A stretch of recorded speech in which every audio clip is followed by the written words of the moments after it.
Good morning, all. We are ready to start today's proceedings. Please make sure that your devices are off. Thank you.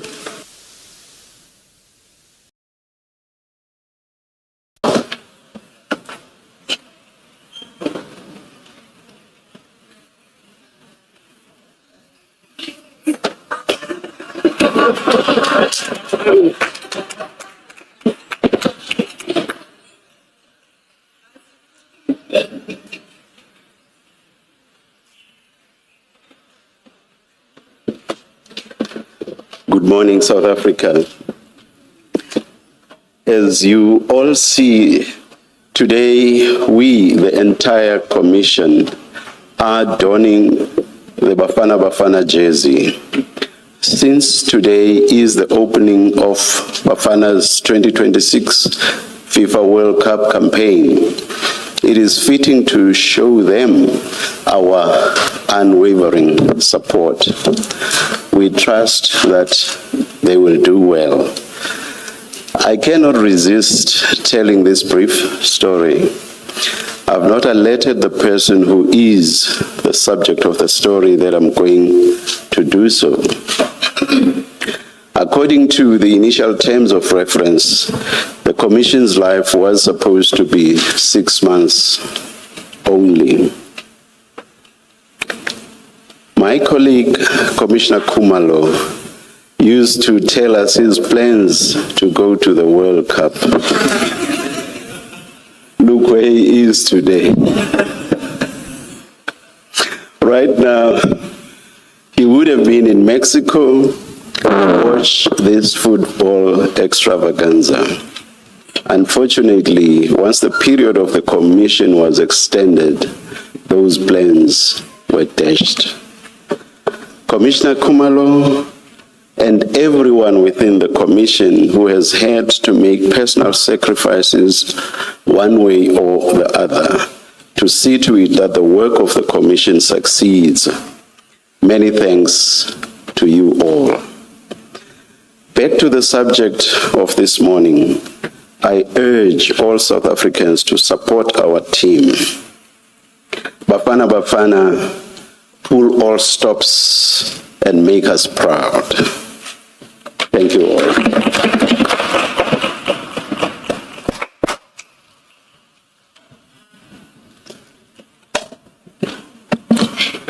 Good morning, Ms. Sigers Nube. Good morning, Chief Mashaba. Morning, Chair. Good morning. Good morning, Chair. And good morning, Mr. Musigiri. Thank you, Chair. Chair, seated next to me is Mr. Pete Duplessis from BDK Attorneys. Yes. Chair, today we're scheduled to have Mr. Dumelengu appearing. BDK Attorneys have since brought a postponement application explaining the circumstances that don't permit or allow for Mr. Nku to be present today.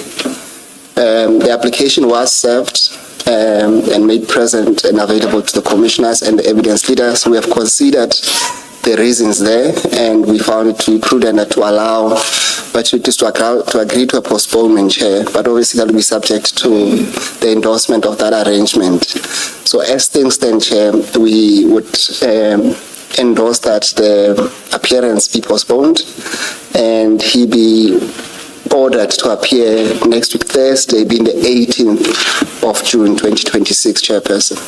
And Mr. Duplessis is here to confirm that arrangement, Chair. Thank you. Please place yourself on record, Mr. Duplessis. Good morning, Chair. My name is Pete Duplessis from BDK Attorneys in Johannesburg. We represent Mr. Tumelo Nku in these proceedings. He was supposed to attend today for his evidence. Unfortunately, there was a family bereavement. It's all documented. And the evidence leaders kindly considered his request for a postponement. He will be available next week, and the date arranged, subject to your approval, is then the 18th of June, next Thursday. Thank you, Mr. Du Plessis. We have read the application, and the view that we take is that it's very sparse on facts, but because we think we are going to have a full day anyway, and because of the agreement between the parties, we will grant the application. But I doubt that had circumstances been different, we would have granted it. So it's granted, and where is Mr. Mr. Ngui is not here? He's not here, Chair. Oh, all right. Shall we assume then that the terms of the order will be conveyed to him, Mr. Du Plessis? I will do so, Chair. Thank you very much. Thank you. The hearing of the evidence of Mr. Ngui is postponed to Thursday, 18 June 2026. Thank you. Thank you, Chair. Thank you, Chair. May I then be excused? Yes, you are, Mr. Du Plessis.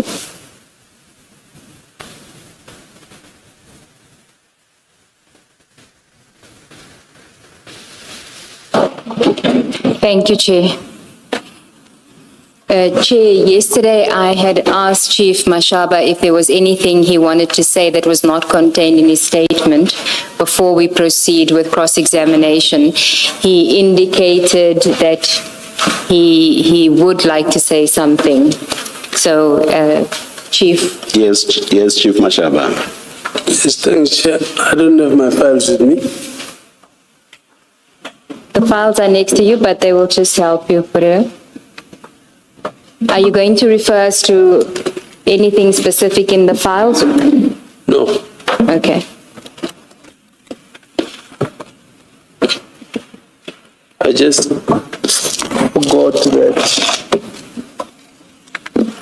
forgot that after the harassment of General Khan, I called PC, General Mawela, and PC said to me he is chairing a meeting. I must talk to General Mtombeni.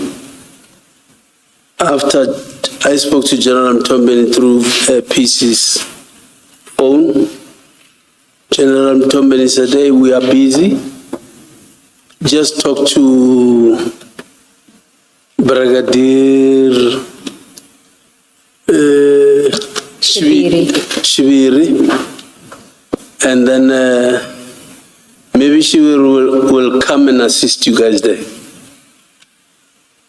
That's what I forgot to add after after Khan. And then the second one is after Pakula's arrival that we cordoned off the scene. And then the third one, just to clear the alleged argument between Boysen's guys and us, myself and Warrant Officer Makhane. That's what I think I forgot yesterday. Thanks, Chair. You have not substantiated the last point. For the arrival of Boysen's Sektabaki, we spoke to them. They said, guys, we are attending to a complaint that there's a hijack or you guys are bogus. can you please identify yourselves? We identified ourselves, and then they were happy, and they spoke to their control room in our presence that there is no hijack, these guys are genuine, are not bogus cops. So everything is in order, plus already the driver of the truck is going to be arrested. So the argument that is being said was that there was a misunderstanding between us and them, that where are we going to detain or where are we going to book the consignment. So we said, we think because we started in Alberton, this thing started in Alberton, we will go back to Alberton. They said, no, we can't go to Aeroton. It is happening now. You opened it in our area, in Boysens. So we'll have to book them here in Boysens. Then we agreed. We said, no problem. In any way, there was no plan of going to Alberton. It was just that we thought because we started in Aeroton, we will end up in Aeroton. So it was just to clear that, because it was like we had a plan of going to Aeroton or something like that. Thanks, Chair. Thanks, Commissioners. Thank you, Chief Mashaba. Thank you, Chief. Chief, there's another aspect. The first one that you raised about PC Mawela, General Mawela, is that the provincial commander? Commissioner. Because the provincial commissioner is Ntombeni. Oh, Before Mtombeni. At the time, okay. So what was, because you referred to Ntombeni as PC, what was he at the time? 2021, General Mawela was the PC. And General Mtombeni was the Major General, second in charge of the province. Of Mawela. After Mawela went on retirement, General Mtombeni took over. Okay. He is now the PC. And then you said you were advised to contact Brigadier Shabiri. I was not advised. Okay. I'm saying I spoke to General Mawela. I called General Mawela. General Mawela he said, I'm chairing a meeting. He gave the phone to General Mtombeni. General Mtombeni said, what is the problem? I said, no, we're having a problem here. There's a general here, Parke Khan. He's harassing us. He said, what is the problem? I said, we were following on information of drugs, of a truck carrying drugs. Well, he said to me, okay, we are busy. Let me give you Shibiri, talk to Shibiri. On one phone, General Mawela's phone. Then I spoke to Shibiri. Shibiri said, okay, where are you guys? I said, Aeroton. Then they said, General Mtombeni said, Shibiri will come there and check what's happening and assist where possible. And did you speak to Brigadier Shabiri? I didn't see him. He didn't arrive. Okay. I didn't see him.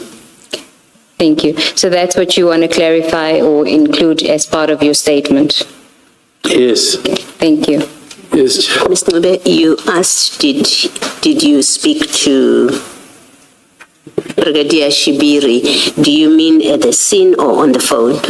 both at the scene and on the phone, and you say he didn't come to the scene over the phone? On the phone, General Mtombeni said Shibiri will come.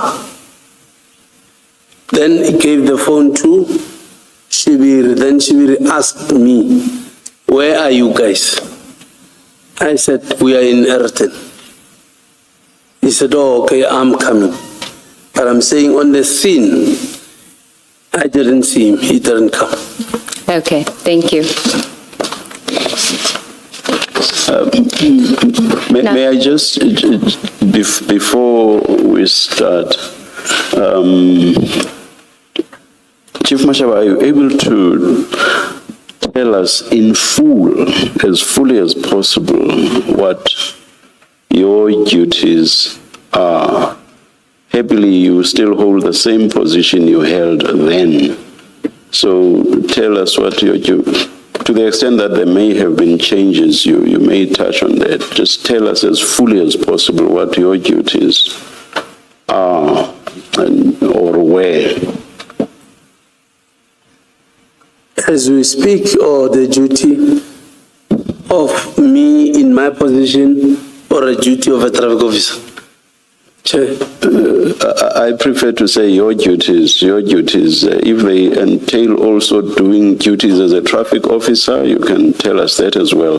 But I just want to know what your duties as Chief Inspector were. Well, and to the extent that maybe you may forget, I'll even ask that you give us a document that sets them out. well, I don't know. No, I know you don't. That may follow. That may follow today's hearing. That may come after today's hearing. Oh, okay, maybe let me start with because I think it is proper that maybe I clarify certain things. Yes. Because there is maybe it's a perception of or a confusion that a traffic officer cannot do law enforcement, or a traffic officer cannot. Don't preempt that, and maybe when you are being probed further, you may then address the perceptions. Or what I want you to do is to itemize as fully as possible everything that fell within the purview of your functions and indeed even your powers as at July 2021. Yes. Please, as fully as possible. And if that includes your involvement in what you just mentioned now, in the context of what you say are misperceptions, you may add that in the itemization. Do you follow me? I get you, Commissioner. Please then, let's have the itemization. Okay, let me say in 2021, the acting DD that I was in charge of, I was second in charge of the district, Sidibeng,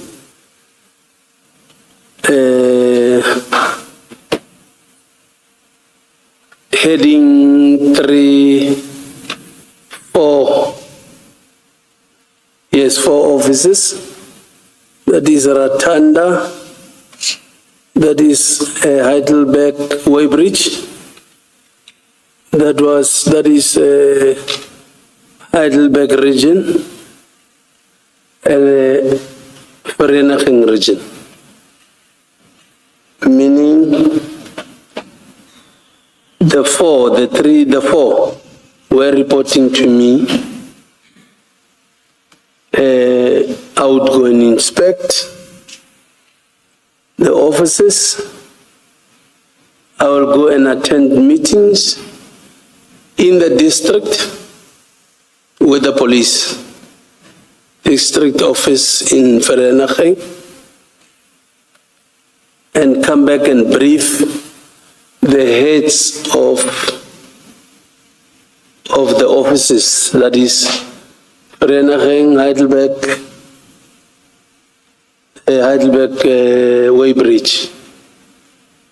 And well, Ratanda is just a satellite smaller unit station because it's small. So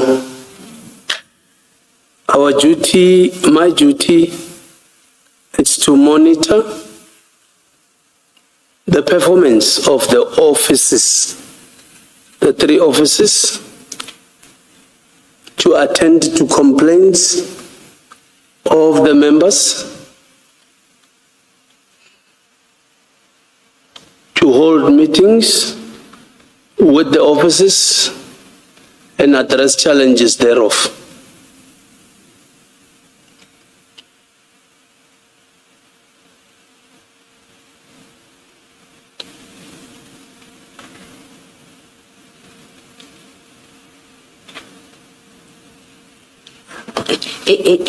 If that is the fullness of the description of your position at the time, it sounds more like a managerial position. Is that a correct description?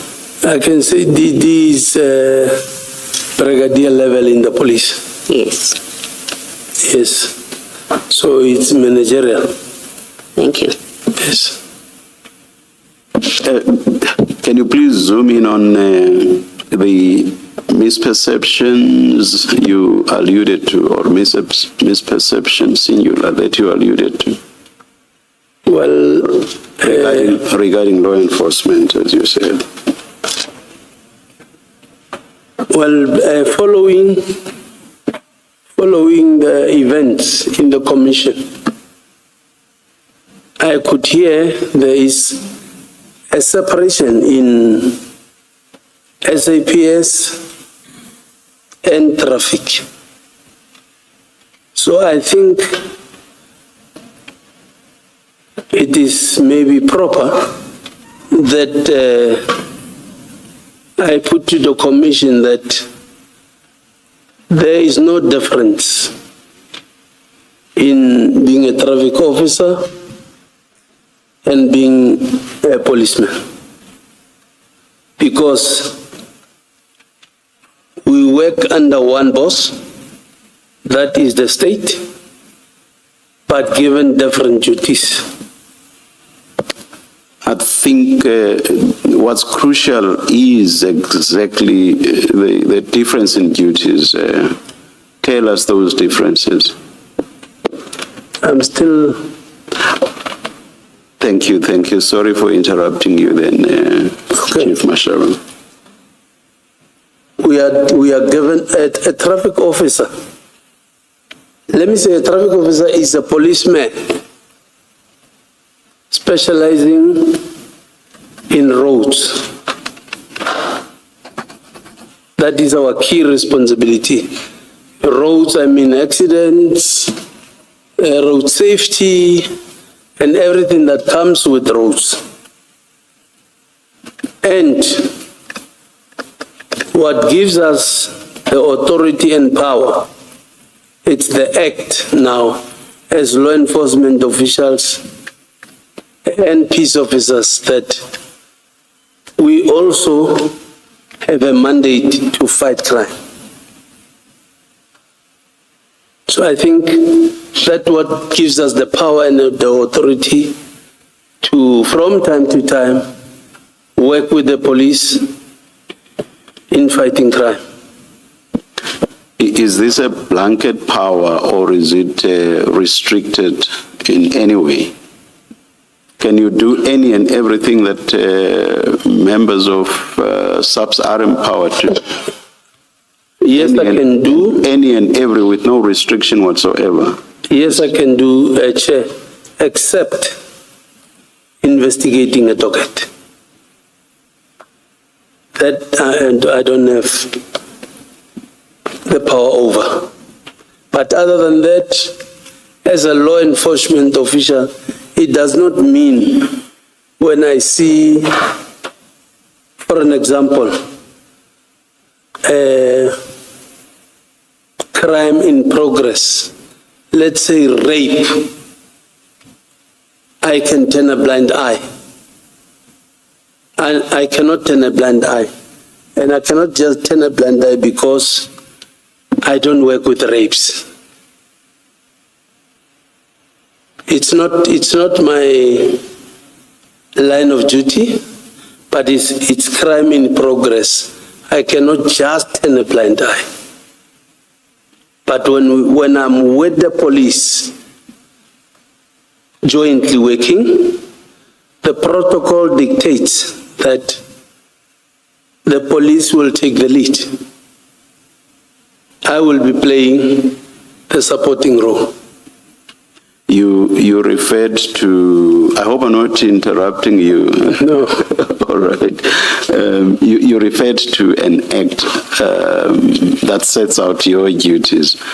What act are you referring to? I wanted to be very careful because I'm talking to law gurus here. I cannot preach gospel to the bishop. We are empowered by Criminal Procedure Act 334, Act 51 of 1977. It gives us the power now as the peace officers to can fight crime.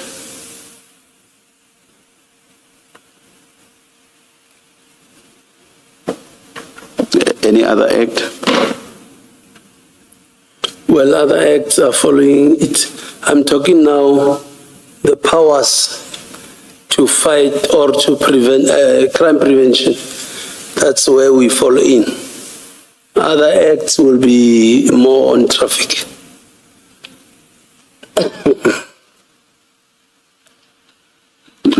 So basically, on your point, that there's a misperception that you cannot fight crime. Your reliance is on the Criminal Procedure Act. Yes, sir. Nothing else. Because you then say there are other acts that relate to traffic matters. So that's not general, and that's not addressing what you refer to as a misperception. So it's just the Criminal Procedure Act, and for the rest, it's traffic acts relating to traffic, yes. Traffic matters. The one that gives me power and authority is this criminal procedure. That's the one.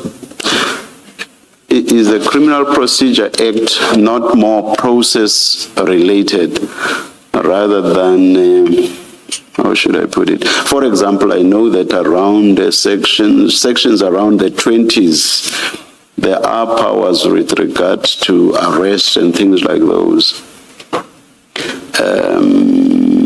Is that the sort of powers you are talking about, or what other powers in the Criminal Procedure Act are you talking about? Yes, that's the powers I'm talking about. Okay. Now, what I want to get an idea of is, would you, for example, of your own accord, go around investigating crimes, not arresting now, in terms of the Criminal Procedure Act, and not about traffic matters? So would you go around, for example, of your own accord, investigating matters like murder, robbery, of your own accord? No. No. Hence I'm saying... What restricts you?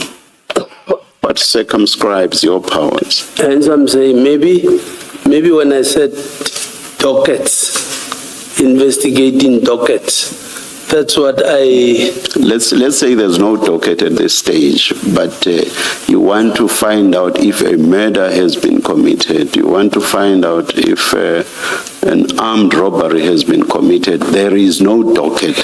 A docket will only come into existence once indeed it has been found that a crime appears to have been committed, and then a docket is opened. So I'm asking you about pre all of that. Would your own accord just leave your house and say, I'm going to investigate if a murder was committed, if an armed robbery was committed? Would you do that? Specifically, not that I can, out of my own way, go investigate a murder, but if it is brought to my... Or an armed robbery. I can hear you, Chair. I'm saying or an armed robbery. Or an armed robbery. Yeah, you would not do that, you say. I would not do that. I will I will report to SAPS. Okay. Before you move on, thank you about the point about reporting to SAPS.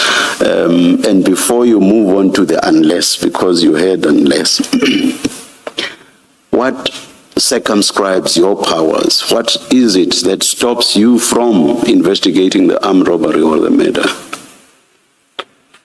Remember, Chair, I said in the beginning, I am a policeman specializing in traffic-related matters. So what circumscribes your powers is the very fact that you are a traffic officer, and therefore in terms of the legal prescripts that you said relate to traffic officers, you are expected to work within that lane, the lane created by those prescripts.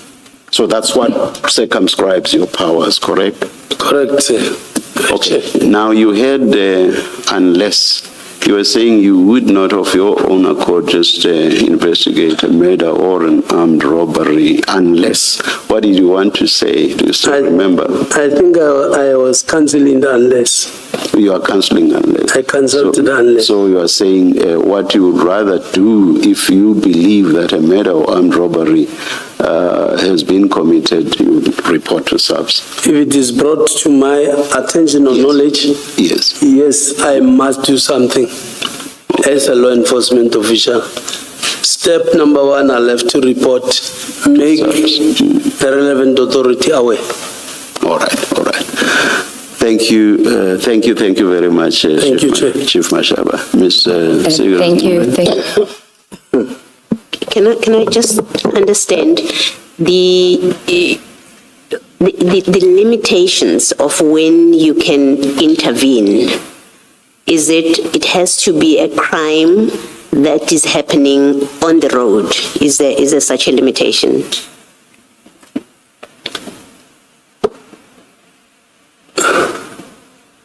Not necessarily on the road. Well, on the road, I don't need any permission from SAPS on the road because that's where my crime scenes are. Yes. As a traffic officer. Okay. But on other on other crimes committed, I'll have to seek assistance that SAPS, I've got this information. Not that out of my will, I can just go and do it. No. I need to report it to SAPS and seek for assistance. Once SAPS joins, or I make sense to them, is then that jointly we will go and do that. All right, thank you. And Chief, the area of your jurisdiction, so I'm not going to canvass what Chair canvassed with you about your duties and responsibilities, but when you're performing those duties, you have a specific area of jurisdiction that you must perform those duties in. You can't go beyond that, or can you? Do I have a jurisdiction? Yes, the areas you mentioned earlier, Sidibeng, Heidelberg, Weybridge. Can you go beyond your district? Yes, my jurisdiction is Gauteng. The whole of Gauteng? Yes.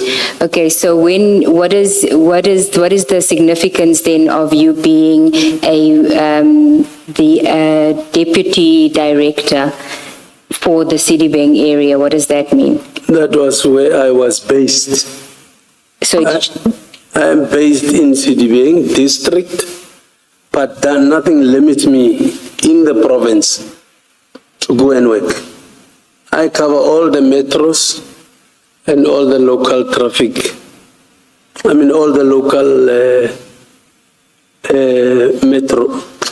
all the local authorities within the province. but insofar as your role is concerned as the inspector or as the acting deputy director? As the director, the acting deputy director. Is that what you're saying? No. Like for instance now, like I said yesterday, I'm no longer an acting. Remember, when you act, it's not a permanent post. Yes, but we're talking about in 2021, because you were the acting deputy director. Still, Yes. nothing stops me. Hence, I'm saying to you, my jurisdiction is Gauteng. I'm not like your JMPD that works within their boundary. I'm not like Tshwane. I'm not like a Kuruleni. I'm not like a Mfuleni. I cover all the metros and the local municipalities. That's my jurisdiction. I just ask a want question on that point. Sorry to interrupt you. Chief, let's say it was 2021 and you were occupying the position you were occupying in July 2021. Are you saying because your jurisdiction covered the entire Gauteng? Let's assume this commission was sitting in July 2021 and you hear that a stolen vehicle was in the commission's premises. Would you then have the power to come and raid the commission's premises? Because according to you, you conduct law enforcement and your jurisdiction is the whole of Gauteng. I'm just trying to understand what you mean by anywhere in Gauteng you can conduct law enforcement. To come and raid as in inside the premise, Yes, inside to come the in yard. and search and seize and look for the stolen car. No. I would invite subs. You would invite subs. I would invite subs. Because you yourself would not have the power to come and search and seize goods in the commission's premises. Not necessarily that I cannot, but I'm saying, well, to limit a lot of issues, a lot of questions, it's quite simple to just invite subs because they're the ones that quickly can apply for search warrants and stuff like that. And you would choose any subs officer of your choosing. You would take any subs junior officer to tag along. Depending on the information that I get, I don't just choose. I will remember subs, they also have their area of operation, like, let me say for instance, Moroka police station. If I get an information that there is something in Diepkloof, Ooster, I can't just call somebody in Morocco because he is a policeman. I need to relate that to a Diepkloof member because that is his area of operation. No, Chief, please go to your statement at paragraph 1.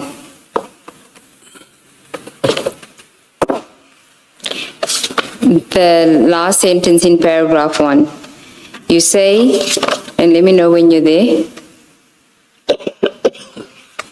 Page 1, paragraph 1. Do you have it? In 2018, No, in 2013 I was promoted to a chief provincial inspector post. Do you have it? Yes. Okay. Promoted to a chief provincial inspector post at a premier's office. That I can understand to be provincial. You then say you were politically removed, and the following day the matter was not placed on the roll. I was then suspended, and my reinstatement, I was transferred to Vereniging Regional Office as the head of the Service Point region. So that is a region. Then you say in 2020, paragraph 3, I was appointed as an acting deputy director, Sidibeng District, Southern Corridor. That's very specific. You're not in a provincial role then. I'm not. You're not in a provincial role in 2020 when you are appointed acting deputy director, Sidibeng District. I'm occupying that position in the provincial office in the district of Sidibeng. Yes, but in the district of Sidibeng. So there would be other acting deputy directors for other districts within Gauteng. Yes. Yes. So you are only the acting deputy director for the Sidibeng district. You are not for any other district. Do you accept that? I am placed in Sidibeng. I don't know where is this taking us? Is it a question? Or Yes, it is a question. what's the question? Do you accept that you were the acting deputy director of the Sidibeng district? Yes? Yes. And that the district is not the province. The Sidibeng Yes, it's district not a is not province. Gauteng province. It's the municipality. Yes. And that is the role that you were in 2021. Yes. Okay. Okay.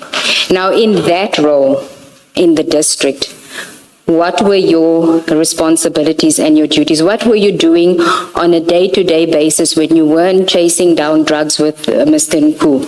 What were you doing?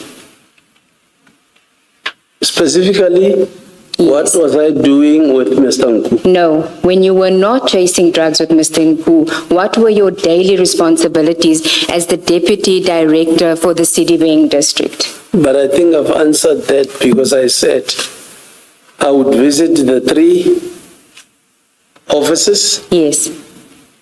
and the Ratanda, that is a satellite station. Okay. The 4 offices where I was in charge of. But that does not take the fact that I am still occupying the position in the province. So my role was to address complaints, address challenges, be it resources, be it conflicts among the members, be it non-performance from managers. Those were my responsibilities then. Yes, that was your day-to-day responsibilities as the deputy director. Now, you then go beyond that and you tell us about the province.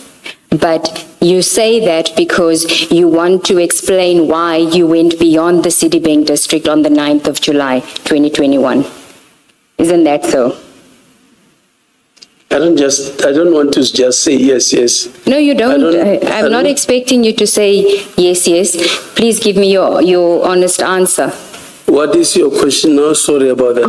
When you are telling us about the province, that you had responsibilities within the province, when you do that, are you reporting to, for example, the deputy director for that district that you are going to? Because you are only for the Sidibeng district. I report to the director. And who is the director? Pompi then. Yes, and on that day you didn't report to Pompi. On the day of... The 9th of July, 2021. No, I did not report. Yes. Remember, yesterday I said I want to emphasize that the information is a sensitive information. I need to be careful because it involves senior law enforcement officials. Yes, this is the information that you got from Mr. Nku. Yes, Chair. a civilian Yes. who's telling you not to report to your boss. No, he's not telling me not to report. He's saying, be careful who you involve because it involves senior law enforcement officials. And remember, I hear you want to push me to why didn't I report? I'm not. Sorry, Chief Mashaba, please try not to, just answer the questions that are asked. You may, in your mind, try to anticipate whatever you think the evidence leader wants to take you to. But you don't need to openly tell us what you think the evidence leader is trying to achieve. And sometimes witnesses actually give terrible responses because they are trying to anticipate what they think is sought to be achieved, and sometimes they go totally wrong. Okay, So just try as much as possible to answer the questions that are being asked. Okay, thank you, Chair. Thank you. Thank you, Chair. Please repeat it. You didn't report to your director because you said you were told by Mr. Nku that you must be careful as to who you inform of this operation because there are senior law enforcement officials involved. Yes, Chair. Okay, so you considered reporting to Director Pompe as being an issue, it will compromise this operation Correct. based on the information of a civilian. Correct. And you must obviously have a good relationship with that civilian in order for you not to involve your boss in an operation where he's telling you that there are drugs involved. I also have a good relationship with my boss also. Correct. So why not inform your boss? I am not taking this information light because it talks about sensitive issues there. Can I just ask, did Mr. Nku mention your superior as Mr. Pompi, I think it is, as one of the people that you should not mention this to? Mr. Nku does not know Mr. Pompi. Yes. So how did you determine that one of the people that you shouldn't be telling this is your immediate supervisor? It's because my boss is one of the senior law enforcement officials. And when he says senior law enforcement officials, did he say SAPS, RTMC, Gauteng province? Surely he must have given you specific. Did he say crime intelligence? Did he say DPCI? No, when he says to me, senior law enforcement officials, to me, I think I understand what he means. What does that mean? I don't understand what it means, and maybe because of your experience, you can assist us to make sense of this conversation between you and Mr. Nku. When he says senior law enforcement officers, what do you understand him to say? Chair and commissioners, it's not for the first time that such informations come where, especially at my level, where I don't just, in actual fact, myself and Director Pompi, I don't report like I'm a junior. I sometimes go and work and give report afterwards. So when he says to me, be careful who you involve, I know running a risk of reporting such informations to the bosses, sometimes you get to not become successful because the boss might have an interest in whatever information you got. I still don't know what it means or what you understood him to mean or to include or exclude in that senior officials. Are you, and really maybe to be more specific, try to be more specific in my question is, you are Gauteng traffic. There's SAPS. We know you have spoken, you eventually do call Provincial Commissioner Mawela when now you're at the scene and there are problems now.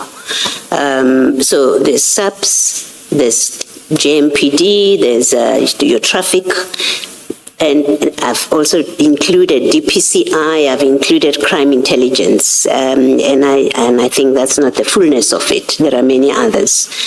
And I'm trying to understand that when Mr. Nku, who you say you have a relationship with him, when he says, so you do have specifics, at least in your mind, about when he says senior officials, do not alert senior officials about this. You have an idea in your mind, is he talking about your traffic people? Is he talking about SAPS? Is he talking about DPCI? Is he talking about crime intelligence and whatever other law enforcement? So I'm trying to understand how you determined who not to inform, because there are hundreds of senior law enforcement officers. I think, Chair, what Nku was trying to say, I understood it because he is not a law enforcement officer. I knew that he means it can be SAPS, it can be us, it can be metros, and others. When he said, that is why specifically he did not say, do not, be careful not to involve, let's say, be careful not to involve Samuel Mashaba. He said, do not involve senior law enforcement official. He didn't specifically say SAPS. So I think I understood him when he said, be careful. Thank you. Can I ask you why you did not involve junior law enforcement officials, especially those that work within the Citibank region and reported to you, and those that are, whose activities on a daily basis are operational in nature, because you were more management at this stage? Why did you not involve any of those who report to you and are operational officers? To be honest, commissioners, nothing stopped me from doing that, or nothing stopped me from taking the operation or taking responsibility of the operation. But looking at or listening to him tell me the info, it is relevant that I take it direct to where it belongs, that is SAPS. And did you record any of this in any document? Is there any book that you use on a daily basis to record this sort of information? Yes, we do. Hence I'm saying, at my level, I go and work and come back and give report to my boss. No, but your own, not what you report to your boss. Is there a book or a diary that you keep and in which the day before and on the day of the 9th of July, you recorded information that was given to you. Remember, you're not telling senior officers, you're not telling bosses, but you're keeping a record of your activities and what you are busy with. Yes, I've got my diary. So there is such a diary. There was. Where is it? My car, when I was locked up that day, I had a lot of things in my car. It was taken to 13 in Aeroton, 13 pounds. And a lot of my stuff was stolen in 13. So one of the diary was also in there, my jackets, my uniforms, a lot of things. So now I don't have that record with me because it was stolen, it was taken in that day. All right. Can we leave it here then? As far as I'm talking only about Gauteng Traffic Police, as far as that part of law enforcement is concerned, for the purposes of this operation, you prefer that only you be involved in this operation and nobody else from Gauteng Traffic Police? Yes, because the information came to me, Chair. And I accept that it came to you. I'm saying, for the purposes of this operation, you prefer that only you from Gauteng Traffic must be involved. Correct. Thank you. Thank you. Chief, this allegation that you make now, this version that Mr. Nku told you to be careful who you involve because there are high-ranking officials involved. The first time you mentioned that was yesterday, correct? When you were reading your statement, it wasn't in your statement. It wasn't in my statement. And it wasn't in any other statements that you had prepared as part of the criminal investigation. If my memory serves me well, on the warning statement, if it serves me well, I wrote a lot of statements. Okay. I think it is in my warning statement, if it serves me well. Okay. I want to read to you what Mr. Nku says about that. Commissioners, it's in Mr. Nku's statement on page 2. I'm not sure if you now have that file because he's not giving evidence today, but the statement had been made available. But I'll read it into the record. At paragraph 2.3, he says, communication of information. I informed Chief Mashaba of the information on or about 8 July 2021 around 7:30 p.m. after I became satisfied that the information was sufficiently specific to warrant operational follow-up. As the yellow jersey truck, which was carrying the container in question, had been traveling in record time towards Johannesburg. In relation to Chief Mashaba, it was a last-minute request, as the high-ranking official who was supposed to have assembled the team to run the operation was not available at that point. So it seems to me that he actually was going to involve a high-ranking official, and you were his second choice. And yet you say he told you to be aware of high-ranking officials getting involved in this operation. Well, I don't know who else did he tried to involve and didn't get. Yes. And he didn't even make me aware. But the point that is being made is that Mr. Nku himself, in his statement, was prepared to deal with a high-ranking official. He was prepared to share this information with a high-ranking official, and yet you say he said to you, do not be careful, do not involve high-ranking officials. So what is being pointed out to you is the contradiction between what you say he said to you and what he says in his statement, that he was prepared to involve a high-ranking official. And you are being asked to comment on that contradiction.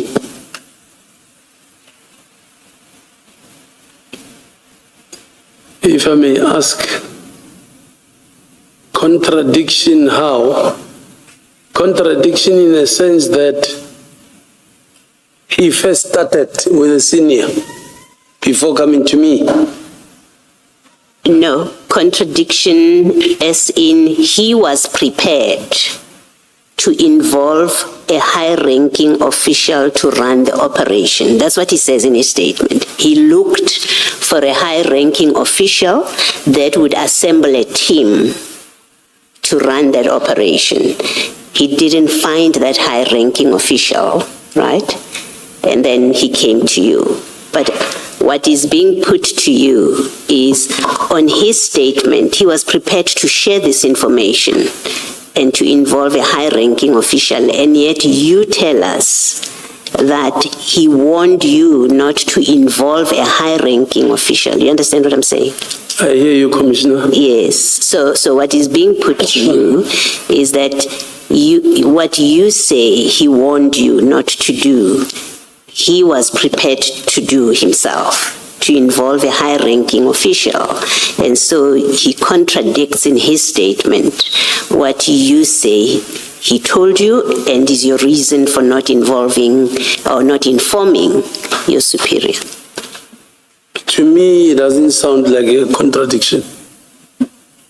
Okay, did he tell you who the high-ranking official was that he initially wanted to get involved?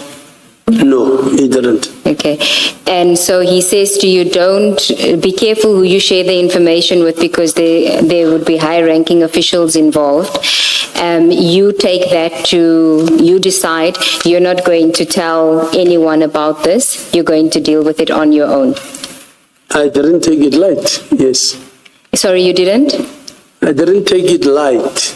Oh, what does Yes. that mean? I didn't take it light. Didn't take what light? His caution or what? Yes, his Okay. caution.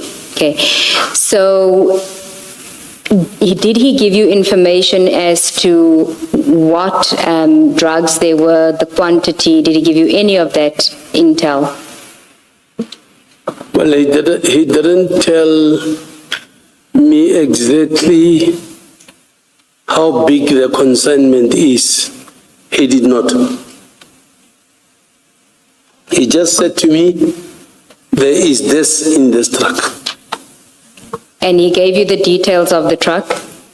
Yes, in the morning, Friday. The Friday. So you knew the Thursday of a possible drug trafficking the night before? Correct. Okay. And in your mind, what action do you then take? Because now it's an operation which you've decided that you're going to deal with. I said to him, please make sure it is possible. It is positive.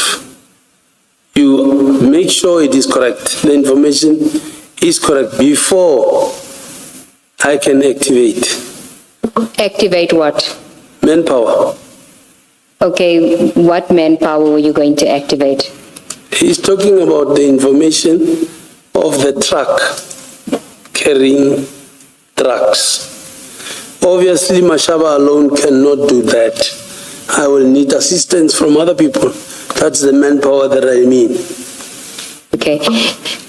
This plan you only come up with after he confirms to you that there is, in fact, the truck does have drugs and it's on its way. It's not a plan. No. You said you're going to activate manpower. That must be a plan. You're not just going to activate manpower without a plan. Yes. Yes. So that plan, which included activating manpower, you only come up with the morning of the 9th, not Yes, the night before. After he confirms that now the truck is here, come and join me. Okay, the truck is where now? In Johannesburg. Yellow Jersey truck stop. So when he called you the Friday, the truck is already at the Yellow Jersey truck stop? Yes.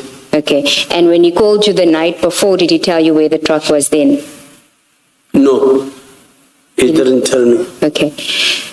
And what information did he give you for you to be sure that there was in fact drugs there? Did he tell you? He must have given you some information. It can't just be there's a truck with drugs, because you say to him the night before, make sure. So what additional information did he give you the next morning that gave you the assurance that he made sure that the drugs are in there? No other additional information. He said to me, there is this truck coming from Durban. It is carrying drugs. can you assist?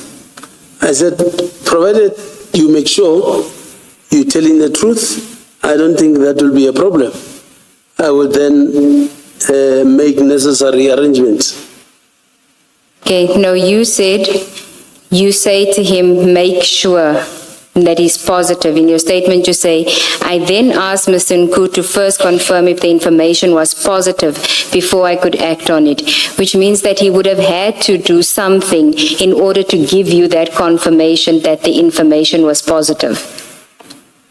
Because the night before, you're not certain, you say to him, make sure. The next morning when he calls you, what does he say to you that gives you the assurance that this is not just a wild goose chase? The truck I was talking about yesterday is here. Yes, but that doesn't tell you anything. It's just telling you the truck is here. How does he know that there are drugs in there? What is he basing his suspicion on, and what is he telling you about that? I don't know. Remember, I am only acting on the information he gives. And to me, if he says, what we're looking for is here, come. To me, it means it is positive. So I need to come and assist. But Chief Mashaba, you said that he must establish if the information is positive. All that you are telling us now is that he said the truck is here. That says nothing about, or let me go one step back. This was not about the truck, or rather, not only about the truck arriving in Johannesburg. Your concern about whether this was positive concerned contents of the truck. Am I wrong? It was not just about the presence of the truck, it was about the contents of the truck, correct? You are correct. Yes. Now, your focus seems to be about the presence of the truck in Johannesburg, because all you say is that he said the truck is now here. That says nothing about the contents of the truck, and that alone could not have satisfied you on what you wanted to be sure of. Is this positive? Make sure that this is positive. Remember, Chair, he is the one bringing information to me. When I say to him, please, I don't want to leave what I'm doing to come and do things that are not there. Exactly. Make sure. Yes. So if he says to me, here is the truck, it means he would have made sure. That's why he's even calling again. I don't understand that. I don't understand that. The presence of the truck in Johannesburg says nothing about what you were insistent about. Make sure. I don't want to leave things that I'm doing here for nothing. So we have not gone past that line. For all you knew, things could well have been exactly the same as the previous day. The truck is here. That says nothing about whether what you wanted to know had in fact been established. You don't know that. The presence of the truck in Johannesburg says nothing about that. That's what Mr. Sigurd wants to establish. Says nothing about what you wanted to know about, which is the info. Make sure that the information is positive. I do not want to leave things that I am doing to come there for nothing. So make sure that the information is is positive. All you get told is that the truck is here. That basically means nothing for your purposes, which is to know that the information is positive. Do you understand me? No, I hear you. Yes. I'm saying he's the one. Or to ask the question differently, what makes the information positive just because the truck is now present in Johannesburg? What makes the information positive? For him to confirm that the truck I was telling you about from Durban, it is now has touched down in Joburg, that means the information is got about this truck. No, I don't see the logic in that. I don't see how you skip to that means. Not merely by saying the truck is now in Johannesburg. There's a leap in your logic there. There's a quantum leap, in fact, in your logic. That means cannot come from the truck is now in Johannesburg. It simply cannot. Well, unless, Chair, the answer that I'm trying to give, or the answer that I'm giving, is that if you receive an information as a cop, as a law enforcement official, I know how to verify without you telling me the details of that information. If you say to me, I am following on information from Devon to Joburg,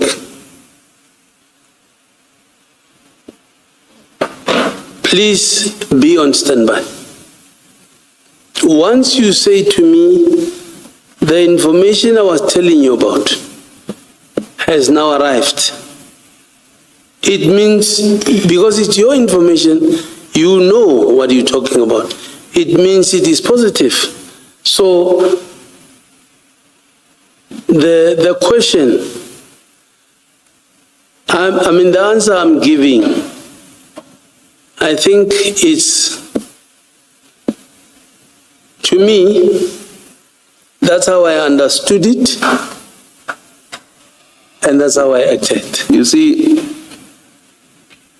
being prepared to act on a statement that merely says the truck is now in Johannesburg would make sense only if you already knew, you yourself already knew that this truck contained whatever it is that you were interested in. Otherwise, there's simply no logic in saying, I was told that the truck was now in Johannesburg. That meant that the information I wanted had been established. There's simply no logic in that. You would only be satisfied by a statement that says the truck is now in Johannesburg if you knew what the contents of the truck were. That's the only thing that makes sense. Otherwise, what you say, No, Chief Mashaba does not. No, Chair, I don't agree. Make it logical then, because that's why it's simply not logical, and the example that you give does not assist, and I'm not prepared to be dragged into that example. I'm talking about specific facts here. You say, I'm not going to leave what I'm doing here for information that may well not be established or may well not be truthful. And all you get is that the truck is here. And that satisfies you that the information you wanted established has in fact been established. That does not make sense. It's as simple as all that. So if you say you were satisfied, make it logical, make it make sense. Otherwise, that's why it simply does not make sense. I was satisfied, Chair. I want to know why. That's what I'm engaging you on. I want to know why, or how could you have been satisfied? Yes, I was satisfied because at the back of my mind, the information I got is the truck will be carrying drugs from Devon.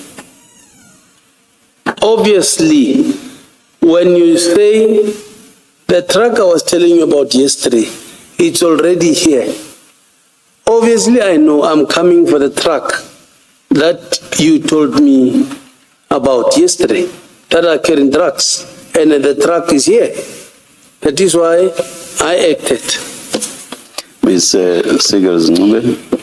Chief Mashaba, you just said now that the information you were given was that that truck will be carrying drugs. So Mr. Nku knew it as a fact that there were drugs in there. That's his information, yes, he knew. But in your statement, you say, which was allegedly suspected to have drugs in its cargo. So it was an allegation. And earlier on, you also dealt with it on the basis of a suspicion that there would be drugs. Now you're saying he told you as a fact that that truck will be carrying drugs. So Mr. Nku knew for a fact that there were drugs in that truck. Mr. Nku knew because he's the one who's got details of that truck. Okay, so did he tell you that the Thursday night that there will be drugs in the truck? The truck is carrying drugs. Definitively. Yes, I knew the Thursday. Okay, so we can forget about your statement where you say that it was allegedly suspected. Your information was that there are drugs in that truck. To me, it's an allegation. It's not a confirmation. To me, I'll treat it as an allegation. Hence, I said, please make sure it's positive.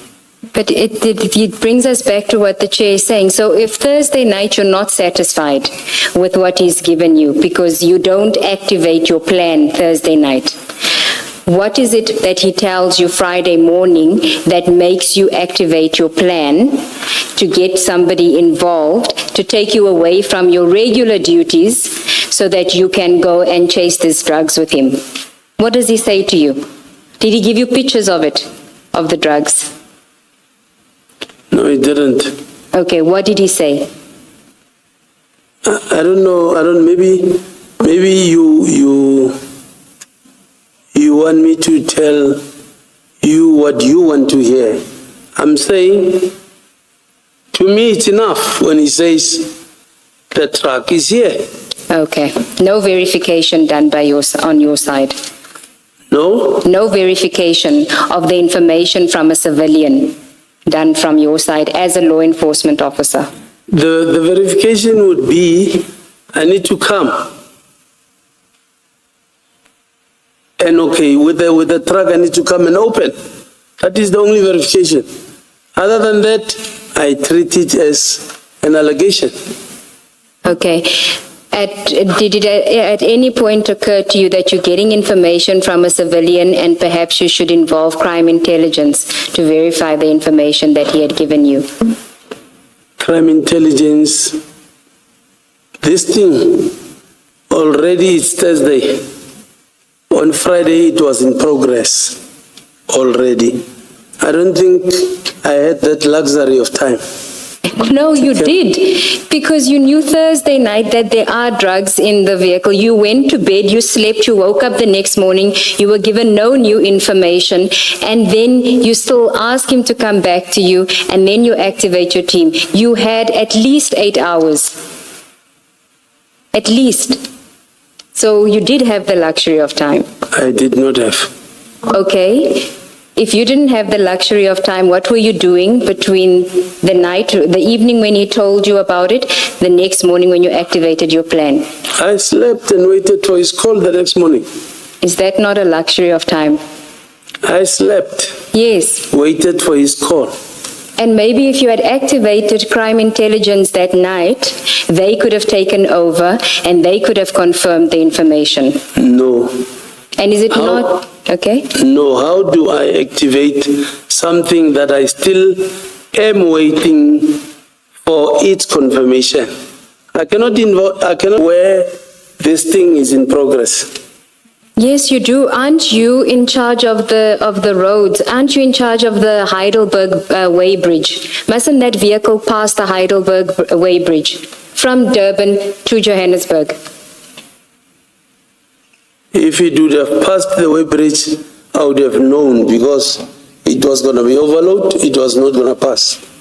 Yes, but you know that it must pass there or it took another route because you're being given information, tracking information, because how does Mr. Nku know that the vehicle is now in Johannesburg? It must be that when he spoke to you the Thursday night, the vehicle was not yet in Johannesburg, correct?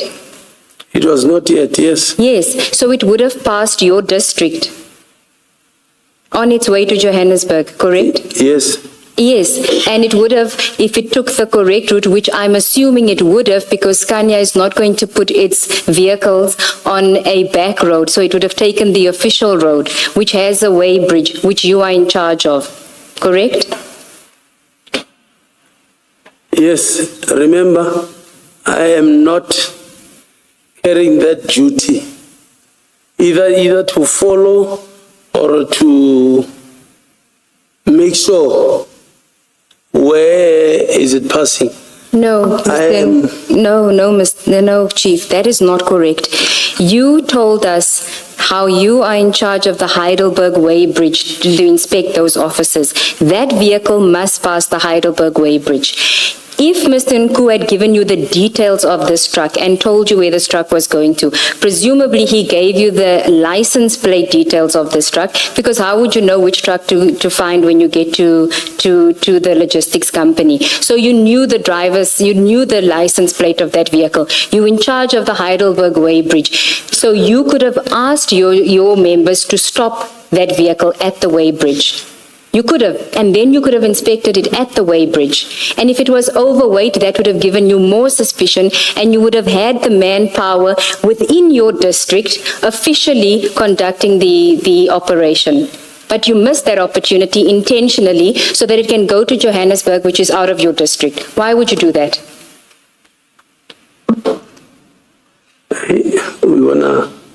We're gonna take the whole day because I have all the time. Let's take the whole day. I want to know if the truck is coming from Durban to Johannesburg and has to pass the Heidelberg Way Bridge.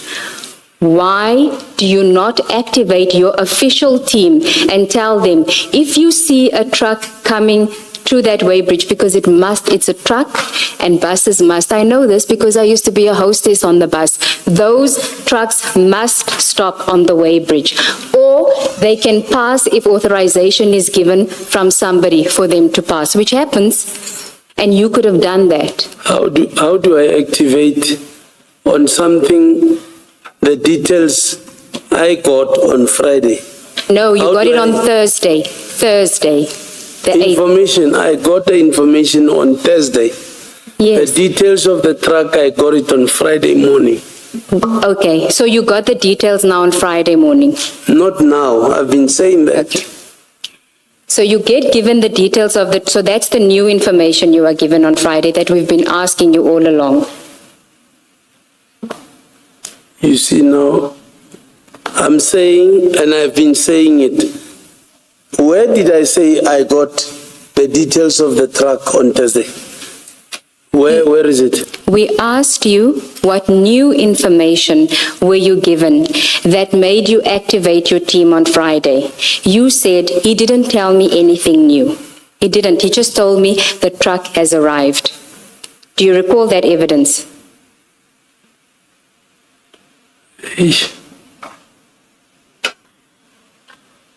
Do you recall the evidence?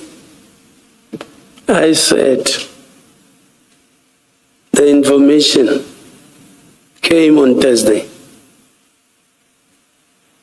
The details of the truck was given to me Friday morning. Hence, when you said to me, why didn't you activate crime intelligence? I said, this thing is in progress. How do I have a luxury of time to inform other people, whereas crime has been committed now, it's moving now. So, same with there's a lot of trucks that comes from Devon that doesn't pass through our way bridge, especially trucks that are carrying wrong things. They don't. So I didn't have the details of the truck, and I did not say I had the details of the truck on Thursday. I said I got the information on Thursday. That's what I remember saying. Let me take you back, Chief Mashaba, to something you said when I was engaging you right at the beginning.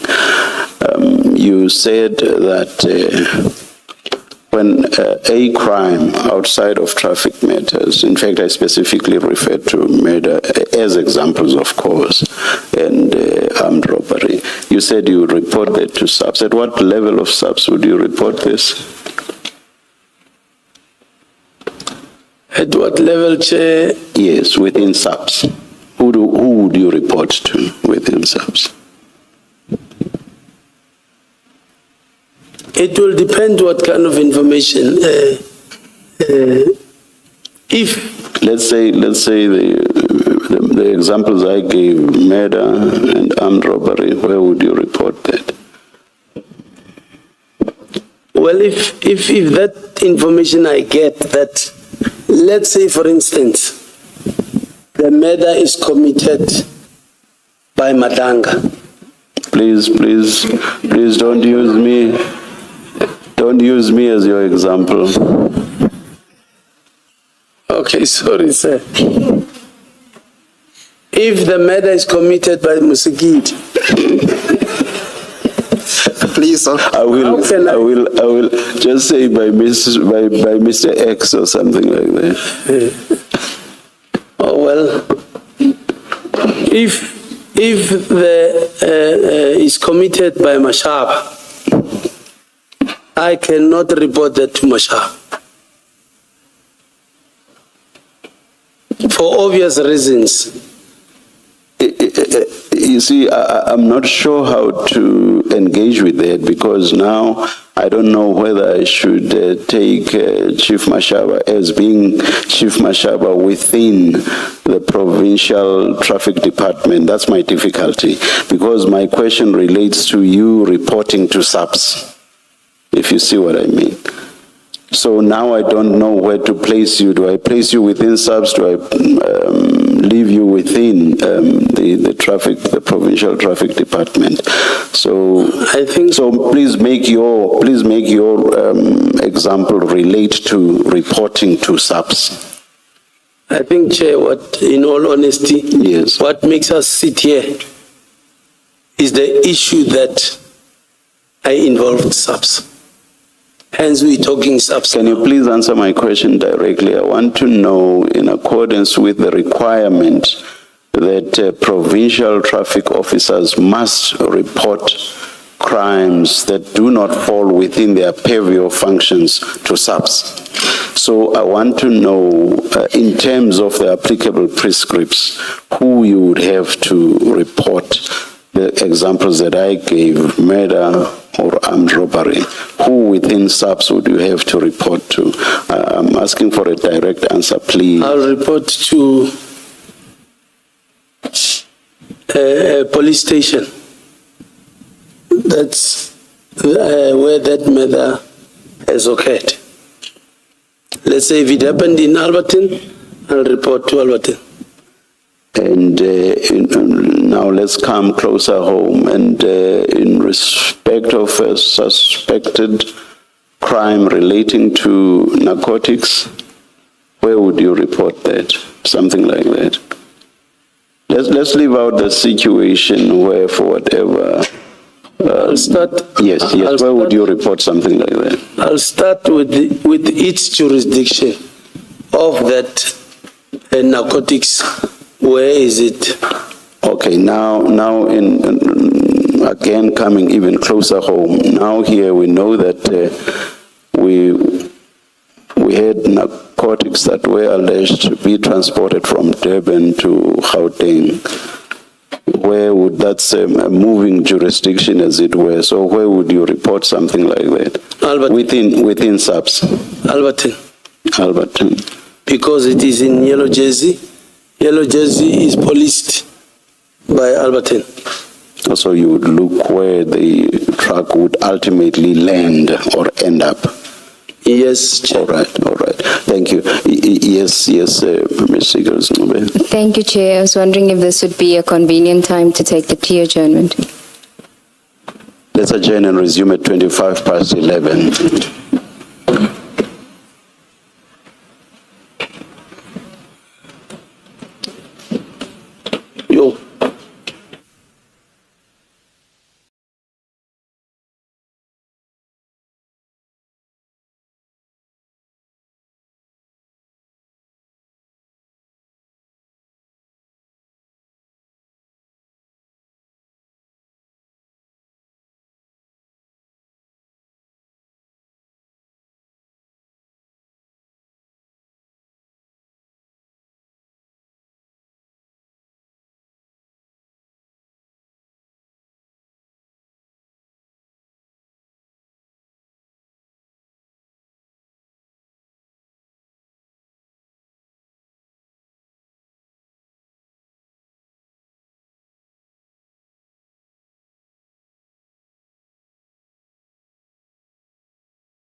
switch off your cell phones, thank you.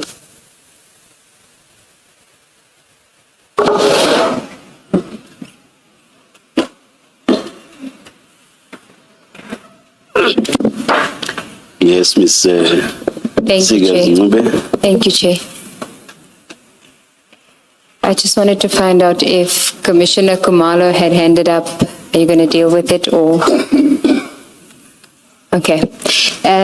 Chief, can I just go back to what we were discussing just before the adjournment about the information that you had on the Thursday night? Had you asked Mr. Nku about the details of the truck? Well, you didn't ask him about the details of the truck on Thursday. He just told you about a truck with drugs. I didn't, yes. You could have asked him that evening, Thursday evening, the details of the truck. I could have. Yes, you could have asked him for the details of the truck to get more information from him. Correct? You could have. Well, yes. Okay. Yeah. He didn't say to you, I don't have any details about the truck as yet. That's all I have. The only details I have is that there's a truck coming from Durban to Johannesburg with drugs in it. That's all. He didn't say to you that's the only information he had. No, he didn't. Okay. So if you had gotten the information which you say you didn't have, the details of the truck, the license plate, if you had elicited that information from him the Thursday night, you could have activated the team at the Heidelberg Way Bridge to be on the lookout for that truck, correct? If I would have, sorry? If you had asked him for the license plate and details of the truck on the Thursday, you could have asked your team at the Heidelberg Way Bridge to look out for the truck, correct?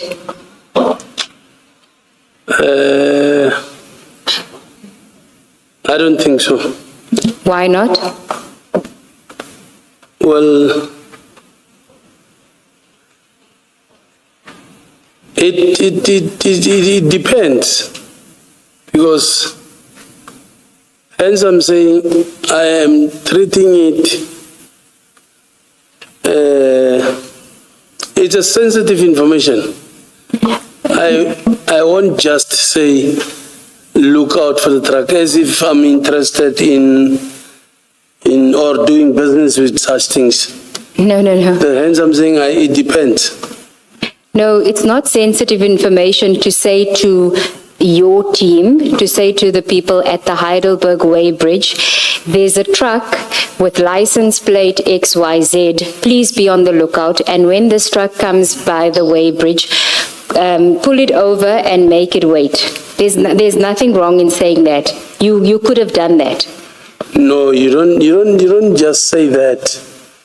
If I'm saying look out, be on the lookout for this truck, what is it doing? How about this truck? Look out for? Yes, but you have a suspicion and you don't want to share that information with anyone else at the moment, right? That is your version. And I'm saying it depends. I was not going to do it. I know you were not going to do it. You didn't do it. I'm asking you whether you could have done it. No. You couldn't have. No. So as the acting deputy director of the Citibank district and the chief provincial inspector, who you indicated you were responsible for doing inspections at the Heidelberg Way Bridge, you couldn't have simply said to them at the Way Bridge, there's a vehicle that's going to come past here. If it does, pull it over, call me and I'll come out. Why couldn't you do that? Remember the information I got. It doesn't fall under our mandate.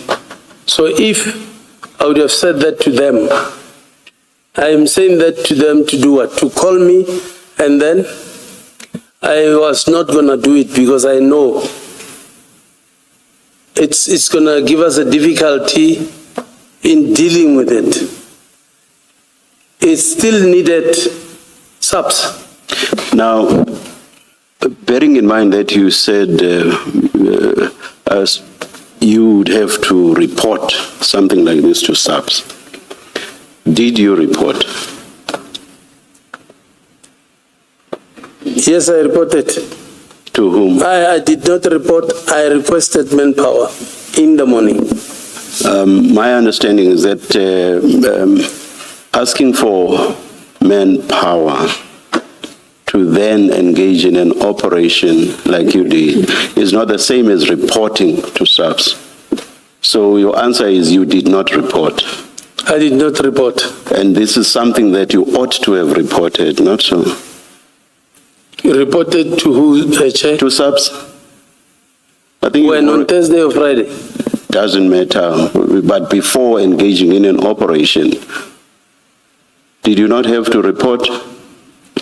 This is about, I asked you earlier that whether you would have to report something that involves narcotics, and I think your answer was yes, you must report something. On this one, Chair, I was cautioned on this one. Hence, I did not report directly to SAPS. So you do not comply with prescripts based on something that a civilian tells you.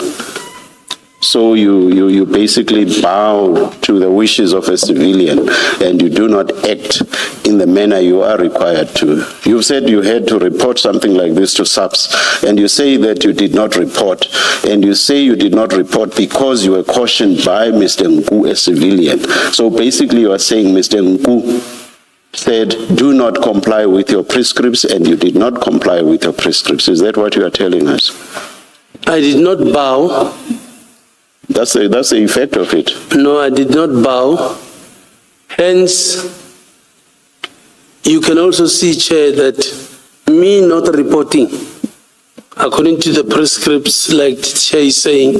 No, you gave us the prescripts. You gave us the prescripts. Yes, continue. I did not bow to the civilian. At most of the time, you get information and still use your own discretion. You don't just report anyhow. Use your discretion to the extent of not complying with prescripts? Not complying to the prescripts. My discretion to the operation that I will engage myself in. If that operation was unsuccessful, yes, it would mean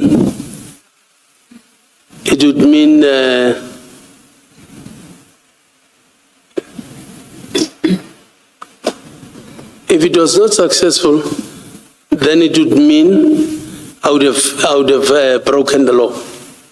No, I wanted it's not a criminal offense. I want a direct answer to my question. My question is, are you saying you are entitled to use your discretion contrary to applicable prescripts? Is that what you are saying? Yes, Chair.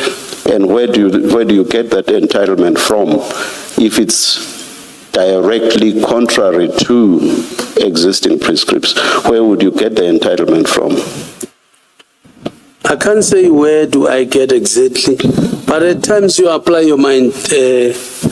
Yes, you could see me, as long as the decision you are taking, you'll be able to substantiate. I don't think there's a problem. If your exercise of discretion is contrary to prescripts as you accept it is, so would you accept that the exercise of a discretion in those circumstances would be unlawful? No, it's not a criminal offense. No. I'm not asking you about a criminal offense. I'm asking you about something may be contrary to prescripts without being a crime. Do you understand that? Yes. Yes. Now my question is, if you say that your exercise of discretion, and you've accepted this, your exercise of discretion is contrary to prescripts in those circumstances, do you accept that such exercise of discretion is unlawful? The answer must be yes. I can't see any other answer to that. No, Chair. If it finds me to be in the wrong, it's No. The lawfulness or otherwise cannot depend on the ultimate outcome. It can never be. The lawfulness or otherwise must be determined at the stage you are acting, because the prescripts exist already. And it's a question of whether you act in accordance with them or you don't. And if you do not act in accordance with them, surely acting contrary to them must be unlawful. It's as simple as all that.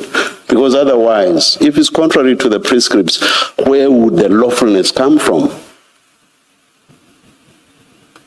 how we operate as law enforcement officials, I don't see it as unlawful. Where does the lawfulness come from? Hence I'm saying if it find to be wrong, my actions. It's wrong at the entry point, Chief Mashaba. It's wrong at the entry point. Once you act contrary to the prescripts, that's unlawful. It must be, surely. Regardless of what the outcome might be at the end. That's very logic. That's simple logic. Okay, fine, Chair. If we're not talking this case, it is unlawful. Thank you. If we're not talking this, Thank it you. is unlawful. Now, my earlier question was, and what makes this case different? What makes this case different? Because it is In terms of, because you've accepted that with narcotics, which this case was about, with narcotics, you have to report that to SAPS. And we know that you did not report. I'm correct thus far, am I not? We know that you did not report. So based on the prescripts that you told us about, that must be, even in this case, that must be unlawful. So I want to understand the distinction you appear to be drawing about this case. not that I bowed to the information, but because of being cautioned, I don't see it as... Being cautioned by Mr. Nku, a civilian. Yes, Now that takes me back to my original question. My question was, so you follow, I'll avoid bow because you seem not to want to subject yourself to the verb bow. Now, you choose to follow what Mr. Nku says to you, the result of which is you breaching existing prescripts. So that's the choice you make. I don't choose, Chair. I don't choose. I think, like I'm saying, if I will be found to be in the wrong, yes, I would agree. But in this case, because at the ultimate end, we know that our bust was successful, I still give myself a tap on the shoulder. So the breach of prescripts becomes irrelevant because of a fortuitous outcome. The breach of the prescripts right at the beginning becomes irrelevant according to you. Hence I said, Chair,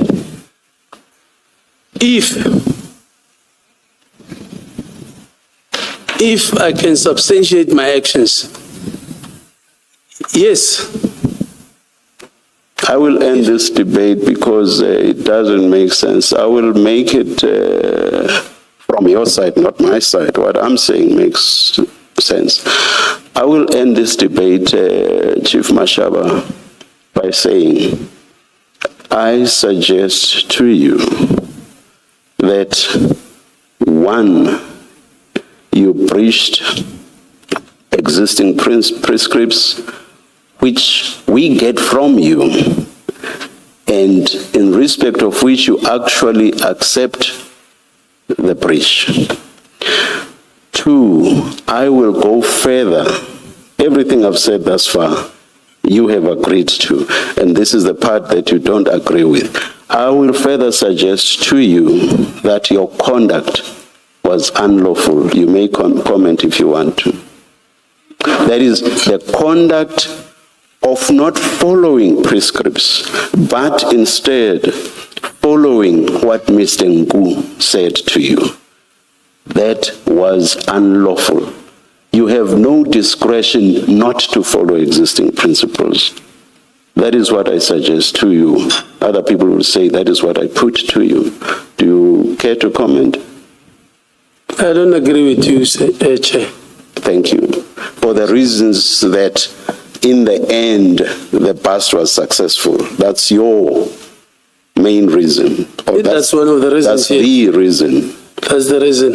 Thank I don't you. agree with you. Thank you. Can you just clarify in response to Advocate Ngube's question? You said something along these lines. I think she was asking you why you did not involve the team in the way breach. And in response, you said, information I got did not fall within our mandate. What did you mean by that? It did not fall within our mandate? We're talking drugs, and it's not our specialty. That's what I mean. So because the information you got involved drug trafficking, it did not fall within the mandate of the traffic police. Is that what you meant? It doesn't fall within, but nothing, like I'm saying, nothing stops us from acting. Hence I'm saying, you choose informations. Nothing stopped me from, I would have brought my team and stopped it and did it. But because to save time and other things, I said, no, you know what, this thing is going to give us problems, is going to give us talk too much. Let me just give it to subs. That's where it belongs. Thank you. Chief, the information you get on Thursday night is that there is a suspicion that there's drugs on a truck coming from Durban to Johannesburg. I'm following on what Commissioner Khumalo is asking you, because you did say, when I asked you why wouldn't you just give the information to people at the weighbridge to just pull over the truck and wait for you to come, right? And you said that falls out of my mandate. Now, why does going to the Yellow Jersey Logistics Company to try and get the truck there, why does that fall within your mandate? Is it simply because you had a SAPS member with you? I didn't have a SAPS member with me. I called the SAPS member after. Okay. Yes. So why do you go to Yellow Jersey Logistics without the SAPS member, with the civilian, without any backup at that point, but you can't mobilize your official team at the weighbridge to look out for this vehicle and pull it over? So sorry, what is your question? You are taking it too long. Okay. I will forget the question. You say when you went to the Yellow Jersey Logistics, you didn't go with the police officer. Yes. So you went there with the civilian, or you met the civilian there. You met Mr. Nku there. Correct? Yes. Okay. Sure. So why were you mandated to go with Mr. Nku to Yellow Jersey Logistics, but you weren't mandated to simply tell your team at the weighbridge to pull over the vehicle if they come across the vehicle? Because the information came to me. I wanted to verify. If I saw it fit, nothing, I'm still saying, nothing would have stopped me to call my team. Yes, and you could have done that the night before, but then it would have been official because it is at the weighbridge. No, let's leave the night before. Hence, I'm saying the night before, I waited for the confirmation for Friday. So, if when I got there, let's say if I wanted to, I would have called my team. Because nothing stops me from doing that. It's crime prevention. But I saw it fit that let me call the nearest police station. Right, I'm confused by this and earlier evidence that you gave. I was under the impression that you cannot go into premises to investigate a crime. Now you say if you wanted to, you could have called your team to go into the premises and you chose to call SAPS. Am I misunderstanding something in your evidence? I think you are misunderstanding, Chair. Okay, clarify it. I'm saying, and I said from the beginning, I saw it fit that let me involve SAPS. And in the beginning, I also said, applying for search warrants, it's simple and easy for SAPS. But, hence I said, this thing, or the road, is a crime scene for us. I would have waited for it to come, calling my team. When it goes to the road, we pounce on it, and there was nothing wrong with it. My question is different. We know this truck was on the road at some point that you are now involved and you didn't stop it. So let's park what you could do when the truck is on the road. I'm asking you a question about you went into premises. You went into Yellow Jersey premises. They refused you opening the truck. You allowed it to get onto the road. You did not stop it in the way that you say you could have stopped it. And then it got to Scania, and you got into Scania premises. And that's where you actioned this. Those are the facts. That's what happened. There's no controversy about the movement of this truck from Yellow Jersey, your presence at Yellow Jersey, its movement to Scania, and you arriving and getting into the Scania property. There's no controversy about that, no? I didn't try to enter and I was refused. Sorry, I don't understand what you're saying. If I heard you correct, Commissioner, you're saying I was refused to enter. No, I didn't say that. I'm saying to you, the facts that have been established from your statement, Mr. Nku's statement, Mr. Mohane's statement, the employees of the two different companies' statements, the common facts are you, Chief Mashaba, went into the property of Yellow Jersey when the truck was there. You meet with Mr. Nku, he briefs you, and then you speak to Mahane eventually, and the three of you proceed to Yellow Jersey where the truck was parked. Am I correct so far? That's not correct. I did not go to Yellow Jersey. So you didn't enter that property? I did not, and I entered with Mahane. Yes, that's what I'm saying. You were there on that property. Well, what is it that you're disagreeing with? Oh, I said, I heard you saying I entered and I was refused. I didn't say that. I didn't say that. Please try and walk with me here. Don't anticipate me. Just walk with me and you can correct me if I'm wrong. I'm saying to you, you, Mahane, went to Yellow Jersey property. Yes. You entered that property, right? You then left the property following the truck. The truck left for Scania. You were behind the truck. Correct. You were accompanied by a Yellow Jersey employee. You give us his name, right? That you said he can join you just to make sure that you are not bogus. He gave us the escort, correct? Yes. So you all traveled together in convoy, and then you arrived at Scania, this yard, the Scania yard, and you all went onto the property. I'm right so far, right? In that recollection of the Yes. evidence. Yeah, so there's no controversy about that. My question is, I earlier understood, much earlier in the day, today, I understood your evidence to be that you don't, as traffic police, get onto a property to investigate a crime. I understood your evidence to be that. And I was asking you to correct me if I'm wrong in that understanding of your evidence, that when it is now on a property, you don't have the jurisdiction to go and investigate it. You call the SAPS and you go in with the SAPS. Hence I said, Commissioner, as a traffic officer, it's something else.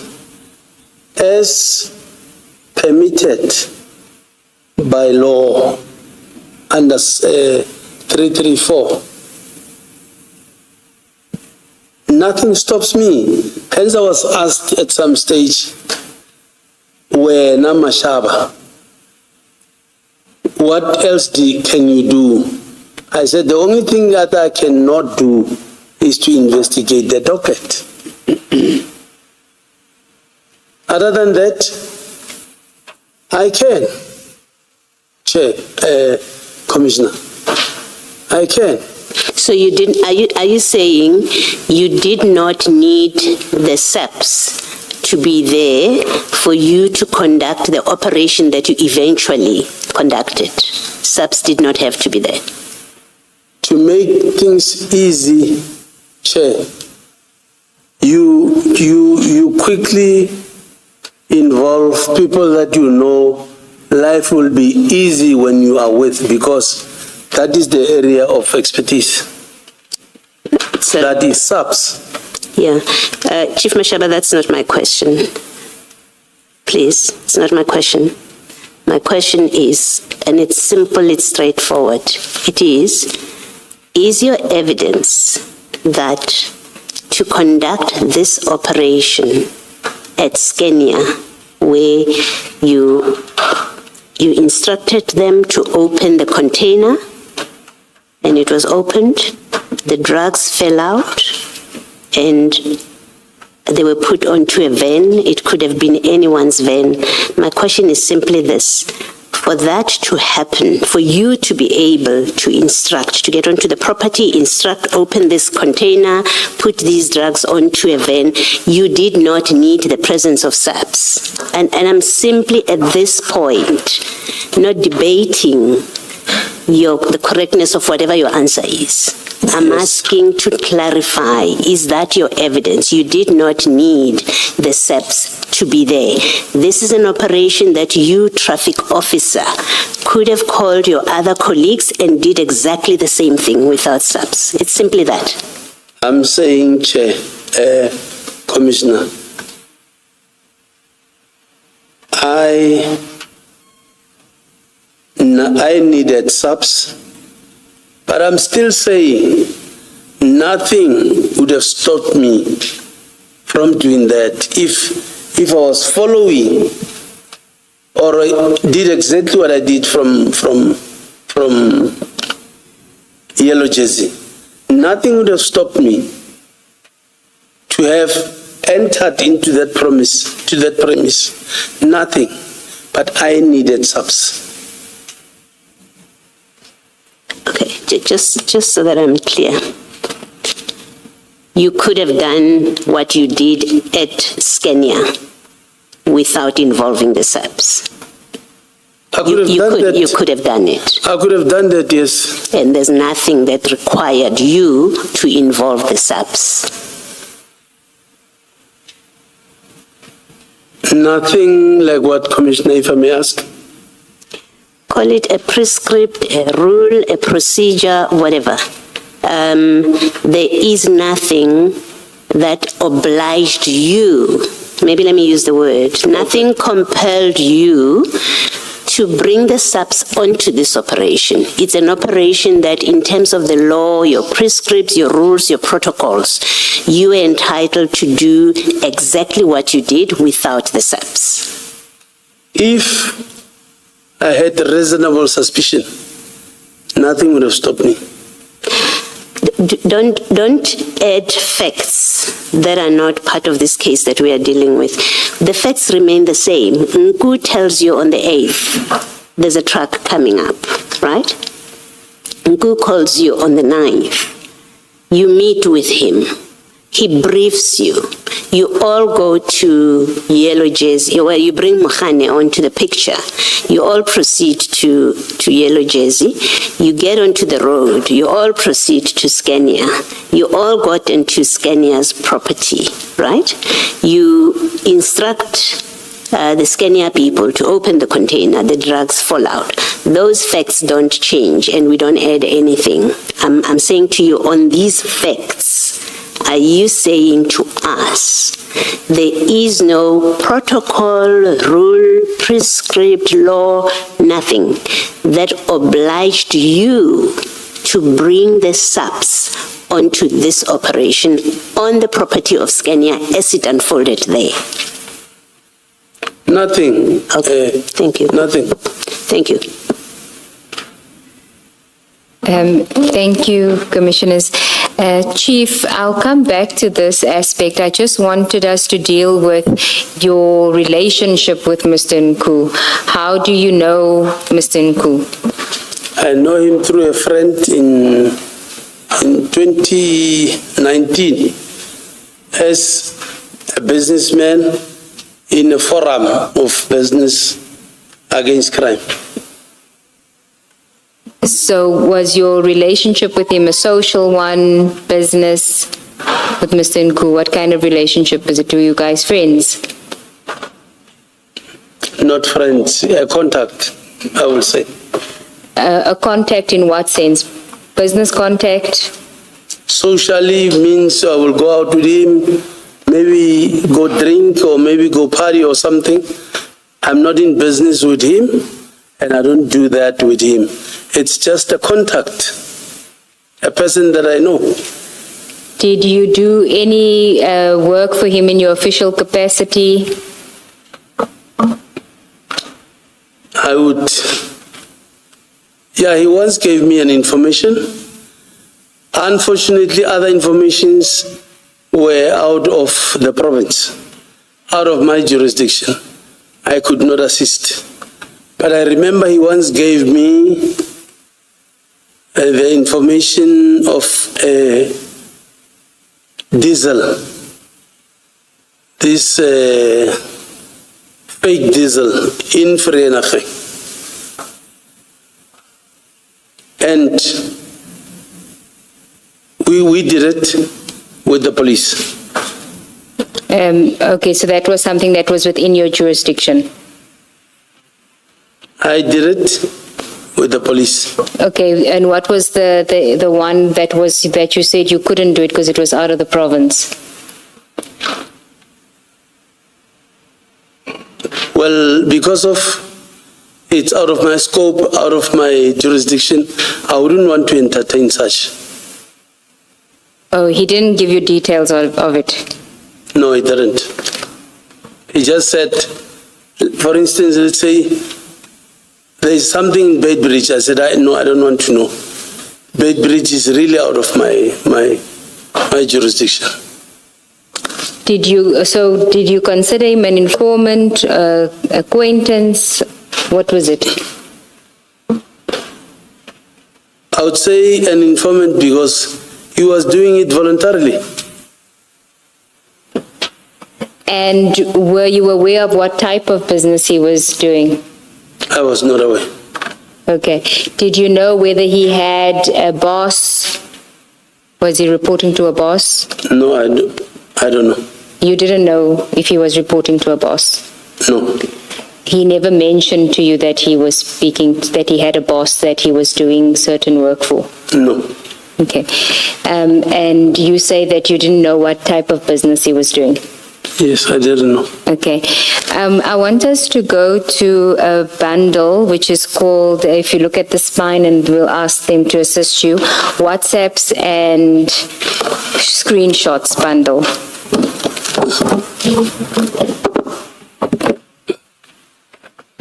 And if you can go to the tab that is labeled CJC 274.3.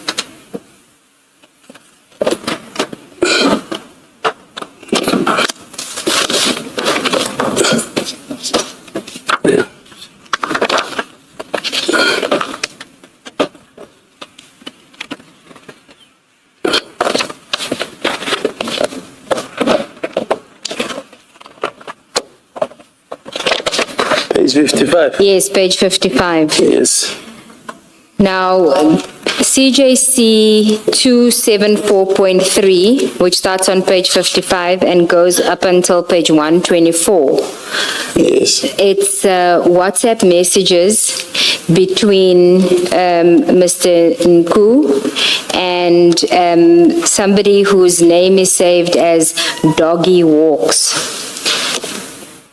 And we have confirmed that that is the number that's associated with Doggy Hawks is a number, which I'm not going to read out, that was recorded to you in 2019. I'm going to... Doggy Hawks. Yes. Okay. So what I'm proposing to do is there's an exhibit that I'm going to hand up, which shows the number and confirms, and I want you to confirm that that is indeed your number. And Chair, we'll hand it up. It's CJC 275.1. I think, are you handing up all of them? Which page? She'll hand up a copy to you. Oh. Thank you.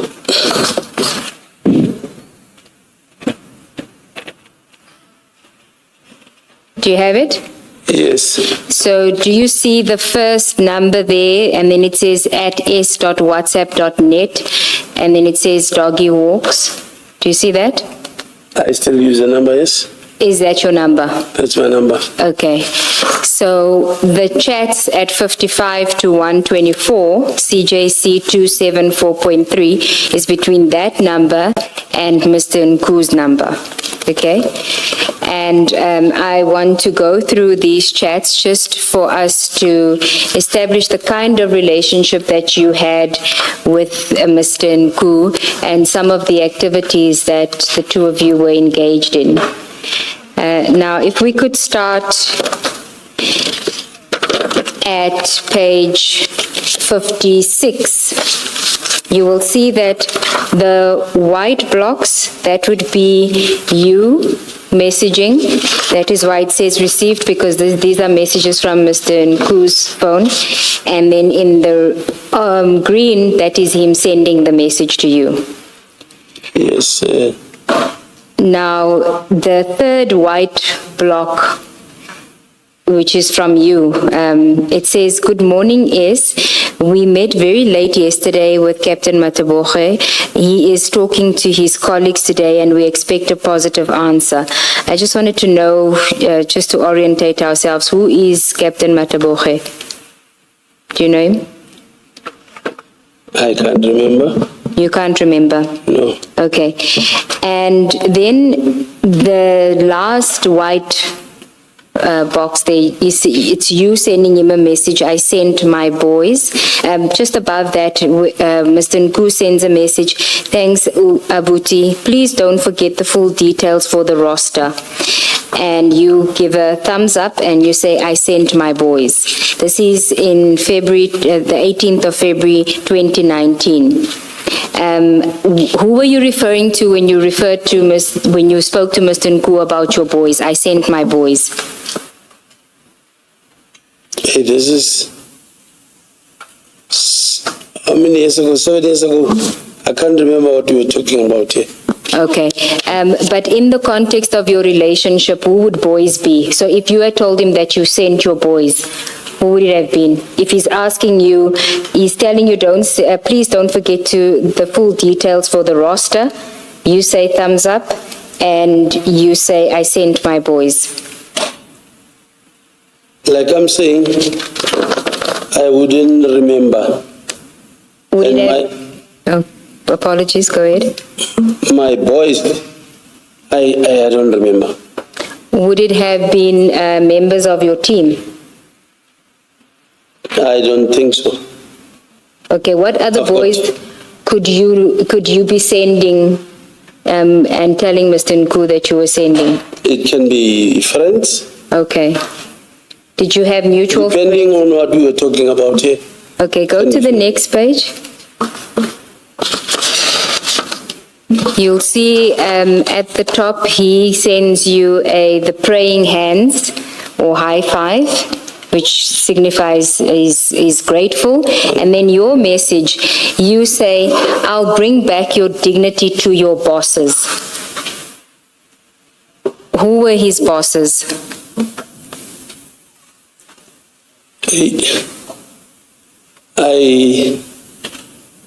I don't know him as having any boss, and I don't even know, and I don't remember what were we talking about here. Okay, but you must know that he had bosses because you say, I will bring your dignity back your dignity to your bosses. So for you to bring somebody's dignity back to your bosses, you must know that he's faced with a situation where he either needs to redeem himself to his bosses or there's something that's troubling him regarding his bosses. Why do you, and how are you going to bring his dignity back to his bosses? I can't remember what you were talking about. You don't recall? I don't recall. Okay, Sorry. I think, Chief Mashaba, even allowing for, the passage of time, that this is in 2019, Yes. this kind of communication, this kind of language speaks more to you knowing something about his relationships, his activities, and his relationships. That's what it speaks of. And I expect that even with the passage of time, because you describe him as someone you're close to, so you know something about his relationships, and you should be able, I would expect you to be able to hazard something, to say, well, I may have been talking about his employer. I may have been talking about his friends. I knew that he was involved with this and that. So to give a blank, I don't know, because it was in 2019. If this was an arm's length relationship between you and Mr. Nku that you really don't have much to do with, I would see how you would struggle. But it's someone you've described as someone very close that you also socialize with. So the passage of time really should be able to get you to suggest possibilities of who you could have been referring to. It may not be completely helpful ultimately, but I think a blank, I don't know, doesn't seem to be an attempt at giving some information. So I guess what I'm putting to you is, surely, given the nature of your relationship that you describe as close, you should be able to hazard some suggestions who you could have been referring to. I don't know, Commissioner. I can't recall. Do you know anything about his life other than you socializing with him? I mean, he's your informer.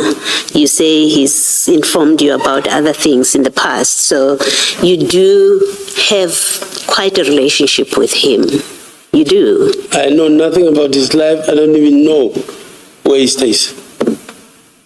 Even today, I don't even know. Thank you. Let me ask basically the same question about the bosses, but slightly differently. As you sit there now, you say you know nothing about Mr. Nku's bosses, but would you accept, based on the content of this chat, that at the time you must have known something about his bosses? Not unless I'm maybe reminded that this is what you guys were talking about. But for now, I can't recall anything because there is nothing that we did. My question does not relate to what you were talking about. It relates to the fact that there, in so many words, you refer to his bosses. Do you accept that at that time, I'm not asking about now, at that time, you must have known something about his bosses? Let me read this. I'll bring back your dignity to your bosses. You could not have written about his bosses if at that time you did not know something about them. Do you follow me? I get you, Chair. So do you accept that at that time, let's forget about what you know now or do not know now, at that time you knew something about his bosses? Otherwise, what you wrote there would not have made sense whatsoever. So do you accept that at that time you knew something about his bosses? I wouldn't agree because anything with cell phones, it's possible. So at that time, maybe because yes, we were, if it's really me, if we were talking about that, those bosses and the dignity at that time, if it's me. So you're saying anything, you just said anything is possible about phones, and you've added to that, that if it is you, you said speaking or maybe writing. So are you now suggesting that it may well be that the content of the chats has been tampered with? Is that the suggestion you are making now? Is that possibility? Yes, Ms. Sigels-Ncube. Thank you. Can I just follow up on this?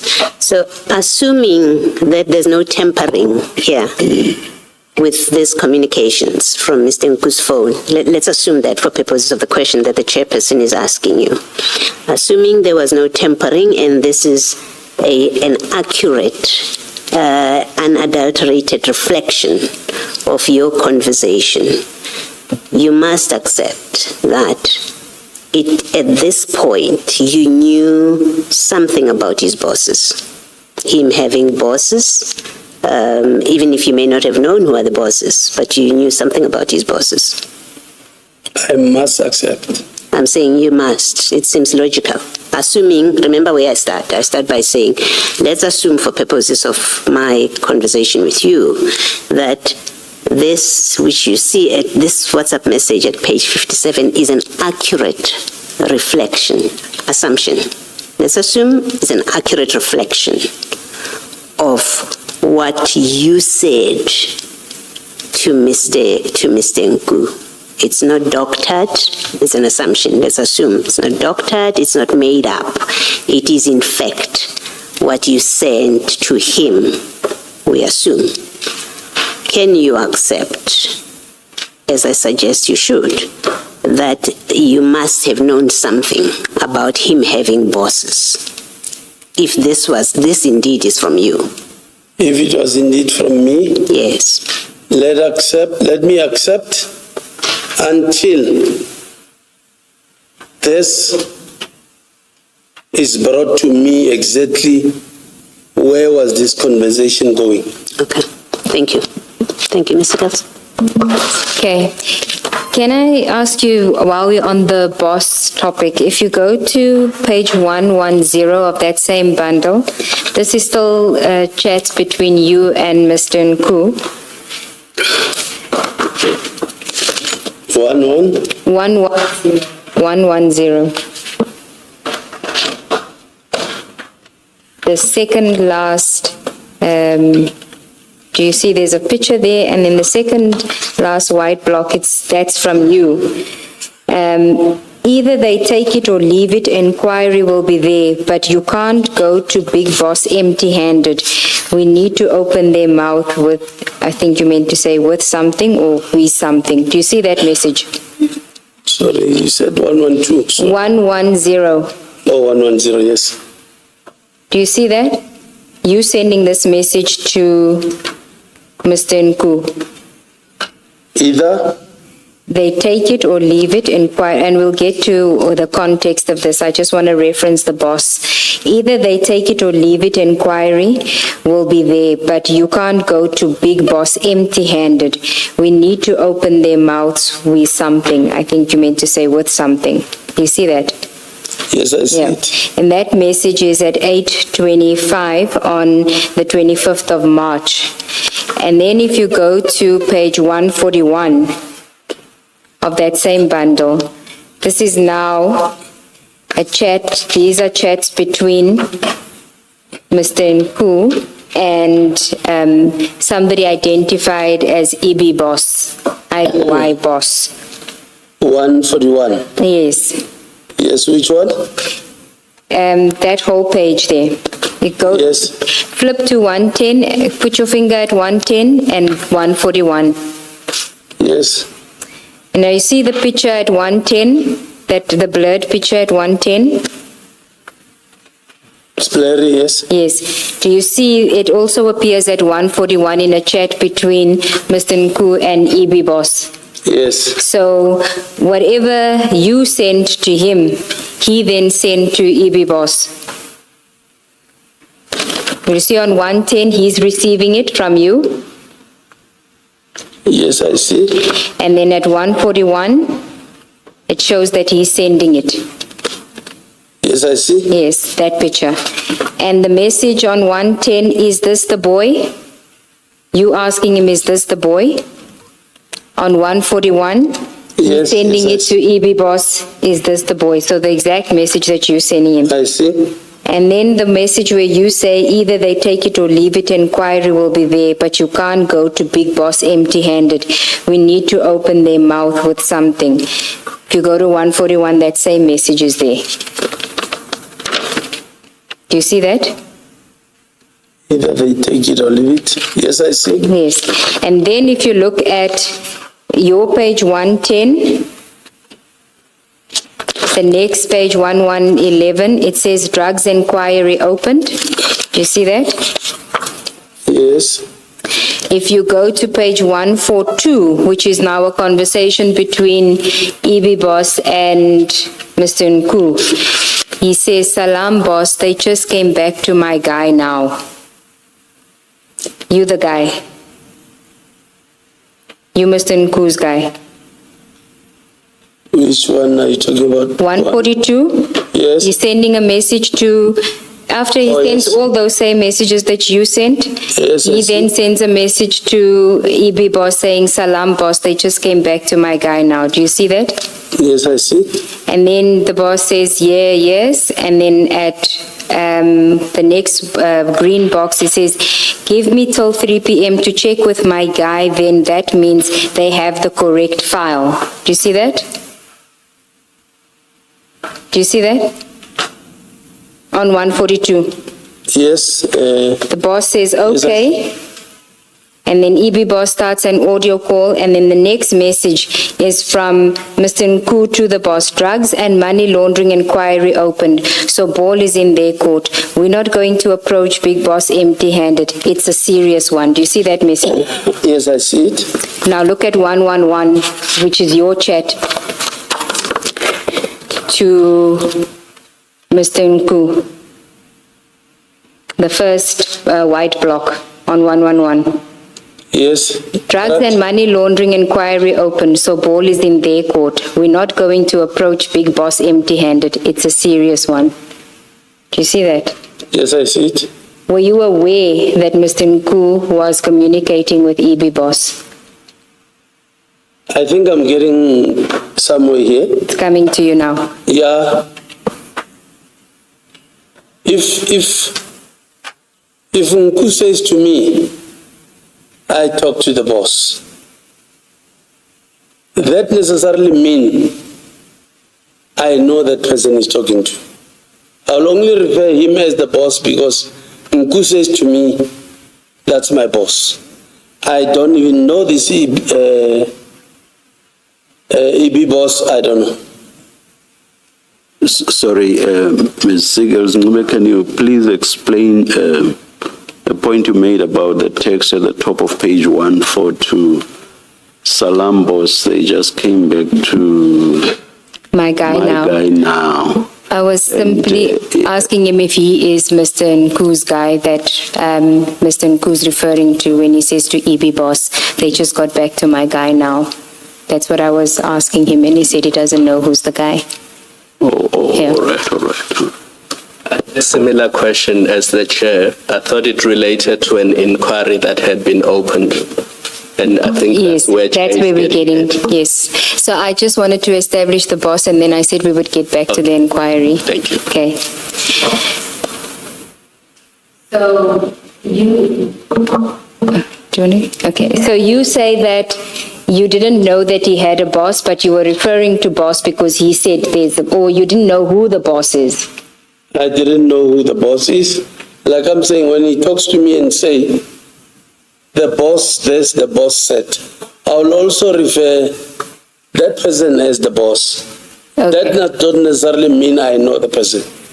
Okay, but I had asked you earlier whether you knew if he had a boss, and you said no. And I said, did he ever speak to you about the boss? And you said no.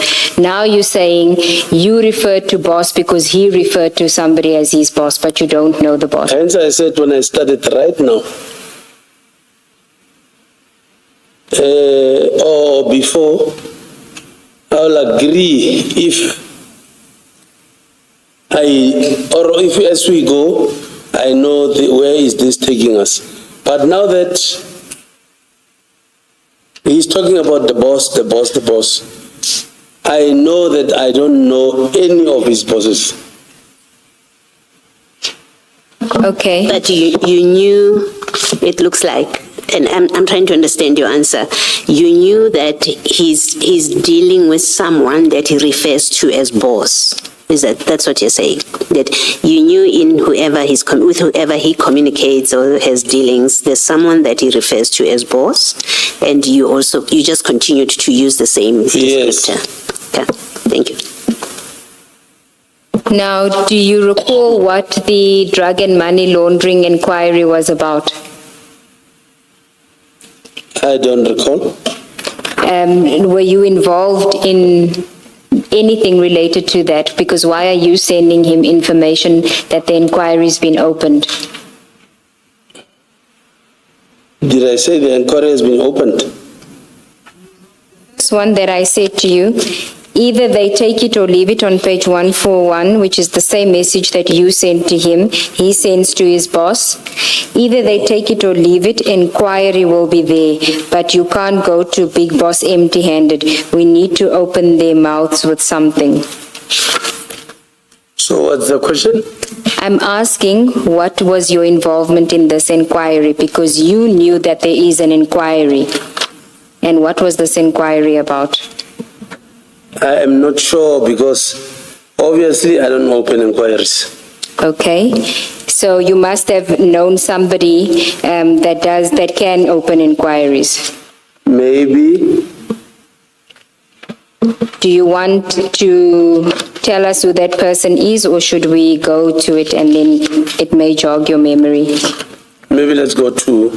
Okay, go to 110 just so that we can see that you do then communicate that the inquiry has been opened.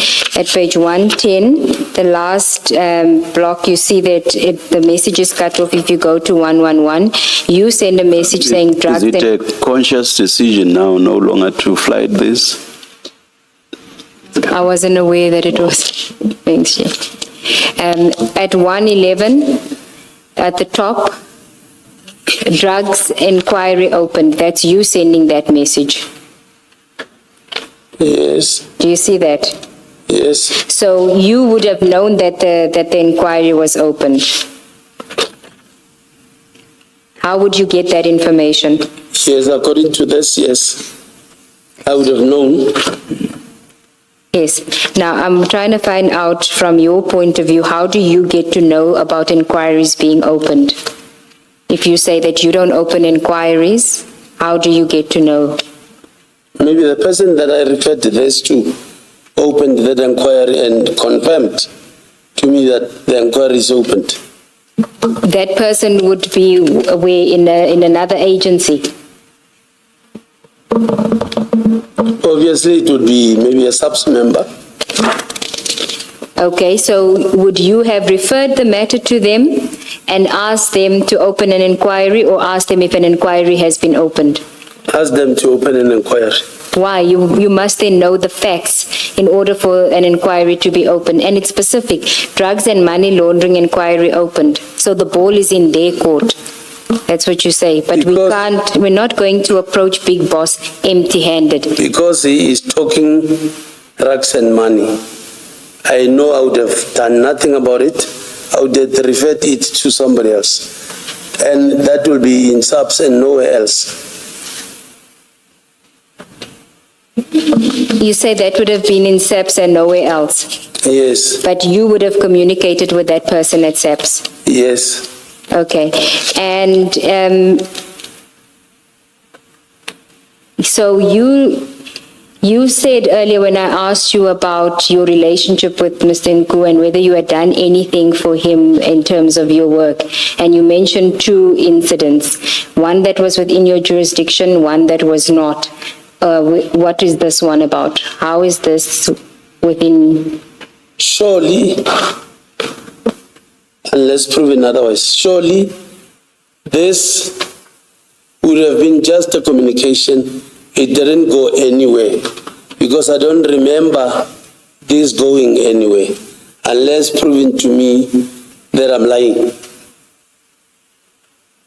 I'm not suggesting that you're lying. I'm just trying to get the information as to what you knew about this inquiry and who you would have dealt with regarding this inquiry, because it seems to me that you are giving him information about an inquiry, a drugs and money laundering inquiry, which I'm not sure that he should have access to, and you are referencing his boss, that the boss can't be left empty-handed, the big boss.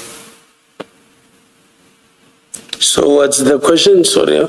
I'm trying to understand why you would make such a statement. Why would the inquiry being opened be something that's related to the big boss and him being empty-handed? We can't leave him empty-handed. Because he talks about something that I know there's nothing I can do about. Sorry to say that again. He's talking about? Something, money, drugs and money laundering. There's nothing I can do about this, especially when you're talking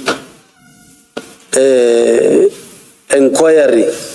It would have mean I referred this to somebody else. So no, it doesn't necessarily mean you referred. It may also mean that you asked someone in SAPS whether there is an inquiry open, and now you're telling Ms. Nku that there is an inquiry open. So that's the other possibility. Yes, correct. Yes. What is the reference to we? Who is we in that chat? It says we are not going to approach Big Boss empty-handed. Who is we in that chat? I cannot recall we. Who did I refer to? I can't. But it obviously includes you. When I say we, it means, yes, I'm involving myself. You and somebody else. Yes. And why would you need to approach the big boss? Why would you and somebody else need to approach the big boss? Because he's talking about big boss. Yes, but it's his boss. Why would you need to approach the big boss? He's talking about the boss. I understand that he's talking about the boss, but you are saying we are not going to approach the big boss.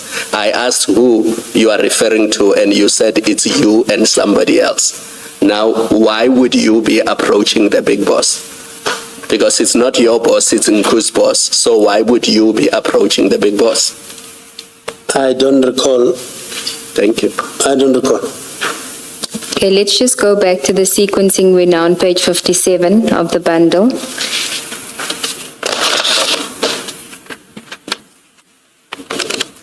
The first green box there, which is from Mr. Nku to you, after you say, I will bring your dignity to your bosses, back your dignity to your bosses. He says, Abuti, I'm not one to talk a lot or boast, but you'll see the type of opportunities this will open up.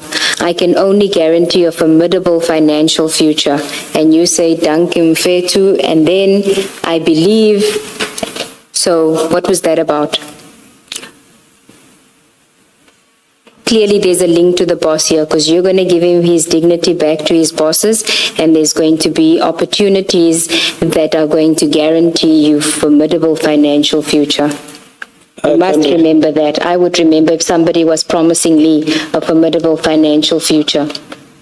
I don't because I know there's nothing that came to me as a benefit financially. This time, I don't know of that. I wouldn't know. Maybe not this time came, but I mean, you will see, and I'm sure you will remember even before your memory is jolted, that there are WhatsApp messages that involve money, conversations between you and Mr. Nku, and bank account exchanges and confirmations of proof of payment. So we know from the documents that there's been money exchanges between you and Mr. Nku. And I preface myself to say, keep that in mind when you answer, that you will still do the exercise of looking through your financial dealings or conversations with him.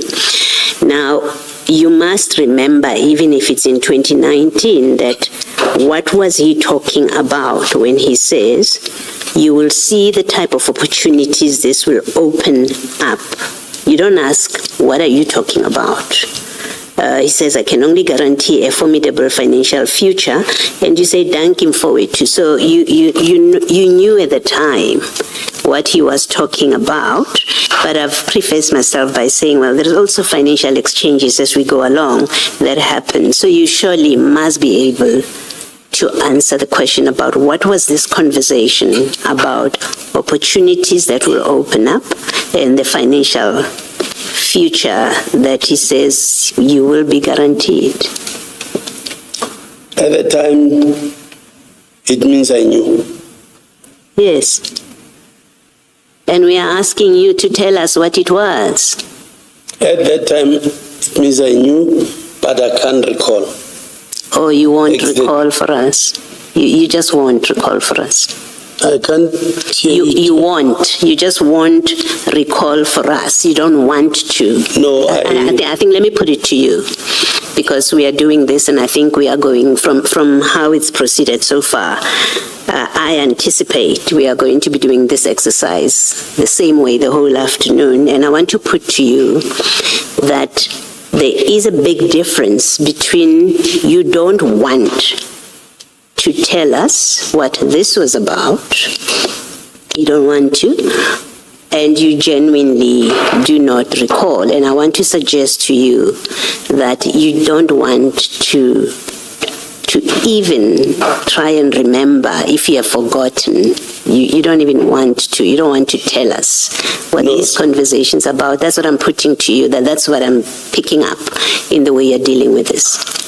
Genuinely, I don't recall. Thank you.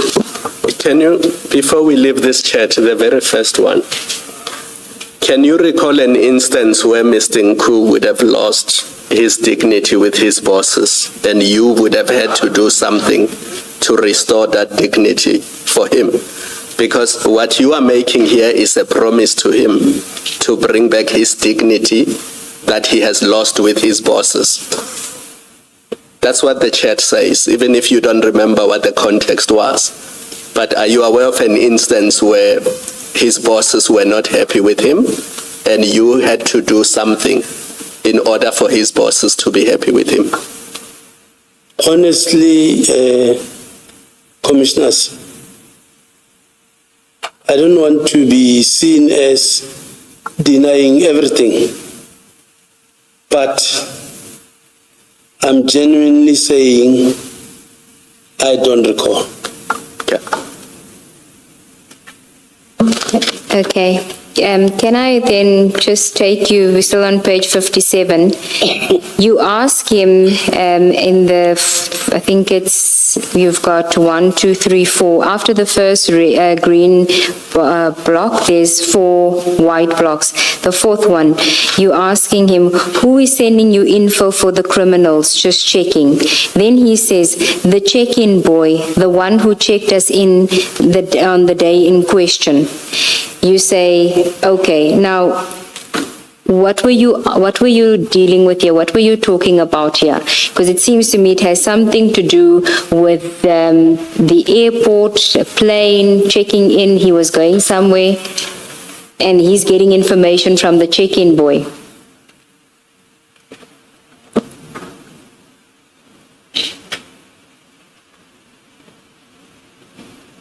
I totally I'm lost. You don't recall any of your conversations with him between 2019 and 2021? Nothing? Mr. Nku? I don't remember us doing anything together. Do you recall asking him for money? Well, for money, yes. He gave me money. Why? Why are you receiving money from him? Maybe as a friend. Thought Not he wasn't that- really a friend. Sorry? I thought he wasn't a friend. I suggested that he was a friend. You said he wasn't a friend. I said he's a contact. Yes. So I'm saying, okay, maybe if I say as a friend, I would mean as my contact. I said not social or not business. Not necessarily mean it's not a friend. He's a contact, yes, but I know I don't go out with him and I don't do business with him because I don't know what kind of business he does. Okay, go to page 64. You see the top message there? You're reporting back to him about a meeting. Do you see that? I managed, yes. You see that? Now you Yes, see the name Shekho that says Gauza. yes, You sent him Gauza's business card. If you look at the bottom of that page. yes. And Gauza is someone at organized crime. I know. Who is he? Is he a colleague of yours? No, he's a subs member. Okay, how do you know him? Through a friend, but I am not even close to this guy. Okay, so why are you meeting with him and others?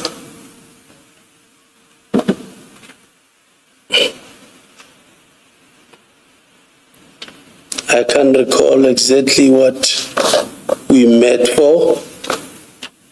I seriously cannot. And then you say to him, and tomorrow they're meeting the guys for inquiry. So you do know.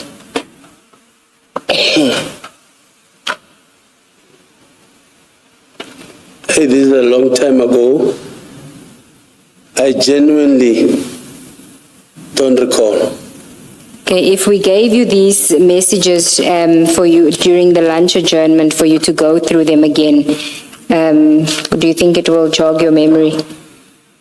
If I gave it to you over the lunch adjournment to read over it, do you think it'll jog your memory?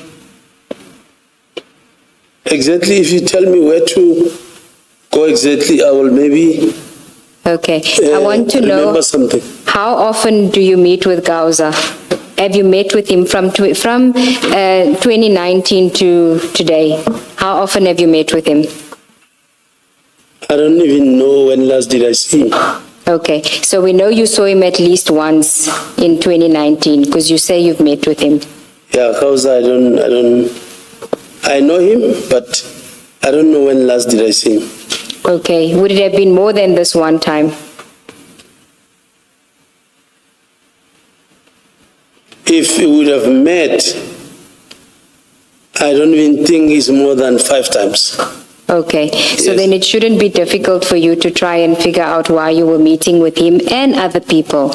And then telling Nku that there's going to be, you're meeting the guys for an inquiry. Because surely you wouldn't be, it can't be more than once or even twice that your meeting with Gauza would have an impact on Mr. Nku that you need to report to Mr. Nku about it. Unless you report to Mr. Nku about Gauza every time you meet with Gauza. I don't know. Like now I can put it to you now that I am sure it's more than 5 years not talking to Hausa. Yeah, but the WhatsApp message, the third one, surely must jog your memory. It speaks about you must go to, you say, we must go to Giani to go look for these guards with the help now of Gauza. And then operation is now very close and promising the guys are towing the line. So surely this kind of WhatsApp message from you to Mr. Nku must remind you what it is that you and Mr. Nku were talking about here in these various exchanges and your meeting with Gauza, therefore. If,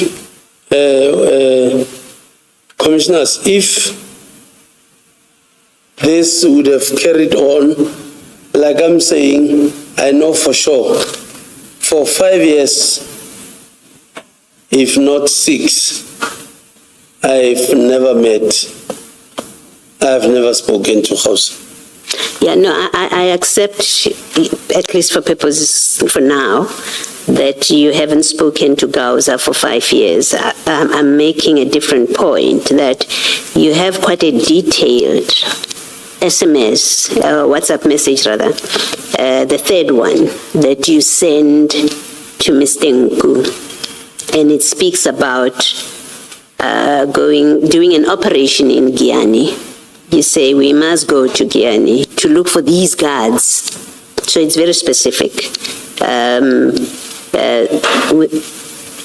With the help now of Gauza and them, operation is now very close and promising the guys are towing the line. So I'm saying to you, you're a traffic officer in Gauteng. It's not every day that you get involved, even 10 years ago, it's not every day that you would get involved in operations that take you to Giani.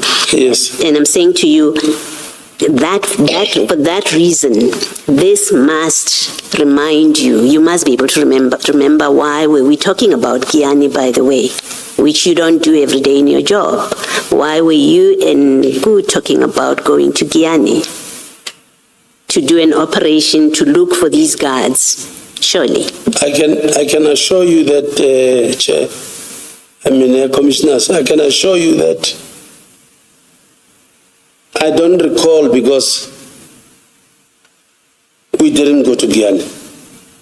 Yes, you may not have gone to Giani, but yes, you spoke about going to Giani. This is not something that you would have sucked out of the air and put a random message about Giani.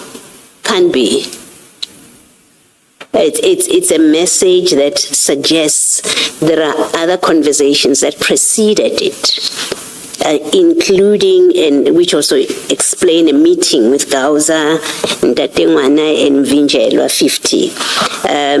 There's that preceding conversations before you get to, we must go to Giani to find these guards. And what I'm suggesting to you for your comment, for your response, is it's not every day you would have been involved with Giani, even in 2019. It's not every day. So this must have been an exception, hopefully. And if it was one of the few times or even an exception, you must be able to remember it.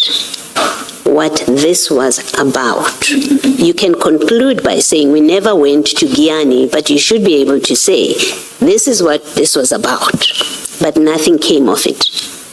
You know, commissioners, not everything that you communicate on WhatsApp can be true. Not everything. So, What do you mean by that? Are you saying you may have made up this which you say? I would have maybe talking to Nku here, but because I don't even recall, I might maybe be lying here, because you know for a fact, not everything in the WhatsApp or in the message you say or you type is correct or true. No, I don't know that. I don't. You can tell us that in your communications, not everything you say is necessarily true. And if that's what you're telling us, and I must say that until you tell me that I mishear you and misunderstand you, that's how I understand you, you're saying, not everything that you say is necessarily true. That's what you're saying. Yes, Commissioner. Okay. Because, and I'm going to put this challenge to you that then that also must apply to your evidence right now, because you're stating a general position. You're sitting there. We have to be cautious. That's what you're telling us. We have to be cautious when we deal with your responses and your evidence, because on your own confession, not everything that you say is necessarily true. On WhatsApp. Thank you, Chief. Just on this, the very first charge, can you recall a time when you met with these three people and you were in a meeting with them? So if you look at Khauza and Tatengwana and Mvinjelwa. Hey.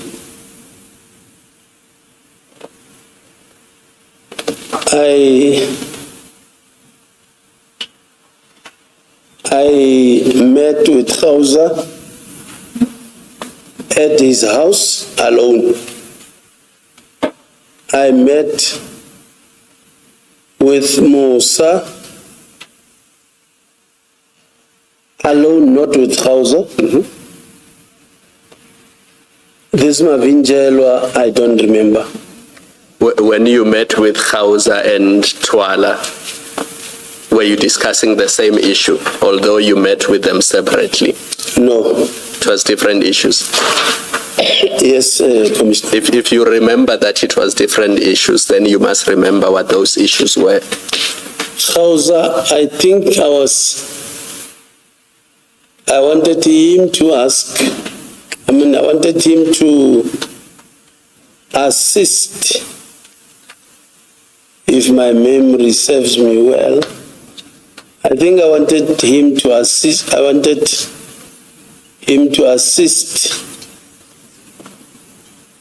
or I wanted him to meet with somebody regarding the case that person said. Khauza is the only one that can assist. Okay. Not necessarily knowing exactly what was that.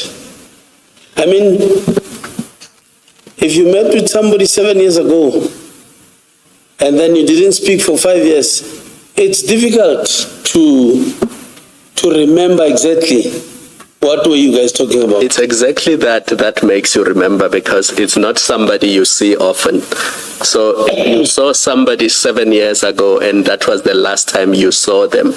It is exactly that will make you remember. If you communicate with somebody regularly, you communicate about so many things that you won't have a specific memory of what you were discussing. But if it's somebody that you say you haven't seen him for 5 years, and you went to his house to discuss something, then surely you must remember what that was.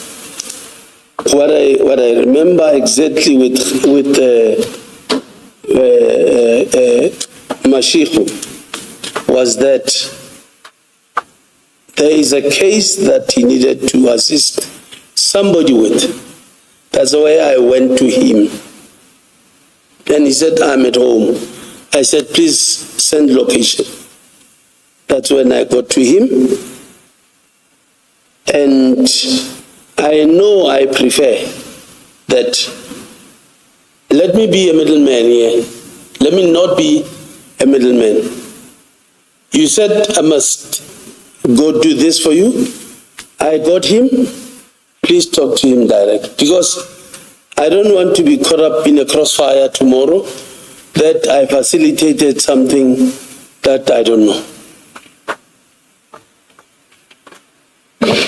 When you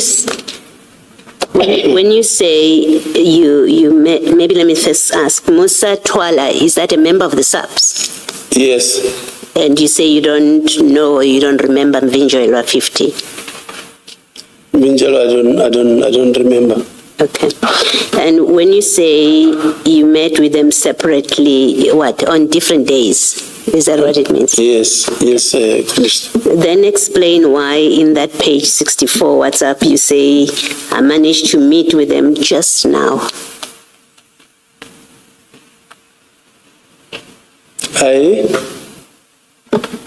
Your text says you met with them just now. And if you met them over different days and not together, why would you say I met with them just now?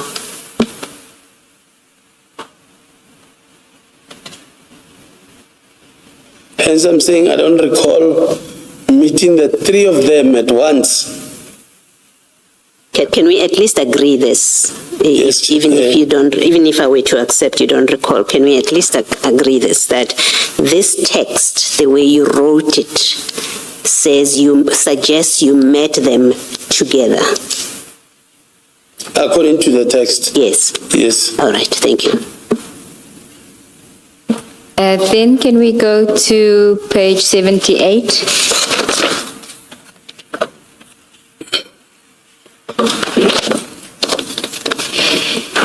There's a message that you sent there on the 28th of March 2019 at 3:14 p.m. and you say, we're winning Tumza, dignity is going. Do you see that? Yes, I see. I suppose you don't know why dignity is going now. Earlier on you said you're going to get dignity back for him, so this must refer to somebody else. Do you recall what it was? Dignity is going. Yeah, you see, this means, I said I will bring it back, now it's going. It means nothing happened. Oh, you're not succeeding. You were not succeeding in getting his dignity back. Why would you say we're winning? Winning means that you're doing something good for him. How can I win with somebody that is going? I don't know, that's your message. We're winning, Tumza, dignity is going. So you must be talking about somebody else's dignity that's going, because you and Tumza are winning.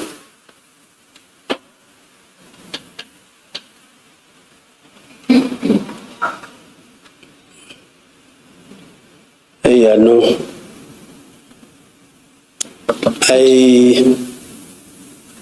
I hate the fact that it's like I'm denying everything. And I don't want it to be that way because it's like I'm hiding something. But seriously, until we get to the bottom of this whole thing, I will then agree that all these dignities, all these bosses, now I know, I remember. Okay, I'm going to give you an opportunity during the lunch adjournment to go through them. But until then, can I then ask you, you see, you send a mess, the next message is smiley face, Yes. and then a few hours later on the same day, you say, don't feel annoyed and I'm not taking advantage. And then you send him a bank account details. Whose bank account details are those? Is my business bank account? It's your business Closed. bank account. Yes, closed.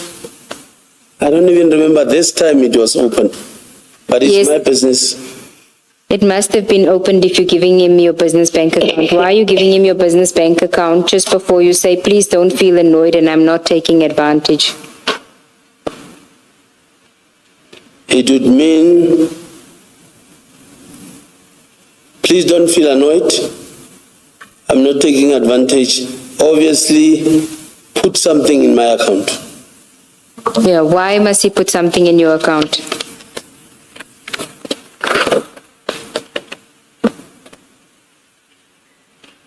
Maybe I would have give it a boosting or borrowing me, I don't know. Well, You said what? Boosting? You said what? Maybe that's English. boasting. Boosting. Not Boosting or Boasting, boosting? boosting. Boost. He's boosting you. Meaning, in this context? I know what boosting means, but in this context, what do you mean? He's giving me some extra cash.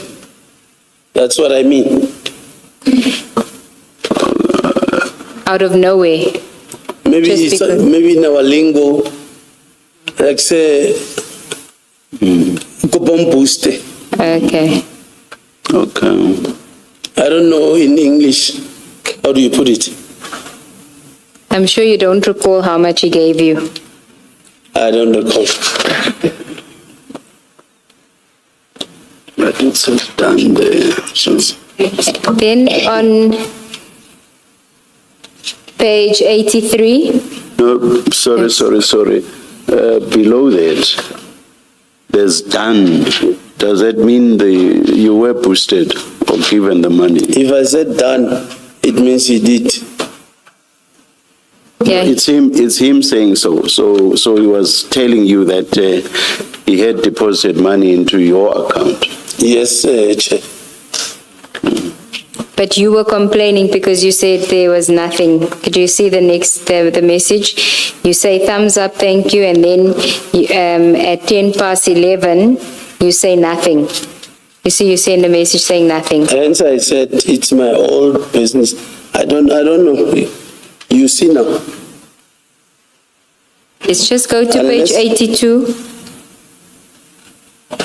It seems that he sends you a screenshot that he's made the payment, and you say, Aish, that's the correct account.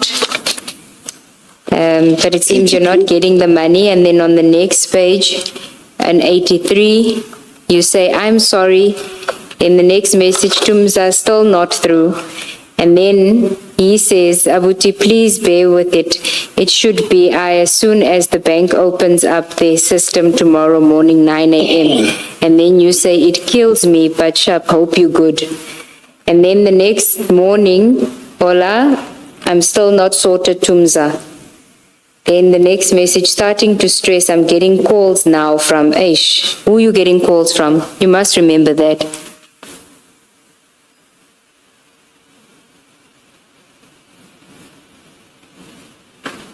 I don't remember, honestly. It's not April Fool's, I'm serious, my brother. I don't remember. Okay, he then sends you the bank confirmed payment, and the next page you say, please send proof, because you clearly don't trust that he has. Do you see that, page 84? Yes. And then you say, I'm in here, please send Tumza, they want to see. Who is they?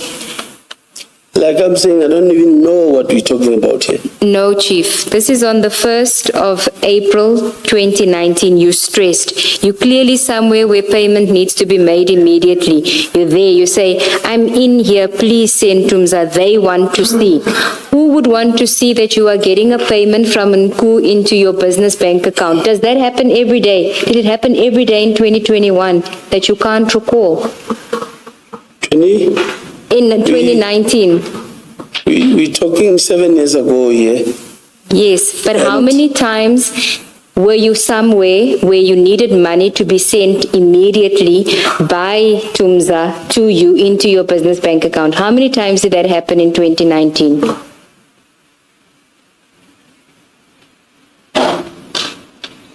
Not many times. Yes. Okay. Yeah. So, and then if you go to page 86, it says it cleared at 2 p.m. Thanks again, we'll call after or give update. So something is happening, and it's all on the 1st of April. Then still on 86, you say, they say call online, and because it was done on Saturday, it's on Smart Block, so they can release after 1 hour after your call. And you send him the number online, and then the money must have come through because you say, thank you very, Tumza, it has reflected, lifesaver, my brother. So he saved your life. How often did he save your life by paying you? Maybe he saved it this time. Yes, why? What bind were you in that he saved your life by paying money? I don't remember what we were talking about or what transaction we were talking about here. But I can see and confirm because that's my account number and now it says it has reflected. Can I know? Oh, Chief, carry on. Sorry. And I know this account is closed a long time. Can I say, Chief, this sequence of WhatsApp messages speak to you receiving money from Nku to pay other people, to distribute to other people. That's what this speaks of, and that's the important thing. Even if you say, I don't remember, what is undeniable is you are getting money from Nku for whatever purpose, but that whatever reason he was paying for, it was to pass it on, or you were going to pay other people that required proof of payment, that were putting you under pressure. You accept that's what this demonstrates? According to this, I accept. Yes, thank you. Remember how much it was? No. You know, when you boost somebody, you give them 100 rands and 200 rands. But if it's a serious business transaction, it's a lot of money. It's not. It means it was not a serious business transaction. That's why I can't remember. Yeah, maybe just to clarify in the light of what Commissioner Khumalo has said now, clarify what it is I'm putting to you. I'm putting to you that this was not a boost to you. You are going to be paying other people that you and Mr. Nku were involved with. That's what I was putting to you. That you say he was boosting you. Well, boost, as we understand it and as you explained it, is to make you cash liquid, to give you money, to assist you personally. What I'm putting to you is this series of WhatsApp messages where you say they're putting me under pressure, send me proof so I can show them. What it demonstrates is that whatever transaction or dealings you and Mr. Nku were doing, these WhatsApp messages was about payment to your account so that you can pay other people known to you and Mr. Nku. That's what I'm saying they demonstrate. Well, according to the messages here, it suggests that, but commissioners, I want to say, if really I was doing something wrong, I wouldn't leave paper trail like this. This doesn't come from your phone. It comes from Mr. Nku's phone, so he's not like you. Clearly, it was found in his phone. I can't. No, I'm saying he's clearly not like-minded. You say you wouldn't leave this paper trail. And I'm saying, well, these were found in Mr. Nku's device, and it's communication between you and Mr. Nku. So the paper trail comes from Mr. Nku's cell phone. No, this is wiring because my account is there. So if really I was doing something that wrong, how do you,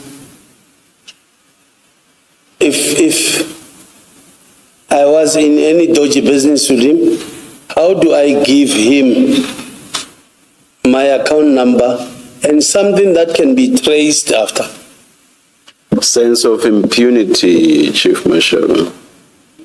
Oh. Well, at that time, you just did not foresee that things will get to this point. I mean, that's what happens. Human conduct. You didn't foresee it will get to this point. But the established fact, which you admit, you're not denying, you did give him your account number. And I understood you to accept that you're saying to him, you're being put under pressure and saying they want proof of payment. I understood you to accept that, yes, it demonstrates or at least suggests that the money you were receiving was to be distributed to other people as well. Well, according to this, Yes. it suggests that. Yes, thank you. Thank you, Chair. Is this a convenient time to take a lunch adjourn? Let us adjourn and resume at 14:35. Let's adjourn.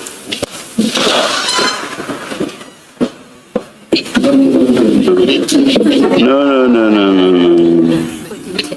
14:10.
resume the hearing.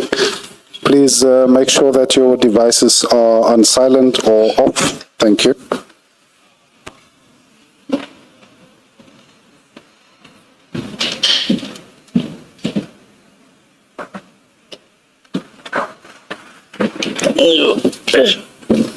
Yes, Ms. Seegers Ncube. Thank you, Chief.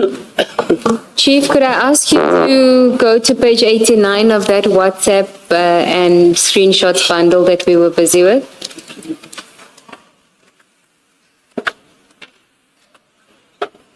Do you have page 89?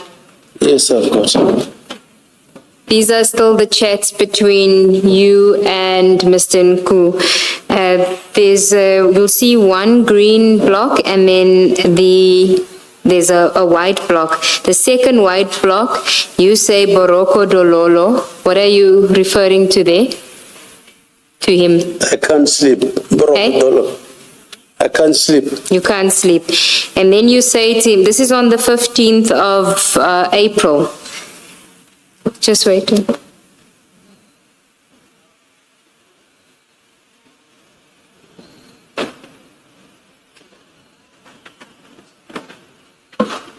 Thank you, Chair. So you're saying to him you can't sleep, and then the next message on the 15th of April, you say we need to work, responsibility piling up, mark timing. Why do you need to work with Mr. Nku, who's a civilian? What work are you looking to go into with him? Maybe here, maybe I'm talking about, maybe the information, I don't know. And maybe commissioners, I've tried to go through this chats. I don't want to lie. 2019, I cannot recall.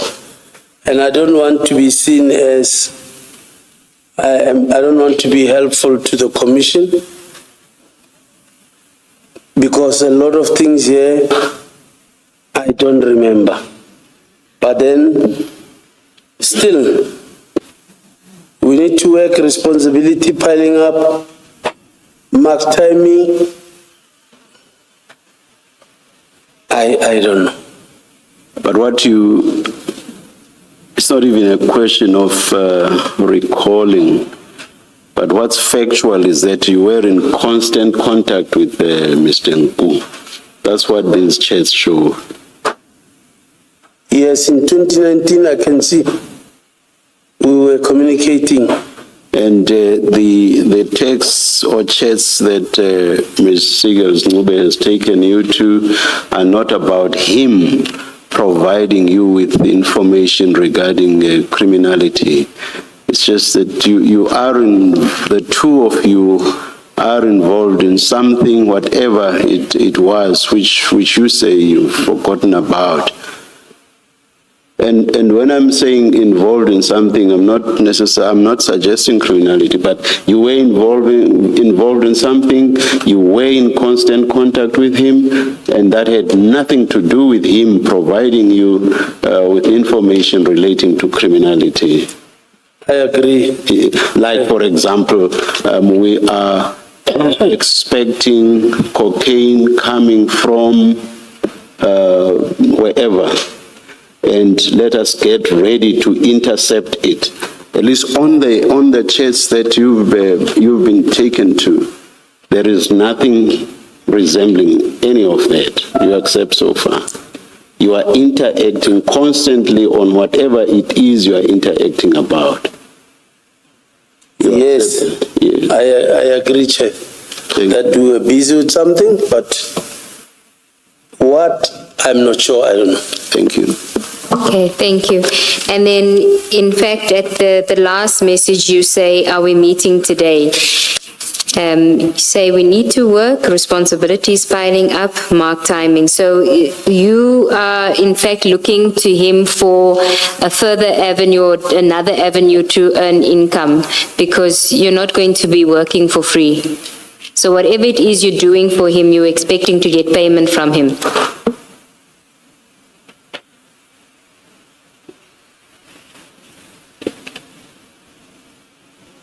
I don't see anything that talks about that here. No, I know, but you're not going to work for free. You say we need to work, responsibility piling up. Responsibility can only pile up if you need money. It's for money. That's your responsibility that you're referring to. Let me say yes. Well, every man hustles. Yes, I mean, So- it's logical. Yes, every man hustles. But here, I don't remember what. But let me agree with you, yes. So this would have been a side gig, something on the side that you were going to do with him. Yes. Okay. And so then you must know, have details about what it is that you intended to have on the side with him. What was it? Well, most of the time, when Nku calls or called, he would need favors or he would need to meet with somebody, or he will ask me,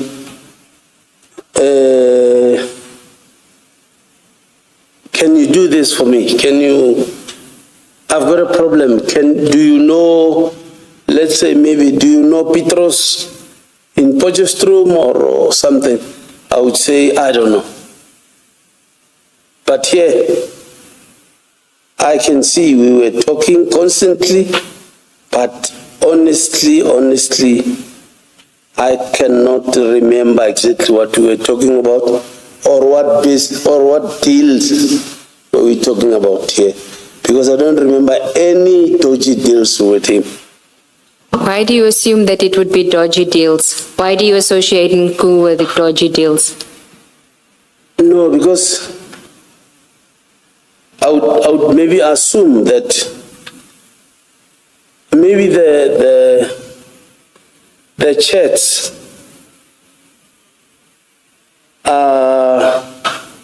or the chats looks like there is something wrong that we are doing, or there is dodgy businesses that we are dealing. And so I'm saying, I don't know exactly here. So you agree that is what it looks like when one reads these chats, that there is something untoward going on between the two of you? It paints that picture. Yes, it's a reasonable inference to make when one reads it. It paints that picture. Yes. Sorry to interrupt. In one of the questions you asked, I wanted to follow up because you said it's a side gig, and Chief Mashaba agreed and said yes. So I just needed to know, what side gigs did you do with Nku in 2019? Side hustle. Yes, side hustle. Seriously, well, Let me tell you why I'm asking you this. When the question was put to you that it was a side hustle you and Nku were doing, you agreed. So my follow-up question is, what side hustles did you do with him in 2019? Let's limit it to that period. Well, to be honest with you, commissioners, Nku, maybe I didn't put it nice at the beginning. He would be very much helpful to me. He would help me, would assist me with a lot of things. So, Financially? Financially, yes. Not official. Yes. Not official. For an example, maybe let me say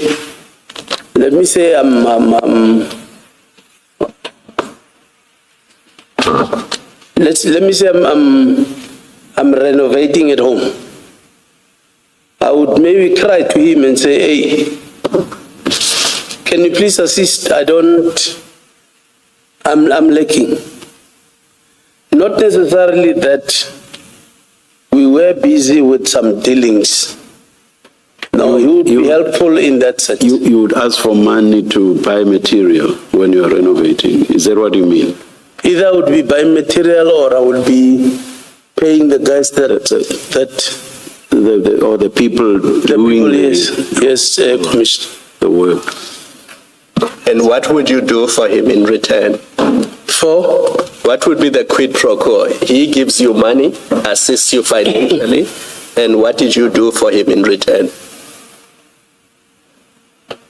Nothing, depending on what assistance will he be asking from me.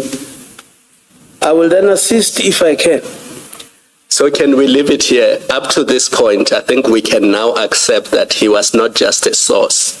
He was something more because he also assisted you financially. I agree, Chair. Thank you, Mr. Okay, and then on page 90,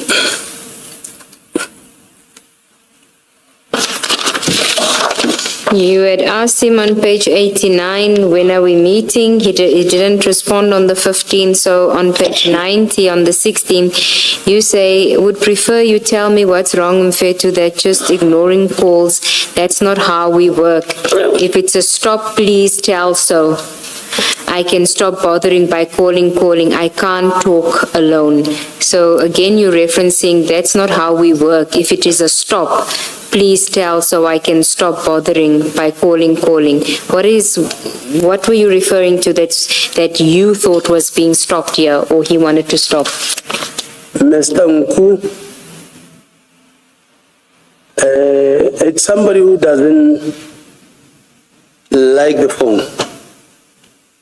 Or somebody that travels a lot. You might call him and not get. You end up drawing a conclusion to say, maybe he's ignoring you. Not knowing maybe he was out of the country. It's a person, he's like that. Maybe, yeah. No, but you are referring to him, you're saying to him, just ignoring calls, that's not how we work. If it's a stop, please tell, so I can stop bothering by calling. So a stop to what? Like I'm saying, it would have been maybe the help that I asked, because I don't want to say now, I don't know. Because it also put me in a bad light to say I'm not useful to this commission. You say he traveled a lot. Did he go to Brazil a lot, or did he ever go to Brazil as well? I don't know exactly where he goes. Yes, Ms. Seegers Ngube. Before you come in, you see in that WhatsApp on page 90, you say that's not how we work. So you are working with him on something, and then you say, if it is a stop on whatever you're working with, that's how to read this paragraph. If it is a stop, please tell me so that I stop and I don't keep calling you. So you were working on something with him. This is not a case of him, it's about him giving you help, financial help about something. It has nothing to do with it. This is about something you're both working on, and then you say to him, if there is a stop to this work that we are doing together, let me know so that I can stop and then not call you. So you were working with Mr. Nku in 2019, April, on something. You must be able to remember it.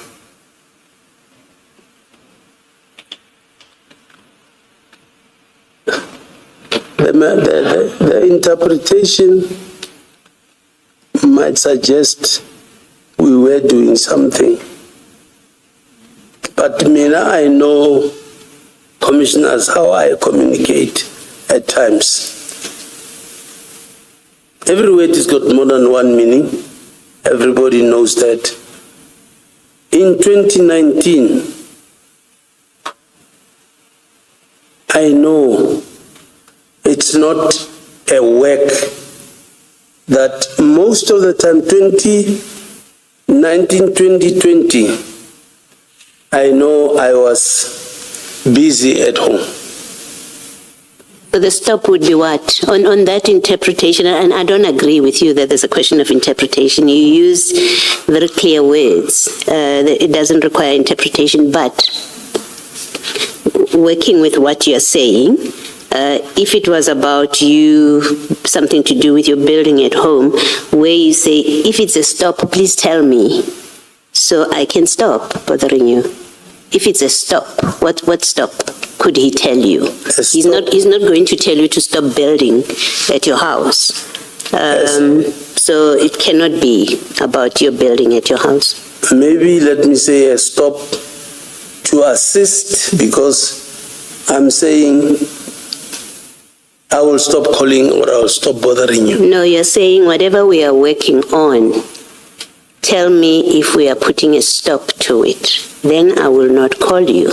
That's what this communicates. Whatever we are working on, tell me if we are stopping, and then I'll stop calling you. And what I'm putting to you is, it could not have been about renovating your house, because, and I would like to believe that Mr. Nku is not going to tell you to stop renovating your house.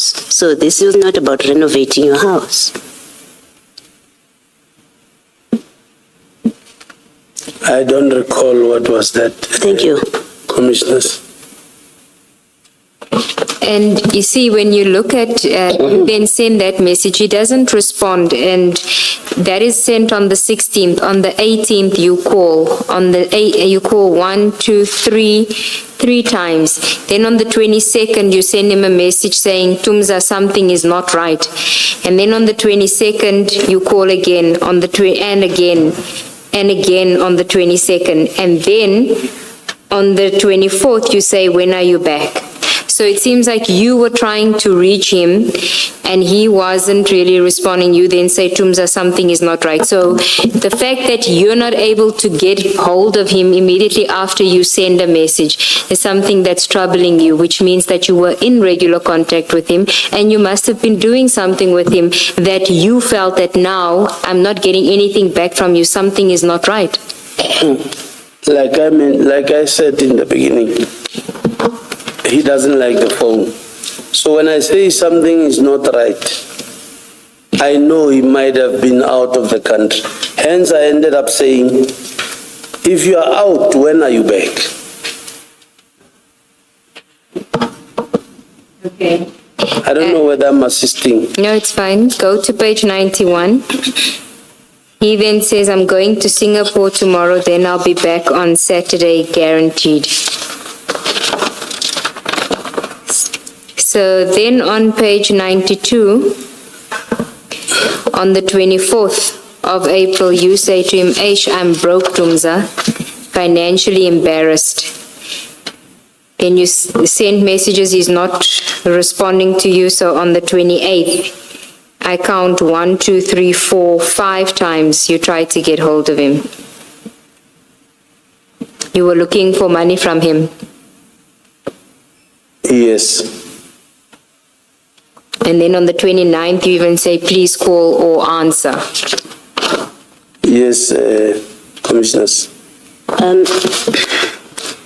Chief, how is it okay, or why should we say or consider it okay and harmless that you are asking for and are receiving money from a person who you say is not your friend?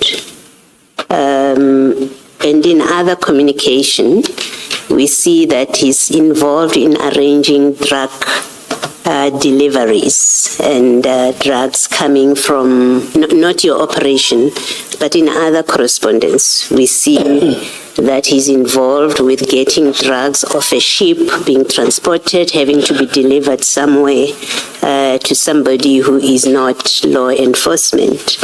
How should we look at a law enforcement officer like yourself being funded by a person like that? How is that not problematic?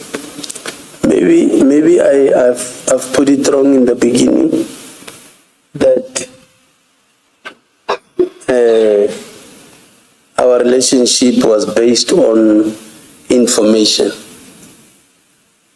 He tends to be, even now, we communicate, because now he tends to be my younger brother, I can say. Maybe I've put it wrong in the beginning.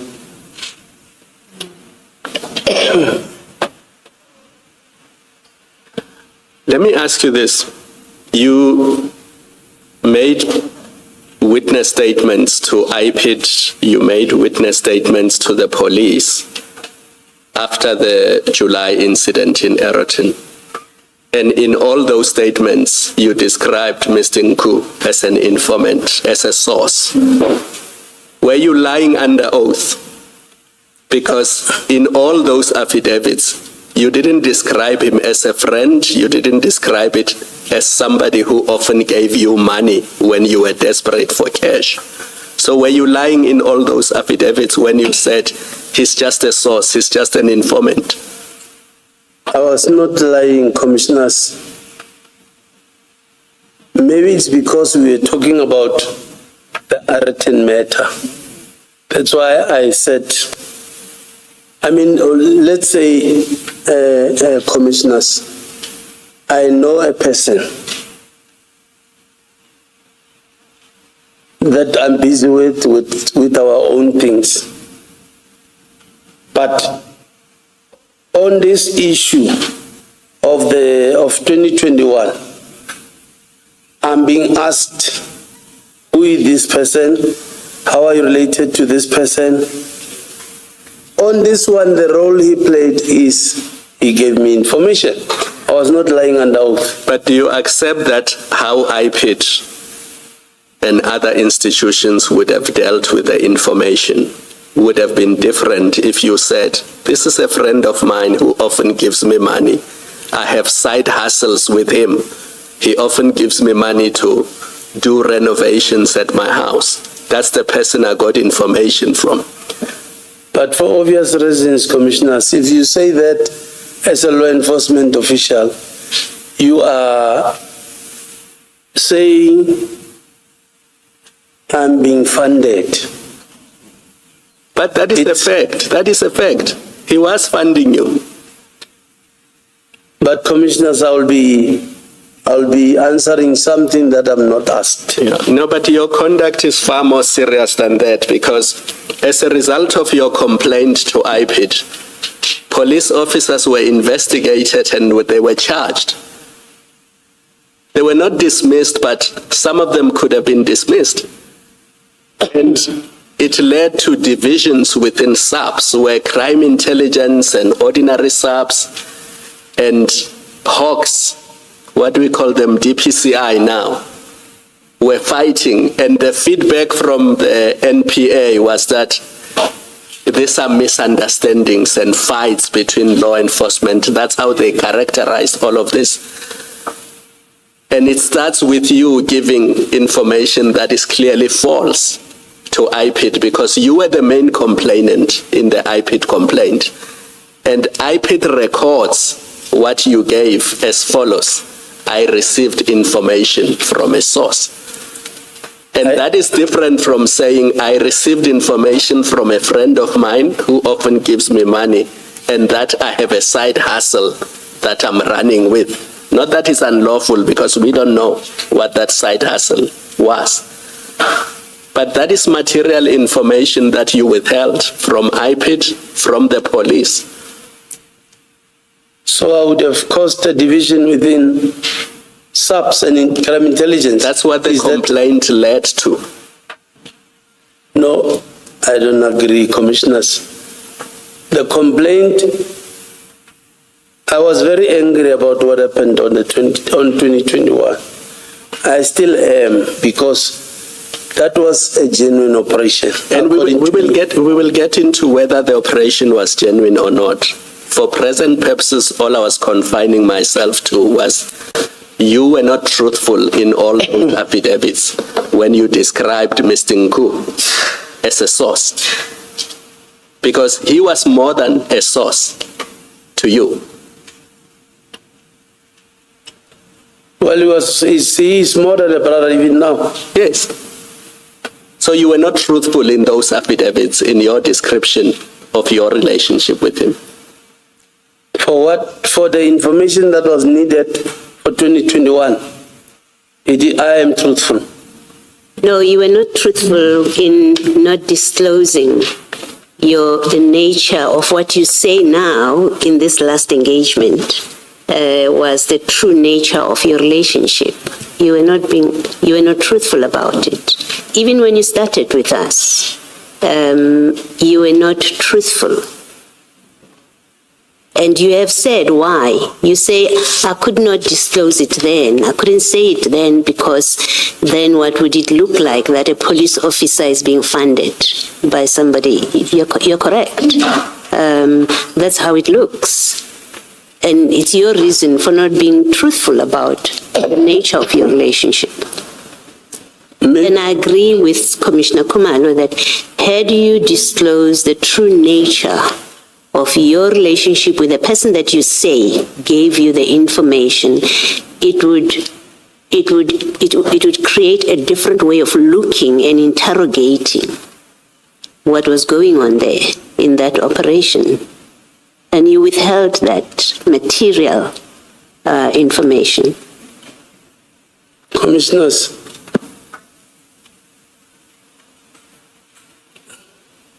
what we were doing, or what I'm doing with Nku, in him, maybe I'll be saying, if it is taken as a funding, it's unofficial. But on my official capacity and basis, I don't think I was lying. But other things, it's not only good that I know. But we know, we don't even need to get there.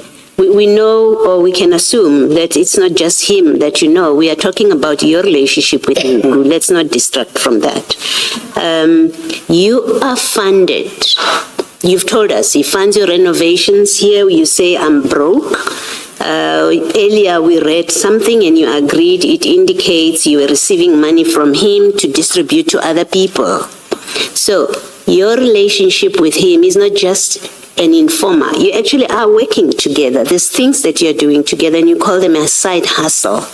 So the truth of your relationship with Mr. Nku, you didn't disclose it in 2021.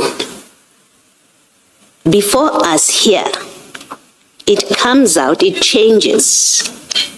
You started off, he's an informer, arm's length relationship, you've even an acquaintance. Eventually, you have to accept that on the documents before us, it does show that you're not being truthful about the nature of that relationship, and you concede that, well, we are friends. You end up saying that.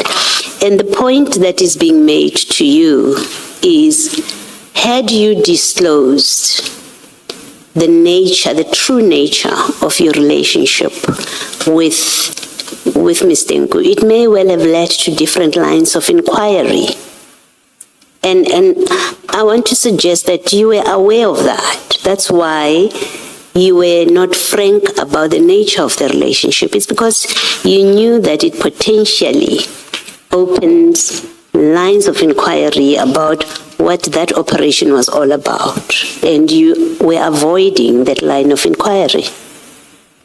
And in that way, you were being dishonest about the relationship with Nku, as you were, and I want to put it to you, as you have been with us.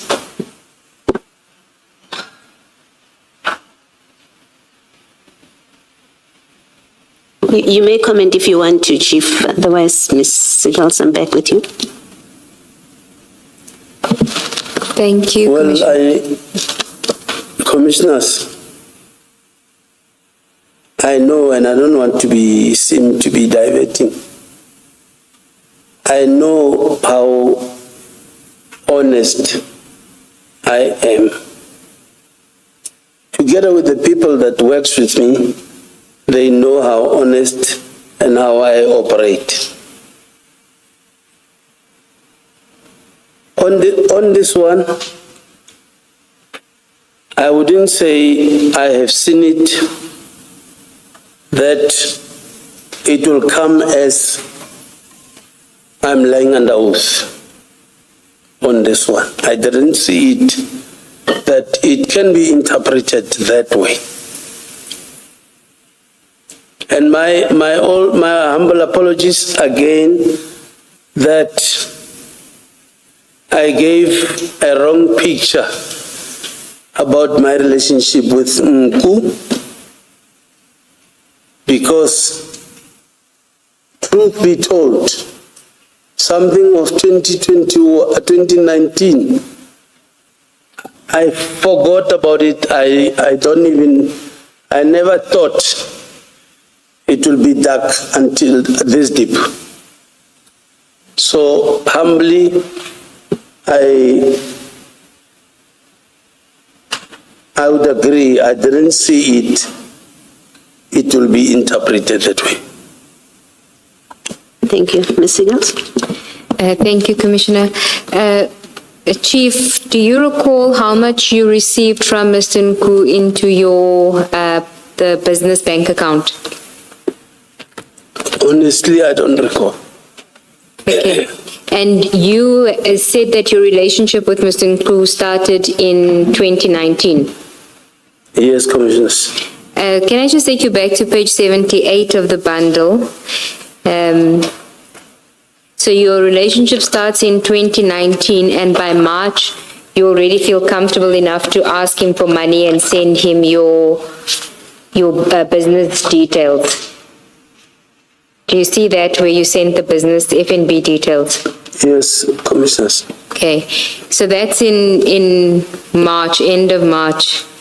And you say you don't recall it, it was 20,000 Rand. Does that figure sound right? That it was 20,000 Rand? If it was 20,000 Rand, I recall that I was busy at home. He was assisting. Okay.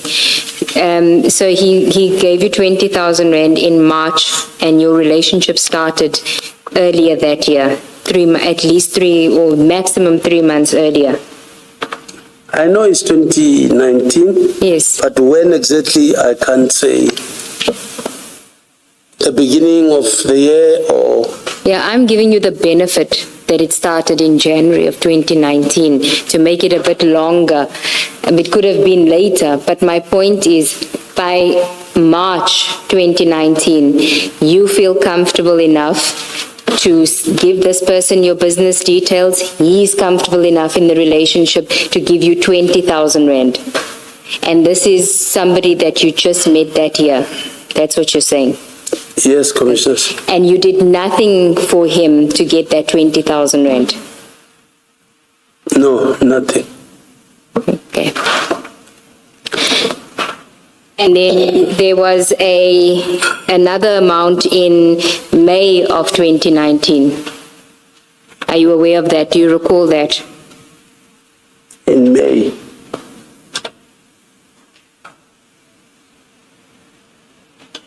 Did you say you recall it? No. Okay. I'll get to it. It was May 2019, but I'll get to that one.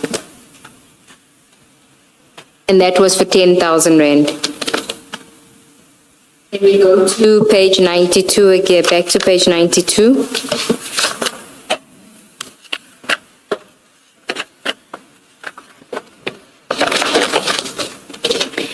I had already dealt with that where you had said to him that you're broke, you're financially embarrassed, and then there's a series of calls or attempts for you to get hold of him. And on page 93, on the 29th of April, at 8:02 a.m., he says to you, let's meet 7 p.m. I'm in a meeting with the SG.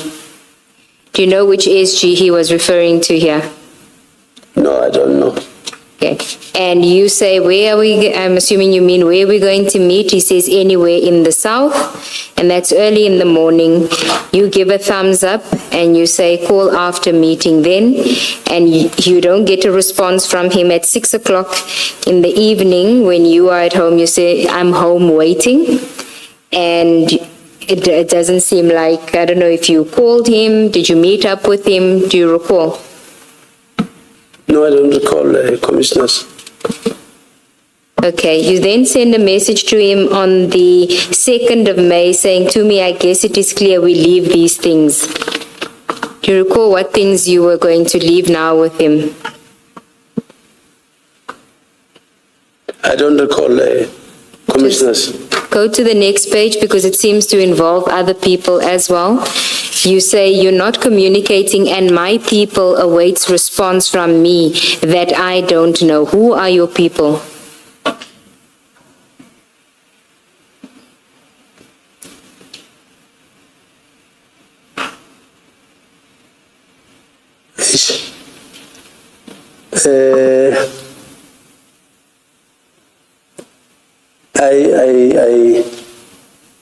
I hate to keep on saying I don't recall, I don't know, but honestly, it can ring the bell. I don't know. Chief Mashaba, Chair? it does not look like this related to several matters or several issues. This must have been one theme. That's the distinct impression I'm getting. For you to say that you've forgotten every and anything about this, let me tell you that to me, it looks like you are feigning this forgetfulness. Your comment? It will look like, Commissioners, hence I'm saying, in 2019, honestly, I don't remember what were we busy with. All I know or can recall is that I was busy fixing at home. And other than that, I know there was no other businesses or side dealings with Nku. Are you suggesting by saying that that everything relating to these texts was about you renovating? Is that what you are suggesting? That is the only thing that I remember I was busy with in 2019. But it could not have related to renovating. What was this about? Your people.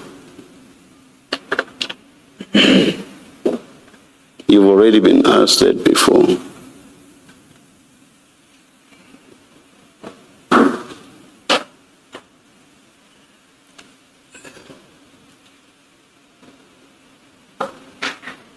And that was not about money. It was from me that I don't know. If you were talking about money, you would have said so that I should know by when I may pay them. So this was not about money. You were involved in something else. I'm even afraid to say I don't know again. You do know. You do know. That is why I'm saying you are feigning this forgetfulness. You do know.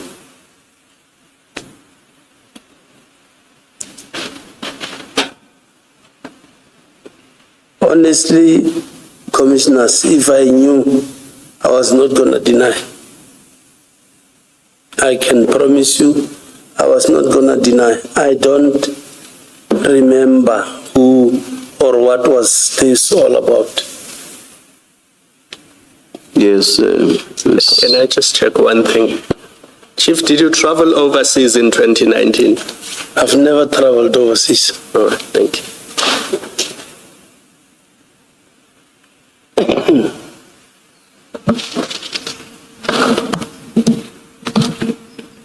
Okay, may I continue?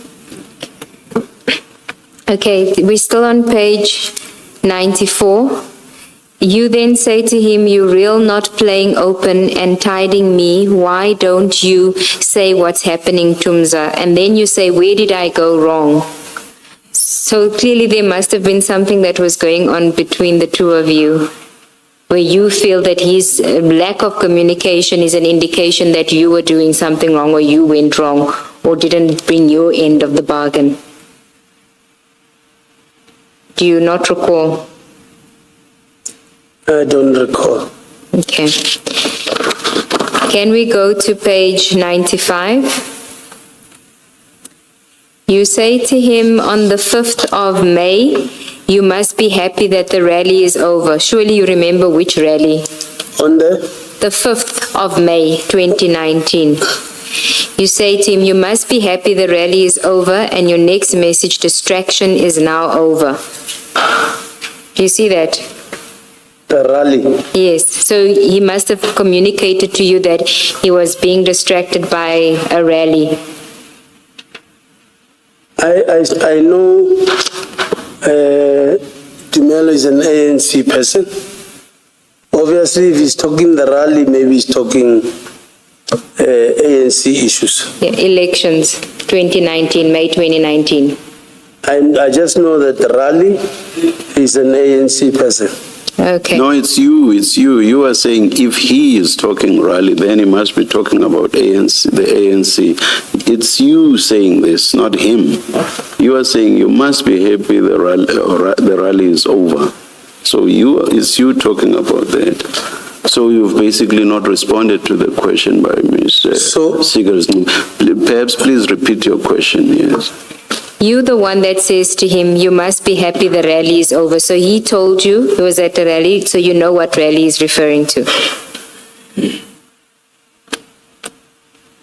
2019? Yes, May 2019.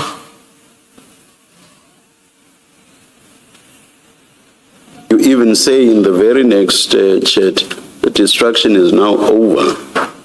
So obviously you were aware of what rally he was talking about, or rather what rally you were talking about, and which would have been distracting him. Like I'm saying, 2019. Like I'm saying, I know. If it's something to do with rallies, it's ANC things. So I can't remember 2019 what was happening or what was the rally all about, or which rally was this. Okay. See, you then send a message on the 6th because he's not responding. Please talk to me. You're stressing me seriously. I don't want, and I think you meant unfinished businesses because you say unfinished later. And then you say, please just tell me what's happening. At least let me know. So he is a significant figure in your life at this point, because nobody sends such a distressing message to somebody that's a mere acquaintance. You're either very reliant on him for finances or for something else. So what was going on? Well, I know business will mean anything that has to do with money or finances. Yes. I know for the fact. But then, it's difficult. Well, you have unfinished business with him because you say, I don't want unfinished business. So you do have business with him. So you're saying to him, please just let me know what's happening. At least let me know. If we're done, then we're done.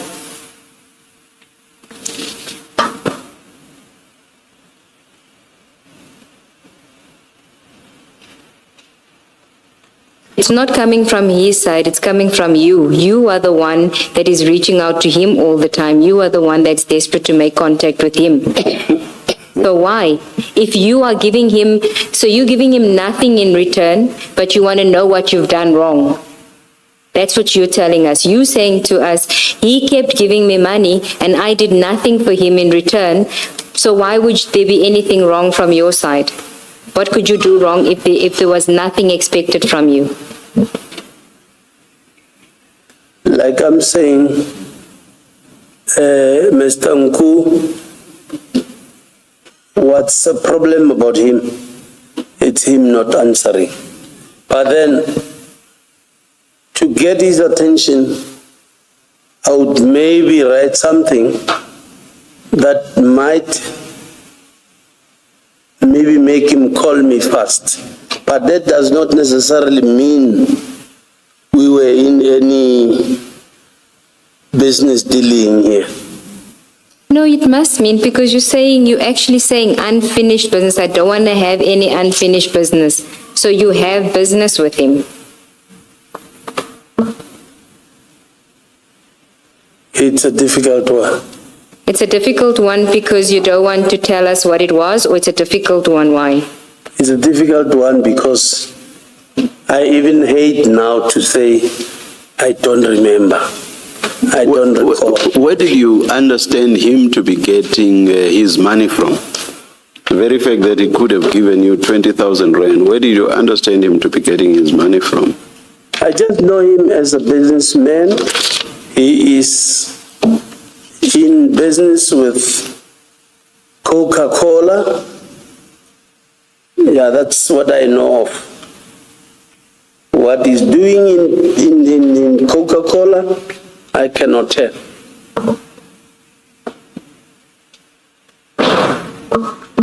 Yes, Mr. Thank you, Gelzumbe. Okay, can we go to page 96? He then responds on page 95, you'll see on the 14th of May. He says, afternoon, Abuti. Apologies, you will understand the dynamics of everything when we meet. I couldn't respond nor meet you at the time. I'm done with my tasks. I'm just awaiting clearance. Please tell me you remember what he was referring to here. He's done with his tasks and he's awaiting clearance. Clearance for what?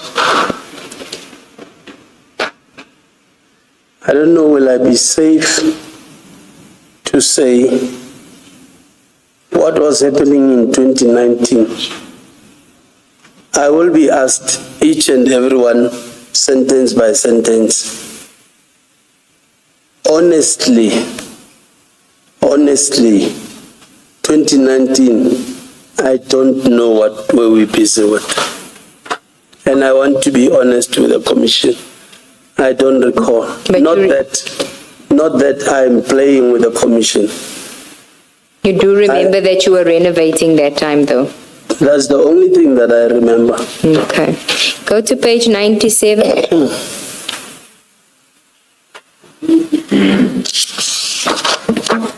On the 21st of May, you say we must meet Tumza.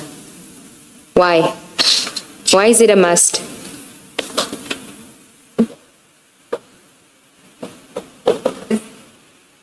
You are the one that's reaching out to him. We must meet. Why must you meet with him?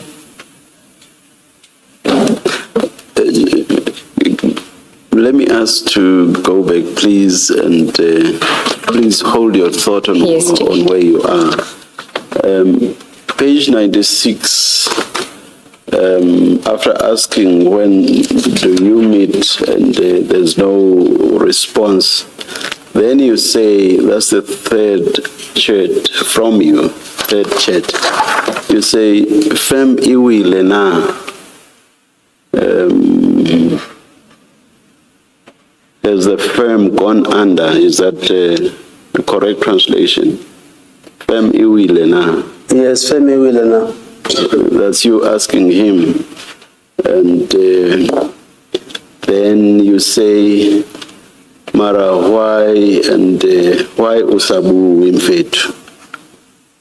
So basically, if the firm has gone under, why aren't you saying anything about that? Am I interpreting this correctly?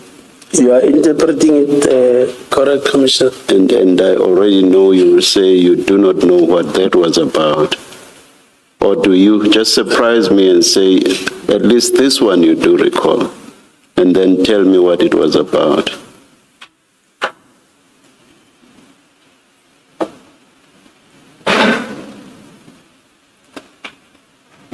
It frustrates. It really frustrates because I really want to. What firm were you talking about? And what was its relevance in your chats?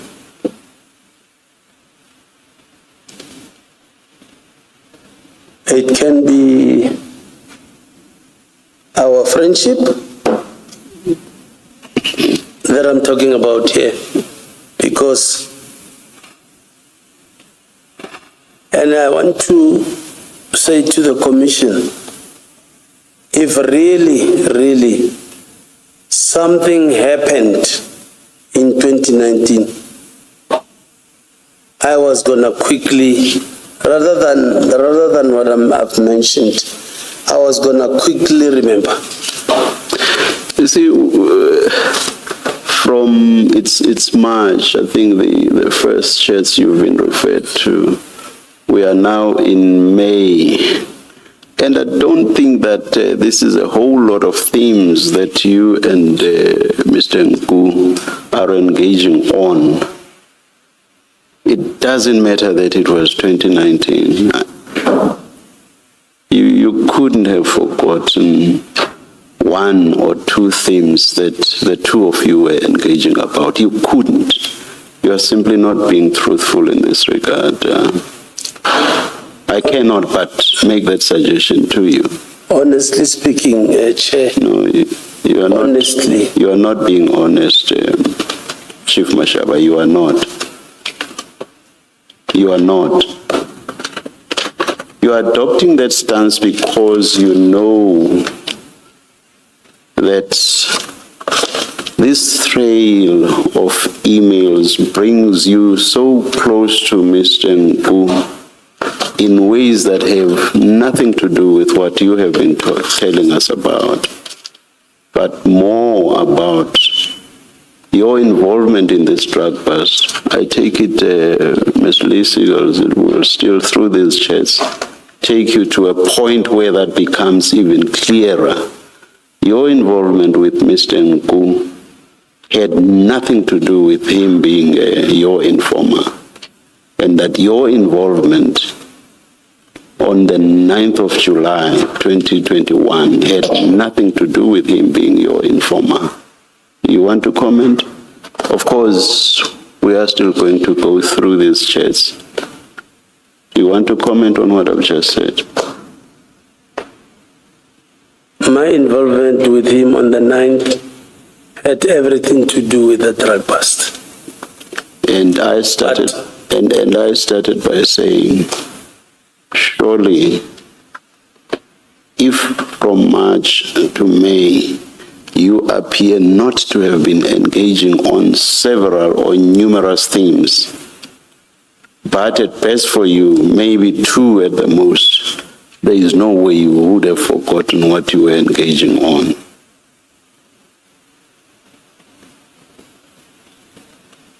But honestly speaking, Commissioners,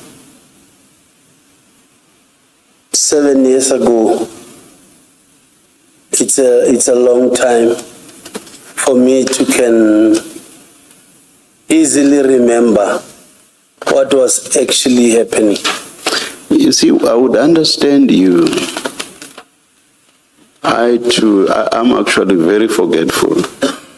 But forgetful as I am, if there was only one thing that I was engaging with a particular person on, that fact, the fact of the engagement, the nature of the engagement, I would remember.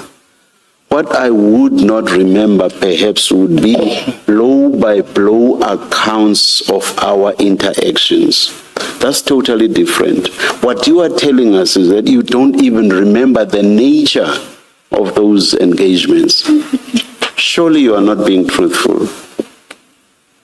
You are simply not being truthful. Commissioners,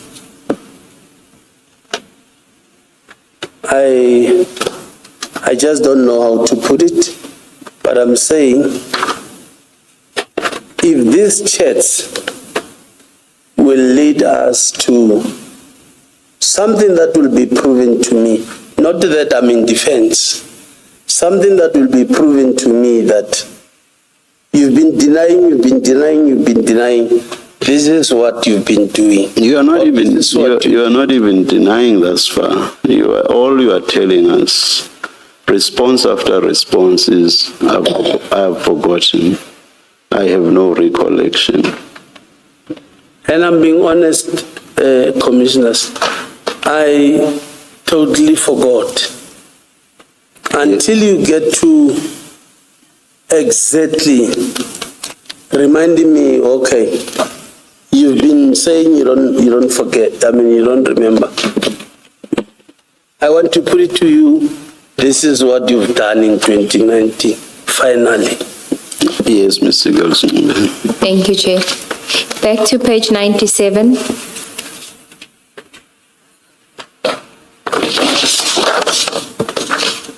You say you don't recall why you had to meet with Tumza. At the bottom, on the 21st of May, he says, I've just done with my meeting. I'm going to spend the day in Lutuli.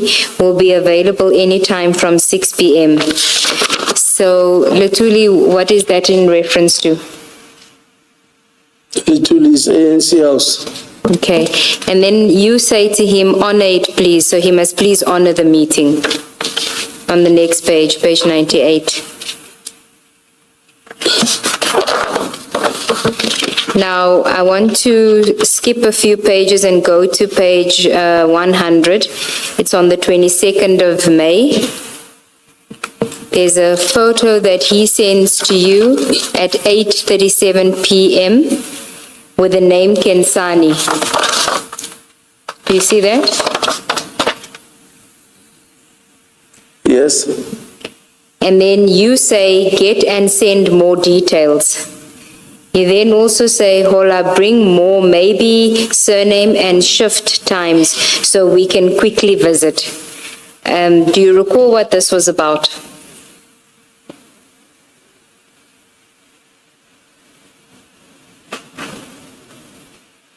Kensan.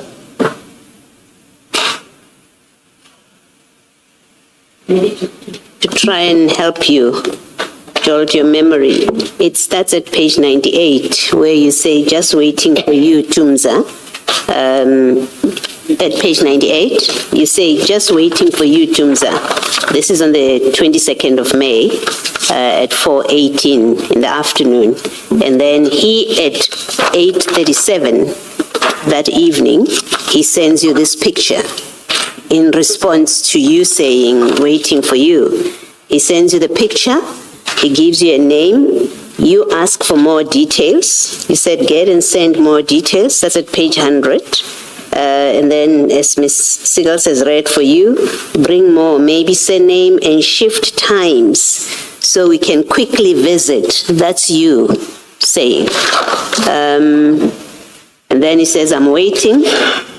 I'll get by 9:30, you do thumbs up, and then you say, Bo Peter can't wait, and then you have a laughing emoji.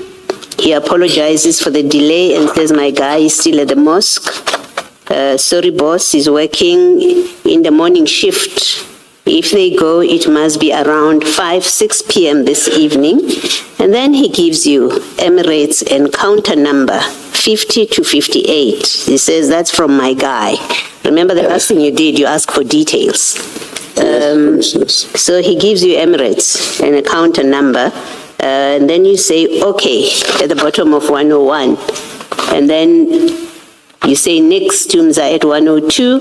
And then you send a picture of the airport, the check-in counters, which 3 of them appears from the color to be Emirates. And then you write, you say, here now. So you've got that sequence.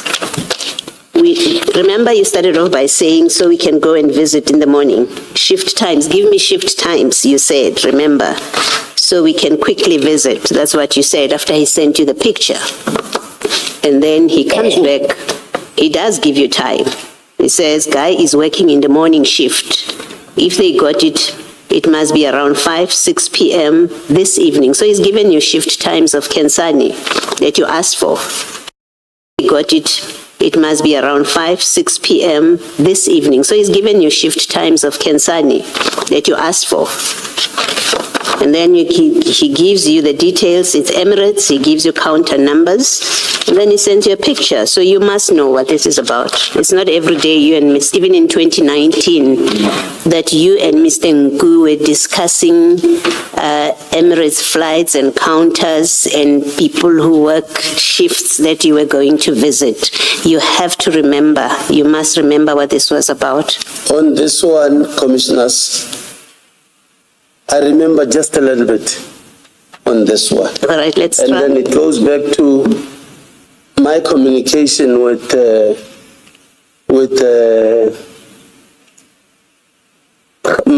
Mashiko. On this one, I now remember when you're saying to me, Kensan. On this one, Nku had a problem that somebody I can't remember if it was gold or either gold or platinum. Nku needed help. I remember now when you're talking Kensani. Nku needed help to say,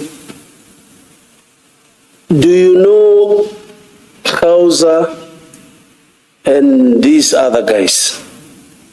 Because there is that thing, I can't remember, is it gold or platinum? They stole it from the airport. I said, I don't know, but I can find out who those guys are. Because I know that name. It's in our circle of friends or something like that. I know, Nku needed assistance that, can you please get me House's number so that I meet with him, I tell him what or can he assist to recover that thing that belongs to somebody that Nku knows. That's when I got to look for Hausa and the other two guys. It's only now that we're talking Kensan that I remember. That is the reason why I met Mashiko. I wanted Mashiko to assist Nku about maybe recovering whatever that was lost at the airport, because they were working there, or they still working there. I don't know. Okay, look at the entry on 103 where it speaks about a previous event on the 5th of May. This is what he sends to you. Because you say get a surname, he says on it, and then he says on the 5th of May on the night flight at 22:20 p.m. 150k USD was stolen from a client's bag. Ayanda checked him in the passenger's name, it gives the name, and also 4 million in cash rands was also stolen from 2 bags from another passenger. So which one? Number 103. Yes. He's referring to an incident that occurred on the 5th of May. He's sending that to you. What do you know about that, about Ayanda being the person that checked in the passenger, 150k USD and 4 million in cash was stolen? Now I remember. It was the dollars that got lost or stolen at the airport. That's how he requested me to assist and get the 3 guys, because they're working at the airport. This is the assistance he needed from me. The check-in guys at the Emirates counter. No, the details he was giving me here was for me to give to the policemen that are working at the airport. You see, I can't even remember what was it. I'm saying gold or something. I remember it was, yes, money stolen from the airport. Yes. Of somebody that Nku knows. But Kensani is somebody that works at the Emirates check-in counter. Where does Kensani? I am not so sure, but Kensani is somebody that was maybe assisting Nku. For sure, Kensani is not police. Okay, if you go to the next page, it says, when you grab him, ask him about Ayanda. They work together on this. He's referring to Kensani.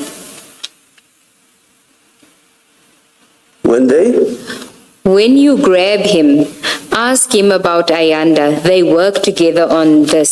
So the previous message is telling you that Ayanda was the person that checked in a passenger on the 5th of May and money was stolen. And then the other one, it was, he gave you Kensani's details, which led you to the airport, to Emirates counter 50 to 58. Then it would mean those things were stolen by Kensani. Okay, so... That's why, sorry? No, go ahead, that's why? That's why he sent me the picture for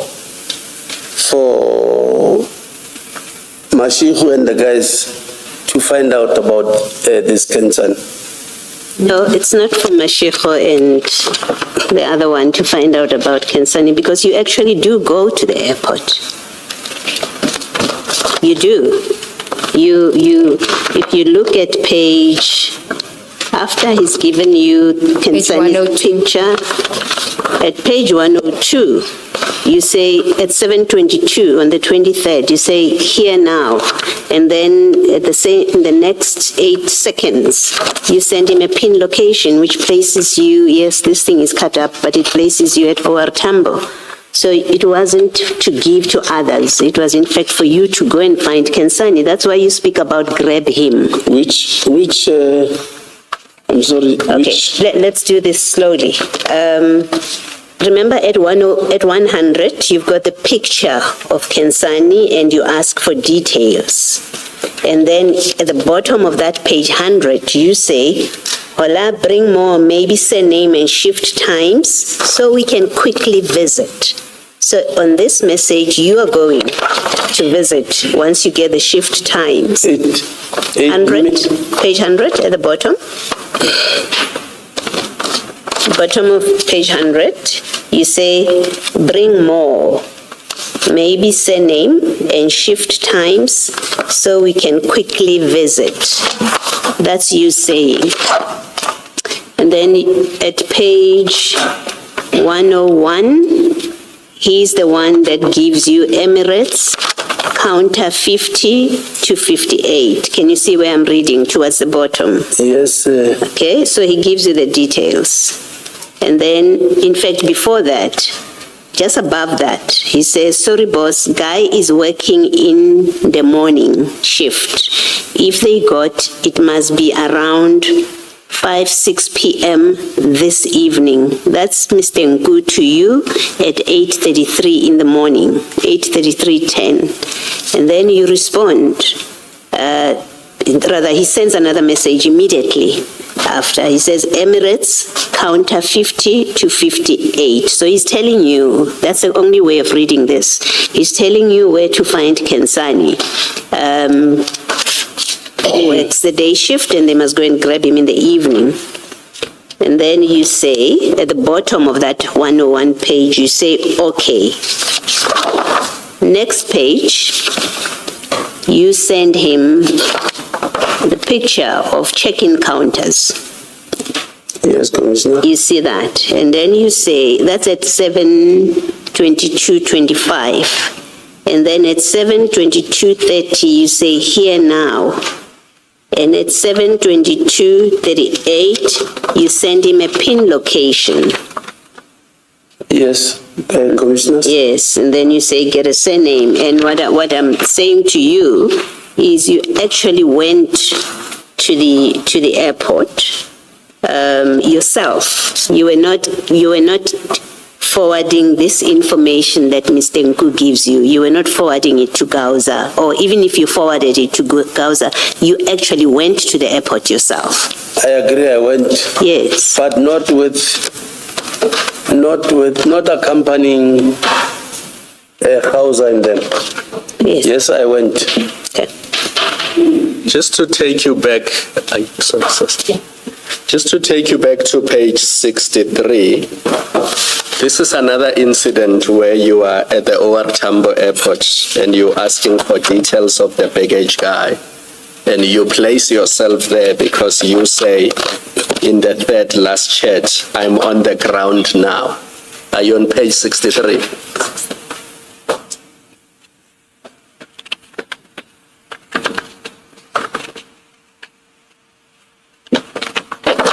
Yes, Commissioners. Do you see that? Which one exactly? The third last chat, so third from the bottom? We're on the ground now. Yes.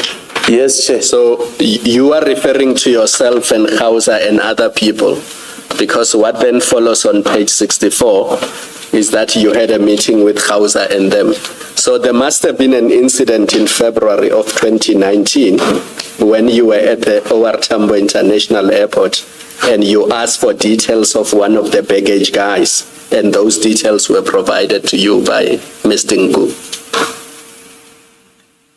Yes, what's the question? What were you doing with Mr. Nku at OR Tambo International Airport that required that you get details of the baggage guys?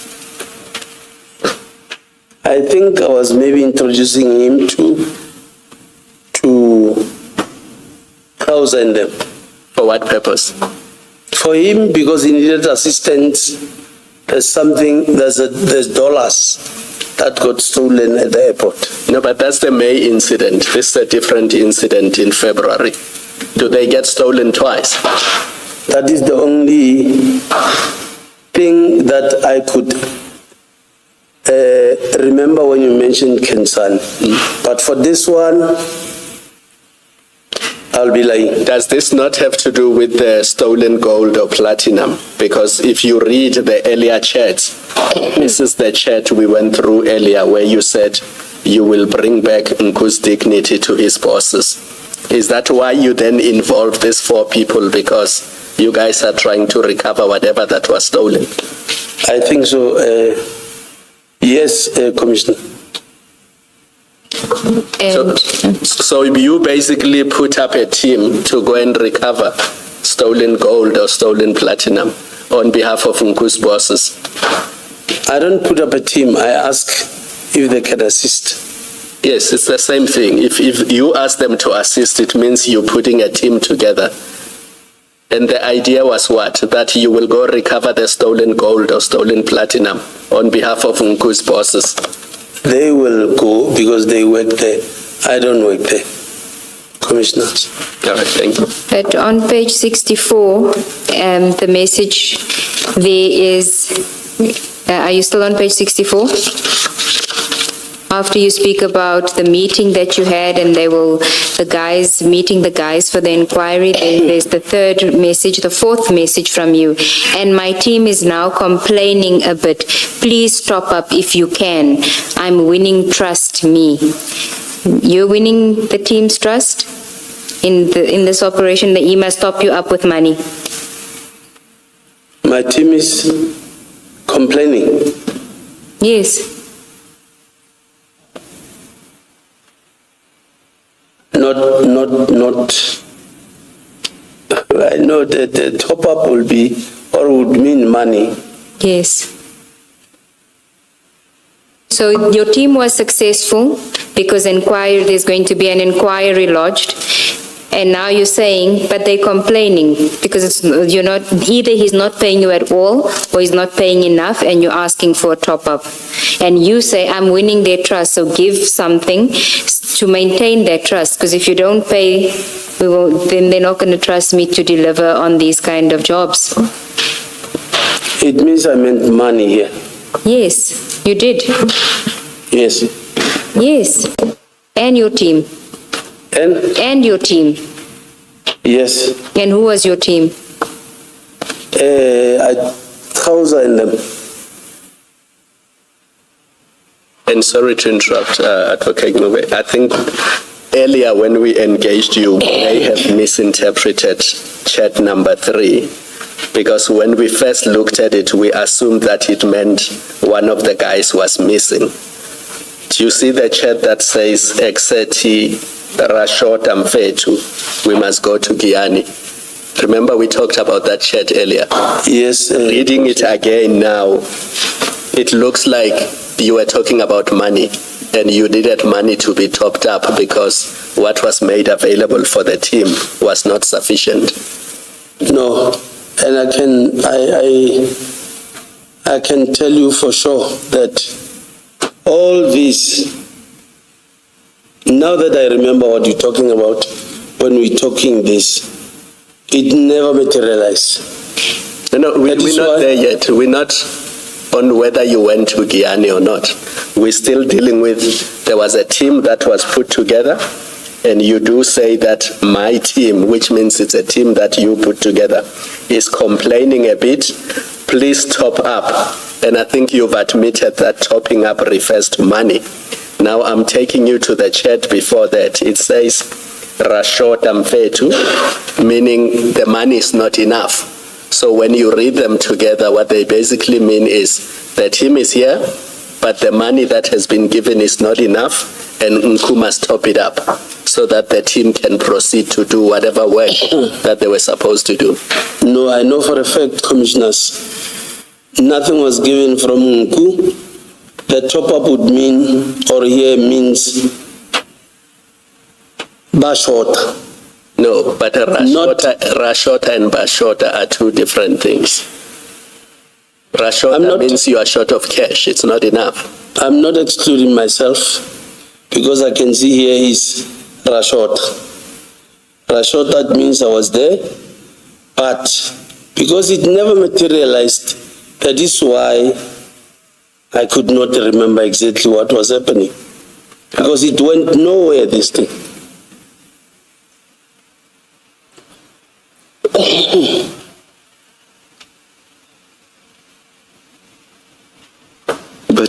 But surely what you are saying, look at the next chat. Please top up. That must be about money. It just must be.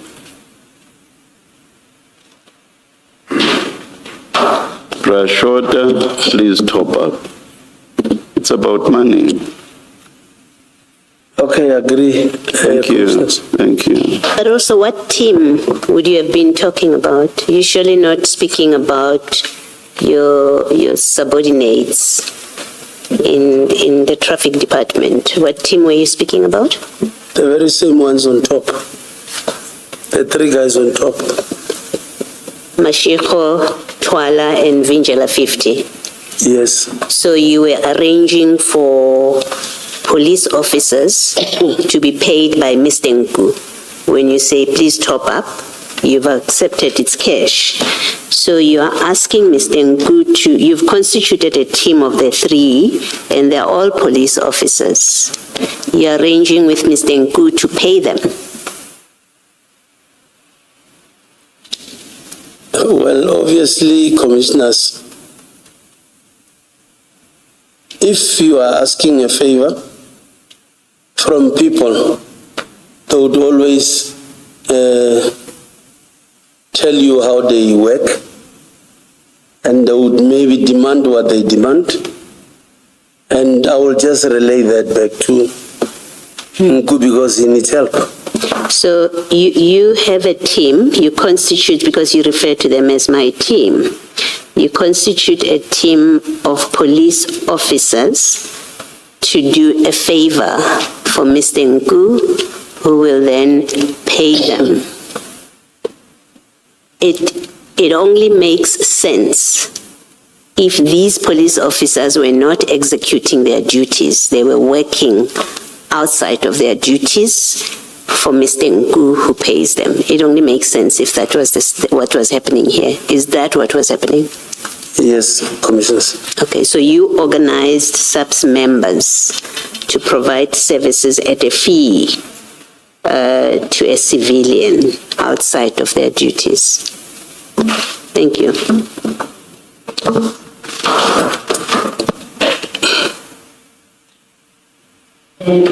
And you say when you organize these three, that you are now arranging for payment from Mr. Nku. You say, what were they doing? What were they doing for Mr. Nku? Remember, this is still in February. That's why I'm mixing the two. It's the dollars and the gold that was stolen from the airport. So that must be the gold if it was one of the two, because we know the rands, the 4 million rand, and the dollars, $150,000, that is in May. It's in a May trip, and this conversation is in February. So this must be the gold. I know I was in contact with the guys for those two things only. And you say this team that you constituted, they were doing what? They were trying to find the gold for Mr. Nku or whoever else he was assisting. Yes, they were trying to get it, to recover it.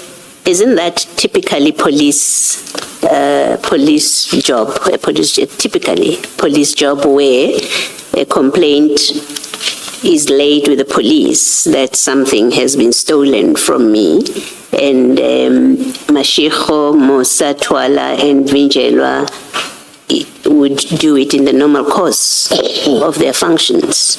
They are policemen. Yeah, but you've just said they were not doing this in the course of their employment. It was a side hustle that they were doing for Mr. Nku.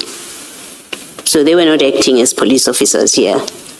They were acting as a private army or private team, which is paid, which is hired and paid by Mr. Nku. Side hustle, commissioners, I spoke about side hustle somewhere. I said I approached these guys because they work there. How are they going to recover it? They're the only ones that knows. Yes. Yes, either they will officialize it. I cannot dictate to them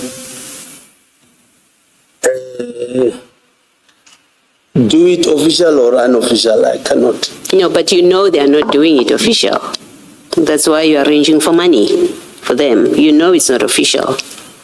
If it were official, you would know that they will be paid their salaries. They don't get any more than that. And if there are bonuses, they will get bonuses. I don't know how the police work in respect of that. But you would know if it was official that they would be paid in the normal course. Here, you've arranged them and you're arranging for payment. In fact, you're asking for top-up, so it indicates they were already receiving payment. And what I'm putting to you is, in fact, I think you accept it was a side hustle. And what I'm putting to you is, but here you are about an alleged complaint of loss of gold. And what you do is you organize a team of police officers to do the work for a private citizen and then to be paid by the private citizen, when in fact all of that is supposed to be normal police duty. And here you are coming up with a scheme where police officers who are paid by the public, who are employed as such, to do exactly that. You organize them to work for a private citizen at a fee. That breaks the law, it seems to me, on every level that you can imagine. All of you have broken the law. If you say, which is what you say, if you say that's what happened, then all four of you should be prosecuted, honestly. You've broken the law. You break the law. You use police officers to engage in private business that is paid for by a citizen or a member of the public. Surely you must accept, even if you say, at that time I didn't think about it that way, but sitting there, you have to accept it is wrong on all levels that you can think about. Plus, you are using their position at the airport. You say from their position, they would know what to do. So you're quite conscious that you are getting police officers to use their positions and power that they get out of the law by virtue of employment, nothing more, by virtue of employment, to use those positions to serve the interest of Mr. Nku, who pays them, but who's also your funder. It's just wrong in every way you look at it. And it's liable to criminal prosecution put to you.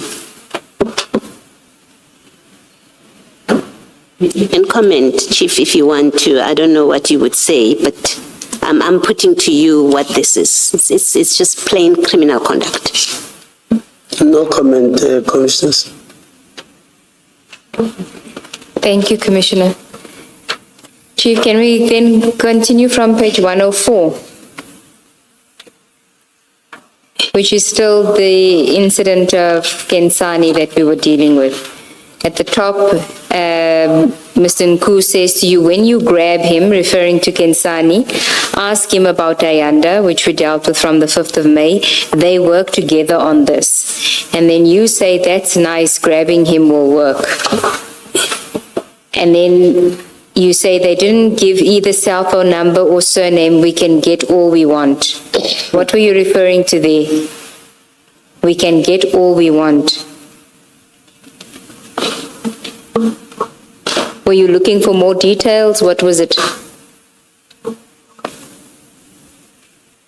I think I was looking for details. Okay. He then says, I am on it, you give thumbs up, and then he sends you the Emirates flight number. You say thumbs up. He sends you a number saying that it's Kensani's number. And then on the next page, he says, you then say, Tumza, I'm stuck. This is now at 6:52 a.m. on the 24th. You say, Tumza, 6:35 p.m. later that day. You say, Tumza, I'm stuck. So you were successful. Were you successful in grabbing Kensani? Like I'm saying, none of this materialized. So we were not successful. So why did Mr. Nku then send you 10,000 Rand on the 25th of May?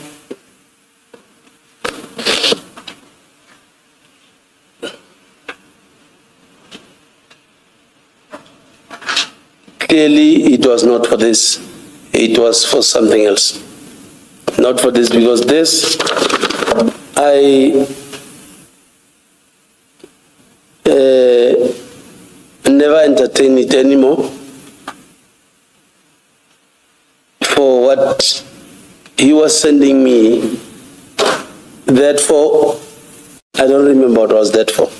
But it's not like for something that I did for him. So it's coincidental that you go to the airport when he tells you to go and grab someone. We don't know if you were successful. You say you weren't successful, but you don't remember much of anything. So we're not sure if maybe your memory is correct that you weren't successful here. And then he pays you 10,000 Rand. Immediately thereafter, the next day, on the 25th of May, you receive 10,000 Rand from him. I would say because of our relationship, maybe for trying to assist him, that's what he did. Okay, go to page 107. Before you do that, sorry for that. Chief, you in your statement at paragraph 2, you say you were politically and forcefully removed and arrested and detained in 2018, and then you were suspended. When were you reinstated? You don't give us dates.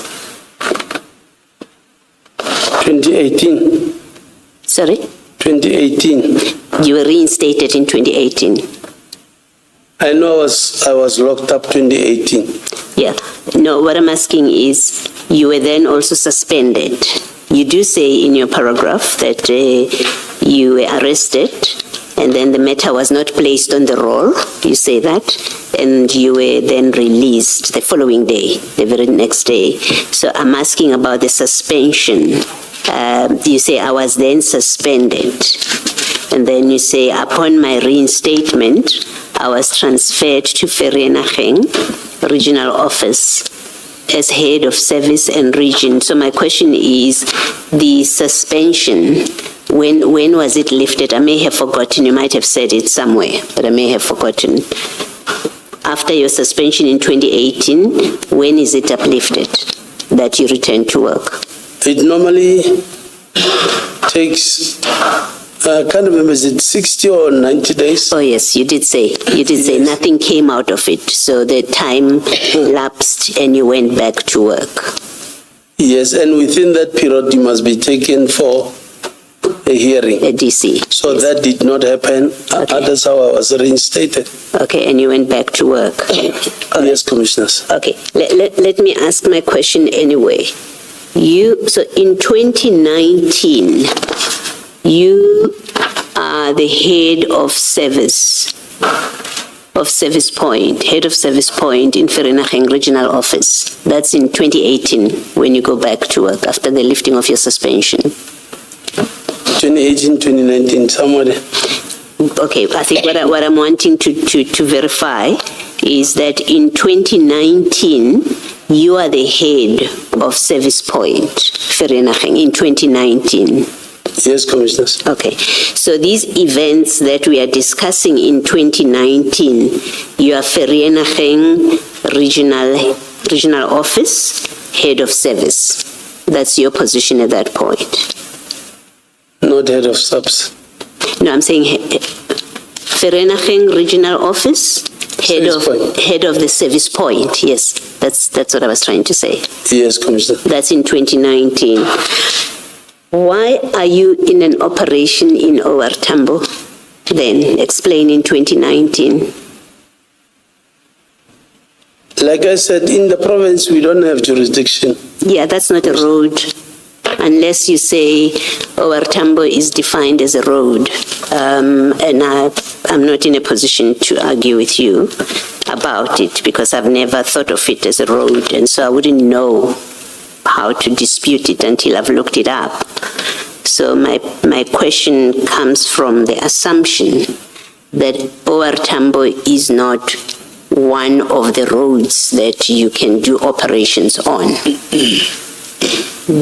This is, so my question of why are you in an operation at OR Tambo, but also maybe let me add to it, just in case you say it's a road, let me add to it that what you are doing there, what puts you at OR Tambo is not a crime in progress, like you explained earlier, that you are a law enforcement officer. If a crime happens within where you can see it, you must act, or you're expected to act, and you have the right to, the power to act. This investigation about whether it is about gold, following up on stolen gold, or about dollars in May, all of which is in 2019. It's not your hot pursuit case, right? This stuff that has happened already historically, and you're following up on suspects. Why is that? How are you involved with this operation? OR Tambo is the airport. Yes. You have jurisdiction over that. You have powers there. Which powers, commissioners? As a traffic officer. Obviously, I did not get into the airport and dig into what was happening because I found the guys that are working there. I went with Tumelo to introduce to them. That necessarily does not mean I went inside airport inside in airport. No, but airport still, because it's outing, still, we do work at the airport. Yeah, no, And- sorry, finish, sorry.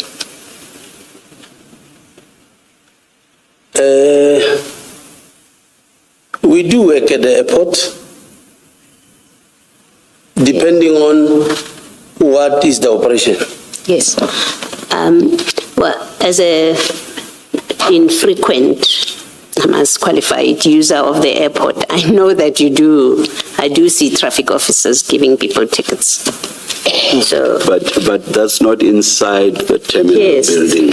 I know where traffic officers like to park and stop people. It's usually as you turn to go straight towards the terminal building. Traffic officers like to stop there. That's not inside the terminal building. the question is, you have an operation which we have established. It's not an official police operation because these three people who are your team that are paid by Nku, they are not in a police operation to follow up on this. You've accepted that. So we know that whatever's going on there, they are not doing official police functions. We know that.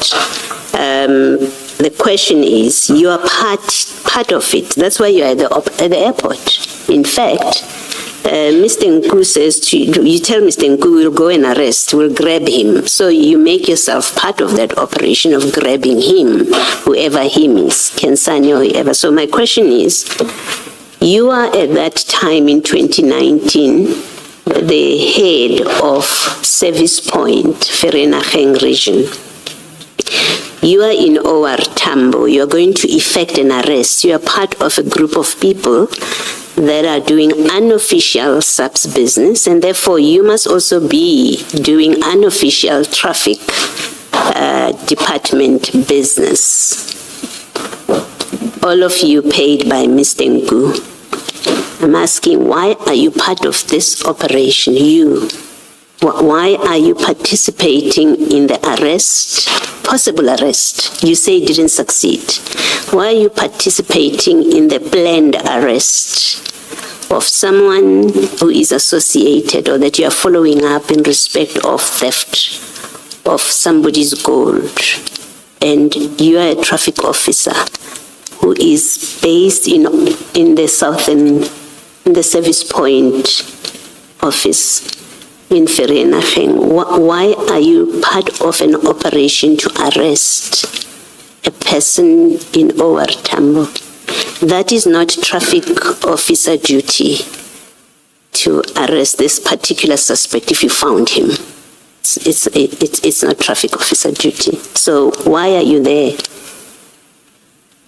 I did not participate in that operation. I was at the airport trying to assist Nku and introduce the guys to Nku. It doesn't mean I went inside the airport or I was part of the operation.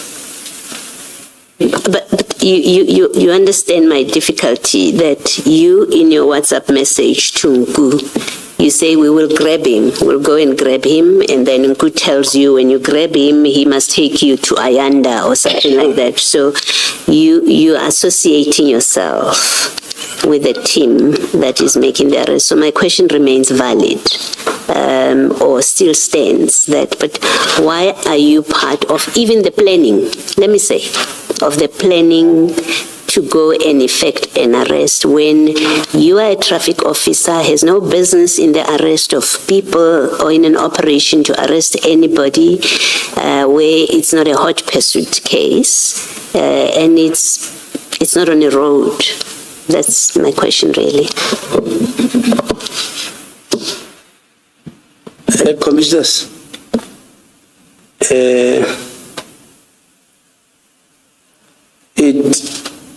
it doesn't mean because I said we going to grab means necessarily that I know with the WhatsApp it would mean I was part of the team.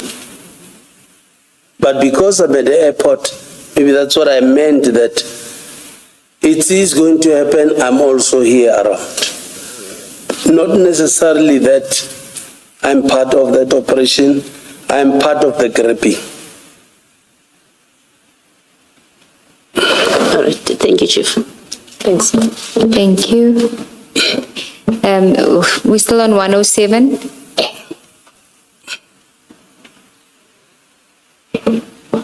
As I indicated, you received payment on the 25th of May. So if we look at the message where you've got the thumbs up and the thank you, the grateful hands, you say, please inform after doing it, Tumza, my notification is giving problems. That's still on the 24th. And then also still on the 24th, the Nux Mfetu. On the 25th is when you receive payment. Then on the 29th of May, you say, Tumza, I see Didi is back. Let's move on our issues. Who's Didi?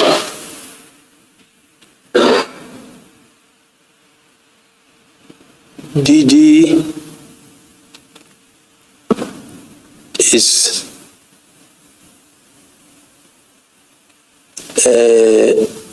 Tumza's uncle. Whose uncle? Tumelo's uncle. And who is he? He passed away. Can you give me his name? Kebi Mapatso. Is that the name? Yes. And what were you meaning by he's back? Just before that, why do you call him DD? Isn't DD supposed to be initials of a person? Like I said, commissioners, when Mku calls me or calls somebody boss, I automatically call boss. As to who he means, I don't know. Is it? But this is you writing here. This is not Mku, sorry, Advocate Nube. This is you saying, I see DD is back. Yes, commissioners. So what is the name of this person that you call DD, and why do you call them DD? He calls Kebi Mapatso DD. But why is that not KM? Why is it DD? That I'm not sure. And let me maybe not answer for Mku. No, but Maybe you he knows. You saying Didi, so you know the person as Didi. Yes. Okay. Because he calls him Didi. Okay. And this is in May 2019. Yes, commissioners. Is Didi not former Deputy President Didi Mabuza, who was reappointed in May 2019 as the Deputy President?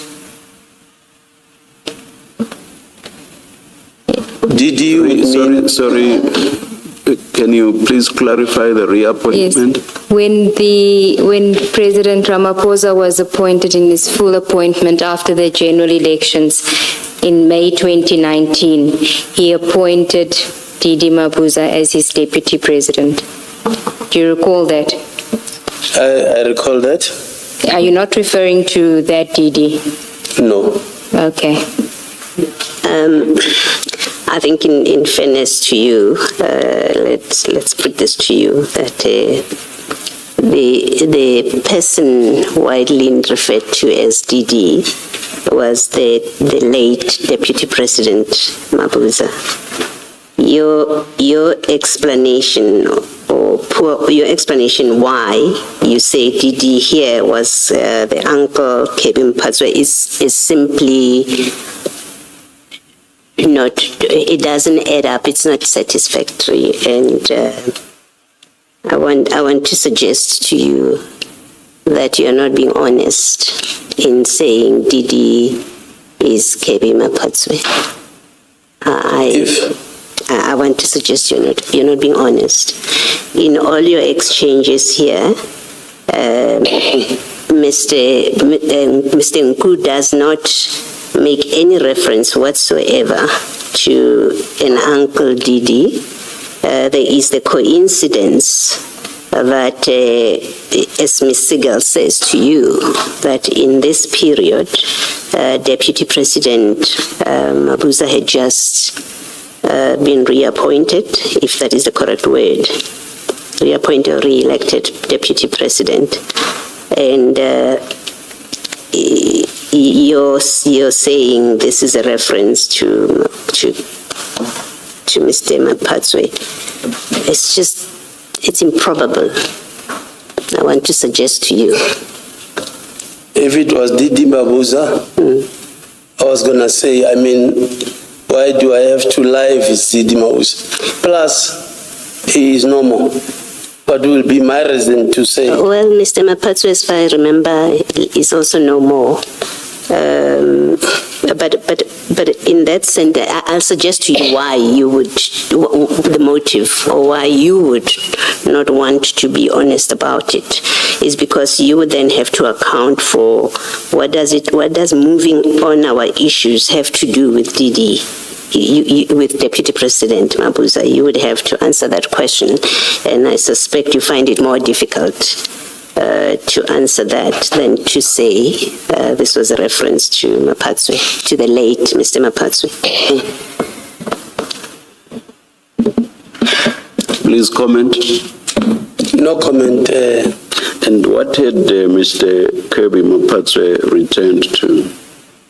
What had he returned to, Mr. Kirby Mapatswe? You see that I see Didi is back. What was he back to? What had he returned to? No, I think Kirby Mapatswe was out of the country. So I was saying to Mr. Nku, I see he is back. So let's move on our issues. As to what was the issues then, I don't remember. And where had you seen that? Where had you seen that he was back? It was quite easy to know that the late Deputy President was back to his position because that would have been public knowledge. So you would know that he was back. And how would you have known that Mr. Kirby Mapatswe is back? You say, I see. You are not saying... Obviously, Mr. Nku has told you. Obviously, I would be seeing him on TV. He can be on TV even if he's abroad. He can be on TV even if he's abroad. No, I can't be saying he's back while I'm seeing him abroad on TV. He must have been landed in our country. No. You can see him on your TV screen. Even if he is abroad, that is what I mean. So it cannot be an answer that it was because you saw him on TV. That doesn't necessarily tell you that he's back. We see people who are in Russia, who are in Kenya, who are in Nigeria. We see them on TV screens. That doesn't necessarily mean that they are in South Africa. But I would be saying he is back where? I'm saying he's back in the country. I should be the one putting questions to you. And I started this by saying to you that it makes more sense that perhaps it was a late Deputy President because you would have seen that he was back to his position as the Deputy President of the country, not of the party. You would have seen that because it would have been public knowledge. So it makes sense for you to say, I see that he is back. But with Mr. Kirby Mapatswe, it's not necessarily the same, and that is why I was asking, and how would you have known, or how would you have seen, because you say you've seen this for yourself, basically, and not necessarily that you heard from Mr. Nku. And all you are able to tell us is that it's because you saw him on TV, and I'm saying to you that's not an answer. So that takes me back to the point that it makes more sense that you were probably talking about the Deputy President of the country. Your comment? No comment. Can I pick it up from the You see, Chief Mashaba, in the era of Google, you shouldn't be lying about facts that are publicly verifiable. And what you are doing now is you are lying to the commission. And I don't often use that word, lying. I prefer somebody's untruthful. The elections in May 2019 were around the 8th. By the 13th, the results were known. And on this day, the 29th, President Ramaphosa announced his cabinet. So it is obvious, looking at those facts, that the person you are referring here to is then Deputy President Didi Mabuza and nobody else. So you're simply not being truthful with the evidence you are giving. And the question is why? Why are you lying on such a meaningless issue? This is a side issue in the greater scheme of things. Why are you lying about it? I'm not lying, commissioners. Can I please? I know Mr. Ngu calls KVDD. Like I'm saying, if it was Didi Mabuza, I would see no reason to lie about a late person. Chief, if it was KB Mapatswa, he only came into office on the 15th of June 2019 after Mr. Jeff Radebe resigned from his seat. So how would you know in May, on the 29th of May 2019, that he was going to take over from Mr. Jeff Radebe when he resigned? Kevin Mapatwe? Yes. Please repeat the question. You say this is a reference to KB Mapatswa, and this is on the 29th of May, right? On the 29th of May, he wasn't part of a member of parliament. He only became a member of parliament on the 15th of June 2019, after Mr. Jeff Radebe resigned from his seat. You know that. So how could you know on the 29th of May that he was back, that he was going to get back into as a member of parliament?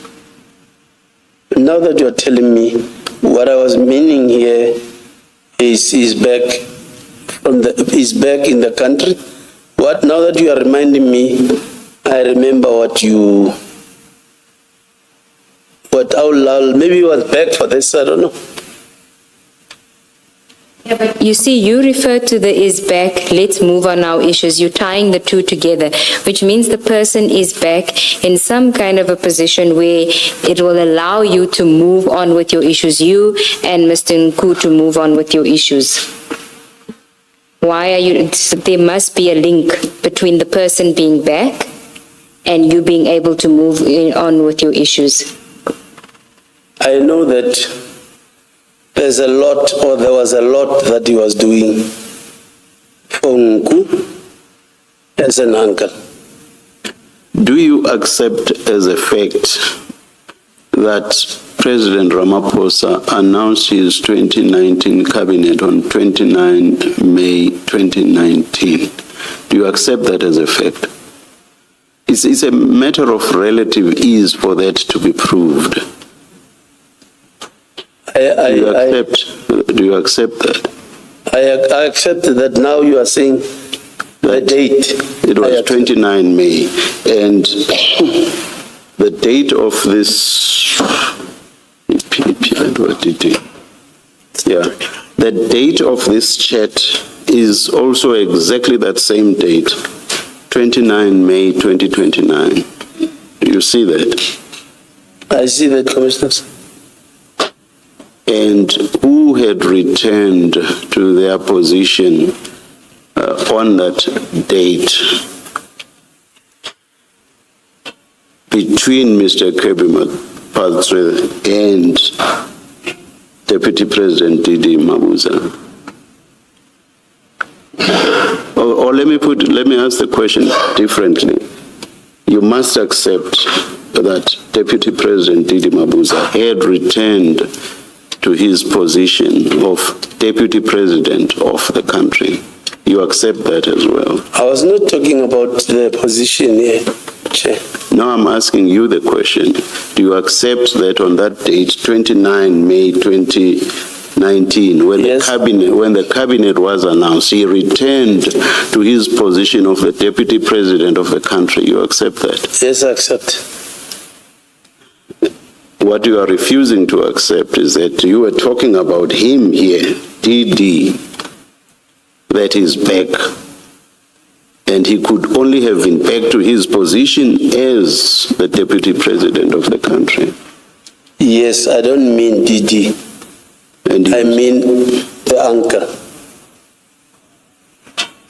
And what it takes us back to him having been outside and going outside of the country, and coincidentally now he's back on the 29th, back in the country.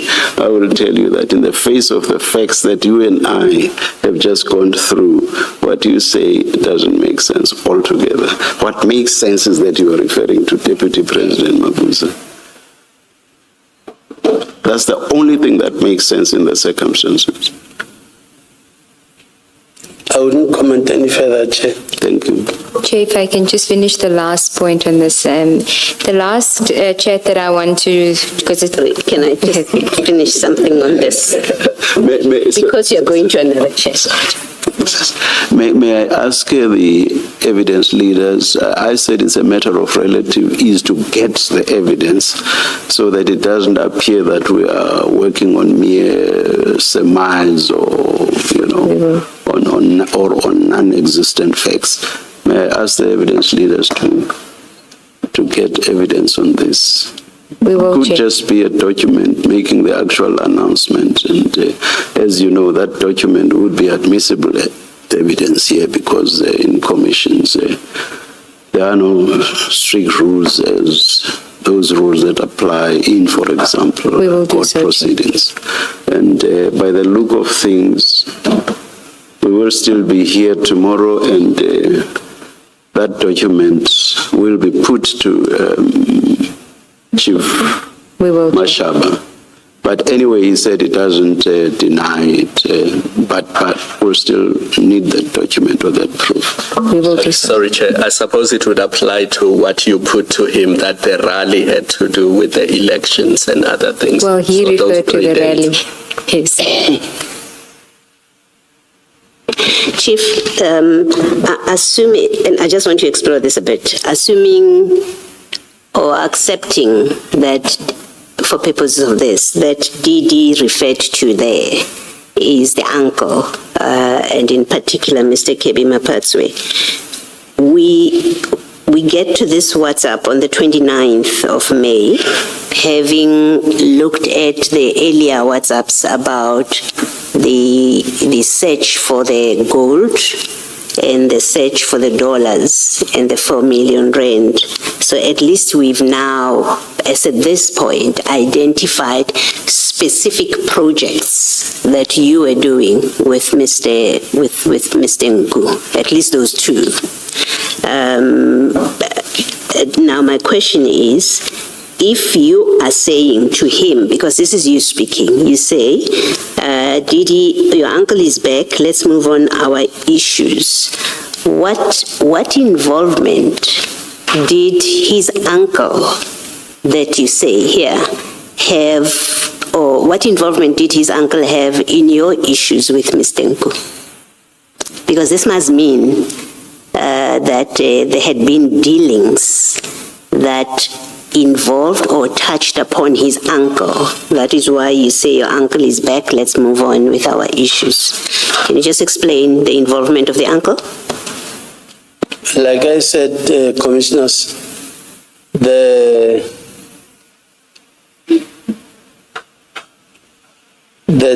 issues that his uncle maybe would assist as an uncle, maybe would be in his businesses, but to my benefit, it would mean maybe maybe I'll use it at my advantage, maybe for a growth career-wise. That's not my question. You see, your statement is very firm. Now that your uncle is back, let's move on our issues. And I'm saying to you, the premise for this is his uncle was involved in something that you and Mr. Nku were dealing with. Your issues. That's the only way this makes sense, because it seems to come out of nowhere. There's no discussion earlier on, there's no mention of him, the person that you say is the uncle.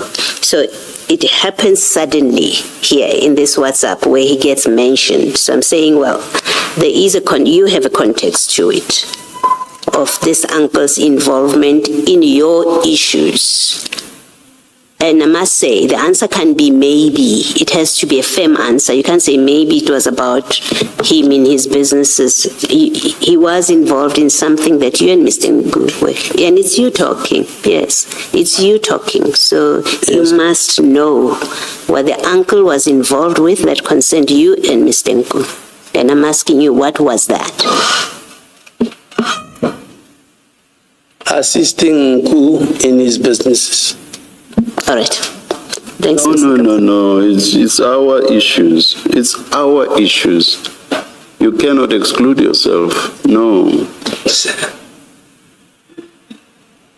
Well, what benefits Nku will benefit me as a friend, or yes, I agreed already that Getting more monies like you got the 20,000, it benefits you in that sense? not monies, commissioners. Benefits you in It what? benefits me career-wise. How? Well, I wouldn't say how, but I'm asking you how. So you must please say how, because I'm asking you. when I say career-wise, obviously, I would mean growing at work. How Be so? it- How so? How does that come about? How do you grow as a result of Mr. Yes, coming back? Well, maybe here I would mean a position, maybe. So do you mean Mr. Mapadze would assist you progress professionally? Would that, yes, And would that be proper?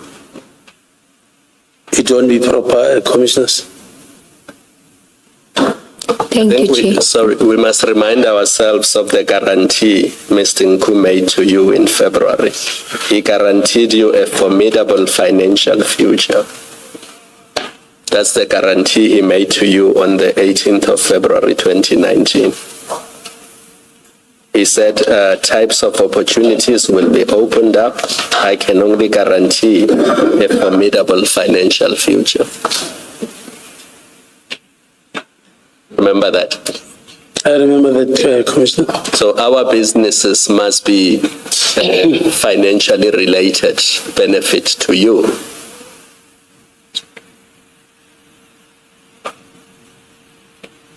Do you accept that? I accept that. Thank you. Commissioner. The last one I want to deal with is the next message, where on the 4th of June, you send a message, Tumza morning, Aritsebetseng Mfetu. I want us to look after Faith. She is now my MEC. Things are going to change for the best and beneficial to me. Please, Mfetu. You were speaking about Ms. Faith Mazibuko, Yes, Commissioners. who was appointed the MEC for Community Safety on 30 May 2019. Yes, Commissioners. Okay, so you saying to Nku that you must work, that you guys must work because you want to look after the MEC. things are going to change for the best and beneficial to me, please, Mfethu. What did you mean there? I mean, it's obvious, but let's hear your version. Is it obvious? Yes, it is obvious. Okay.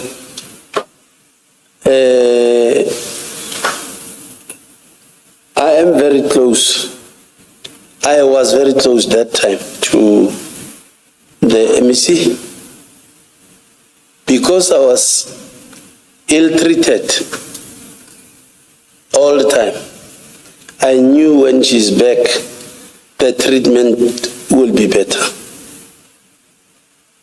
I knew for the fact. Okay, but what is the reference of let us work? I want us to look after Faith. The two of you must look after Faith by working. Working on what? Your side hustle. Yes. So that you can look after her by doing what for her? There will be ways of talking to a person sourcing money. Not necessarily mean I'm saying, give me money, I want to look after this person. Saying let's work so we can look after this person. So the only work the two of you were doing was the side hustle, which we've explored this afternoon. That's the work you're referring to. Yes. Yes. Why would you need to look after the MEC with Mr. Nku? Why would I want to look after the MEC? Yes, let's work. I want us to look after Faith. She is now my MEC. Things are going to change for the best and beneficial to me. Please, Mfwethu.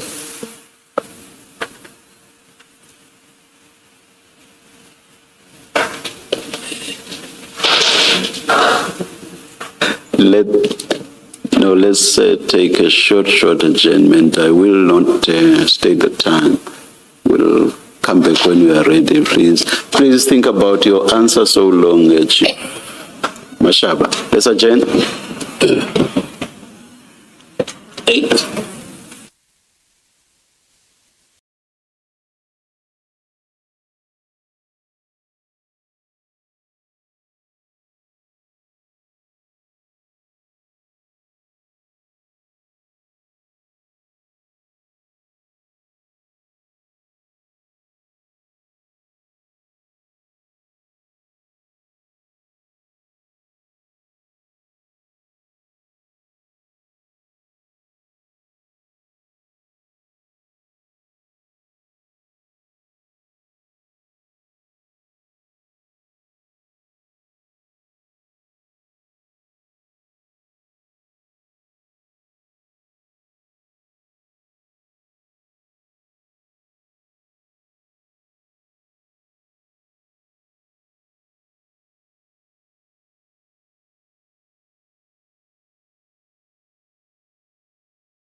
can go on.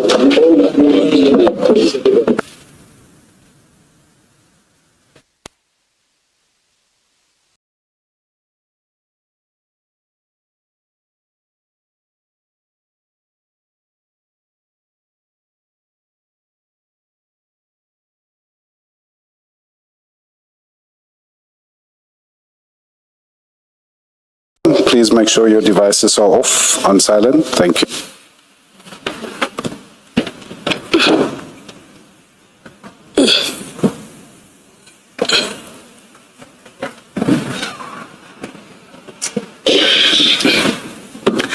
Please repeat your question, Ms. Seegers. I hope you still remember it. I'm going to try, Chair. You asked the witness to remember his answer, not for me to remember the question. But it related to the WhatsApp regarding the MEC for community safety, Ms. Faith Mazibuko. And I was asking you, why would you need to work with Mr. Nku to look after the MEC? And we were referring to that the work could only have been the side hustle, and you were going to explain what you meant. I honestly, Chair and Commissioners, I honestly do not have an answer.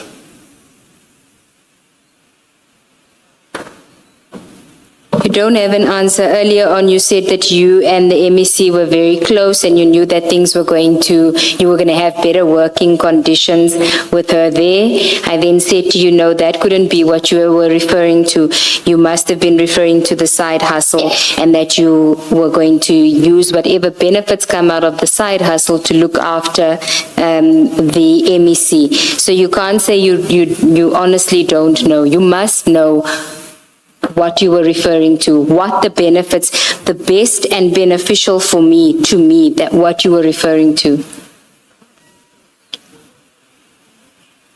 Not that I don't want, honestly, I don't know what will be my fair answer to the Commission. Your fair answer, we want your honest answer. You do know. Because you had said to him, and this is somebody that's a close friend of yours. You are close to the MEC. So you must know what it is that you had in mind to look after her with Mr. Nku, whatever benefits were going to come from there. You must know. Because I spoke about the relationship, how close we are. Further than that, it was just a communication. Not that I really meant, let's do something, let's work. Hence I'm saying, on this one, honestly, I don't have an answer. Sorry. You say, let's work. That's what you say, let's work. So you are referring to whatever it is that you had been working on with Mr. Nku. It has to be that you are referring to. Whatever you were doing with Mr. Nku, let's do that. Let's keep doing this so that I'm able to look after Ms. Mazibuko. That's what you're saying. Let's keep doing what we've been doing. It only makes sense. That's what you're saying here. What do you say to that? No comment, Commissioner. No, you have to have a comment. You choose the easy way to wind the clock down. When you say no comment, it's simply you're just winding down time. And maybe we should remind you that you do have an obligation to give satisfactory answers. And if you don't, it is a criminal offense. The Commission will lay a complaint with the police for you to be prosecuted. Having said that, I want to say to you, in this message you are saying to Mr. Nku, let's keep working, let's keep doing what we've been doing. And we know as at June 20, this is in June, we know that you have off-the-books operations with him and your team that he is paying. We know at least 2 of them. We know that. So you are either referring to those same kind of operations or others that we still haven't come to, and we may never come to know. But we know you are doing operations, and in fact, operations that are not authorized by law. We know you're doing that. And when you say to him, let's keep working, you are referring to that. You're referring to the operations that you do with Mr. Nku, and it can only be so. Otherwise, this comes from nowhere. And you were just making up a WhatsApp, and I please, I don't want to tempt you to even say, yeah, I was just making it up, because sometimes when I write WhatsApp messages, I don't tell the truth. You are talking about whatever work you've been doing. So Ms. Seagulls is correct when she says your side hustle. That's what you must have been talking about. You're not talking about official duties, your official duties. You're talking about side hustle. And I actually think it's to be generous to you to call what you were doing with Mr. Nku a side hustle. It's simply unlawful conduct that the 2 of you are engaging in. You using your position and getting subs members to use their positions to do things that are not on the books, that are not authorized by their organization. That's what this is about. When you say Haris Sebetsing, you say let's keep on doing what we are doing, so that I'm able to look after Ms. Mazibuk. And I put it to you as a positive statement. You can comment or not comment if you want, but I put it to you that that's what this is about. It is whatever it is that you are doing with Mr. Nku, the operations you were conducting, the activities you were conducting with Mr. Nku, which are not on the books. This is what you were referring to when you said, let's keep working so that I can take care of Ms. Mazibuko. You can comment if you want to. I've got no comment, Commissioners. I note, oh, sorry, sis. And when you say that she is now my MEC, things are going to change for the best and beneficial to me, you're saying if Mr. Nku helps you to take care of her in this way, where you say Harisibiting and I say it means let's carry on with what we've been doing and work harder, in fact. You're saying that will enable you to take, you say we, when I say you, I mean we in the plural because that's the language you use, you and Mr. Nku, and you say it will help your situation. You're saying it will buy you favors with the MEC and she will act in your favor because you're taking care of her. And again, you can comment if you want, but that's what that means, that you're saying if I take care of her, she will do things for me. As an MEC, she'll help me out in the job. That's what you meant? Commissioner, if you can know how we are treated political, you would maybe understand what I mean. Hence I'm saying other SMSs would be make-up SMSs. But in this instance, I meant I've been badly treated. I know the treatment will be better. Not that I will be doing something because the treatment will be better, I need to pay back. I didn't mean that and I don't mean that. That's why I'm saying, can I please not comment any further? Well, I'm quite happy to have the last word on this now that you say you don't want to comment any further. That in fact what you're saying here is because you will take care of her, things will be good for you. That's what this is. This is what the words that you have used. And that speaks to corruption of, I will take care of her and then she will make things better for me. That's all that these words mean that you have written, the relationship you are creating. She will help you out if you take care of her. That's what you're saying. And I say to you, well, here you are speaking about corrupting an MEC by taking care of them, and then because you take care of them, they will do things for you. They will make your life easier, things to be better for you. That's what you're doing. That's one. Two, here you are again introducing, if they hadn't met before, if they had nothing to do with each other before, here you are bringing a politician, an MEC, into the realm of Mr. Nku, who we see from other evidence is quite problematic.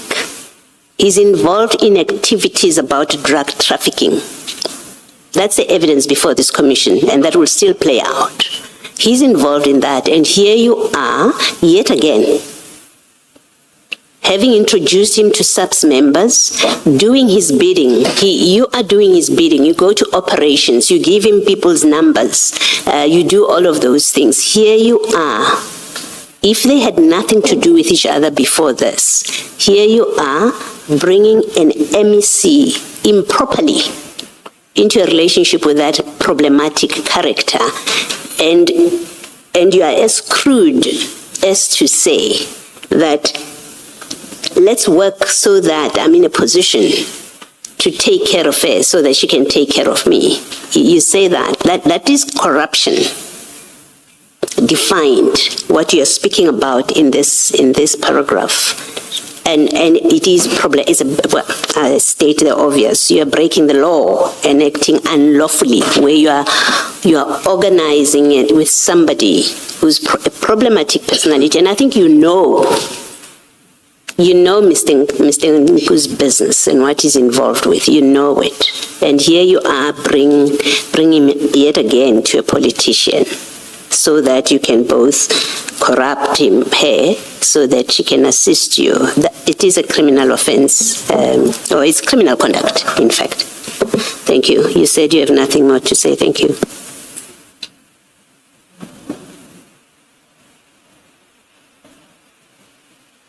Girls, thank you. Thank you. Thank you, Commissioner. Chair, we will adjourn for the day.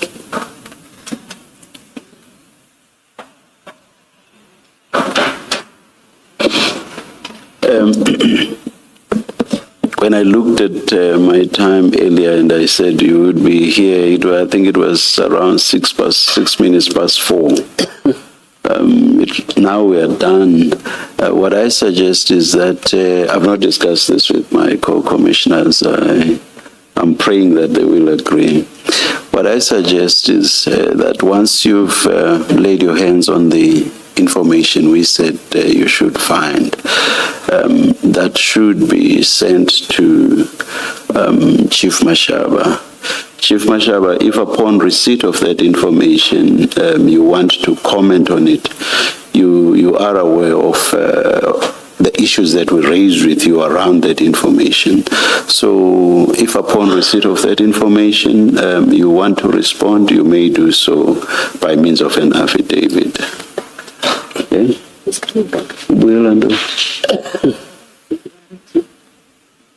Oh. Coming back tomorrow, Chair. Jen?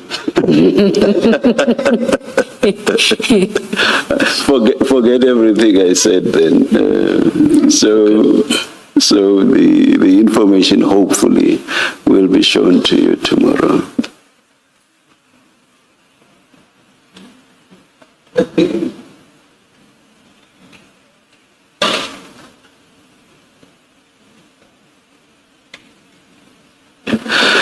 And from you, Chief Mashaba, remember what I engaged you on right at the beginning, which is around your conditions of employment and your functions, your powers. Please bring documentation on that aspect. We want to see in black and white what your powers, functions, etc. are. Please, please. Okay, Commissioner. It's okay. Thank you. I'm sorry for misleading you. I'm sure you were quite relieved when I said you were done. Sorry about that. That's right, Commissioners. Let's adjourn until 9:30 tomorrow.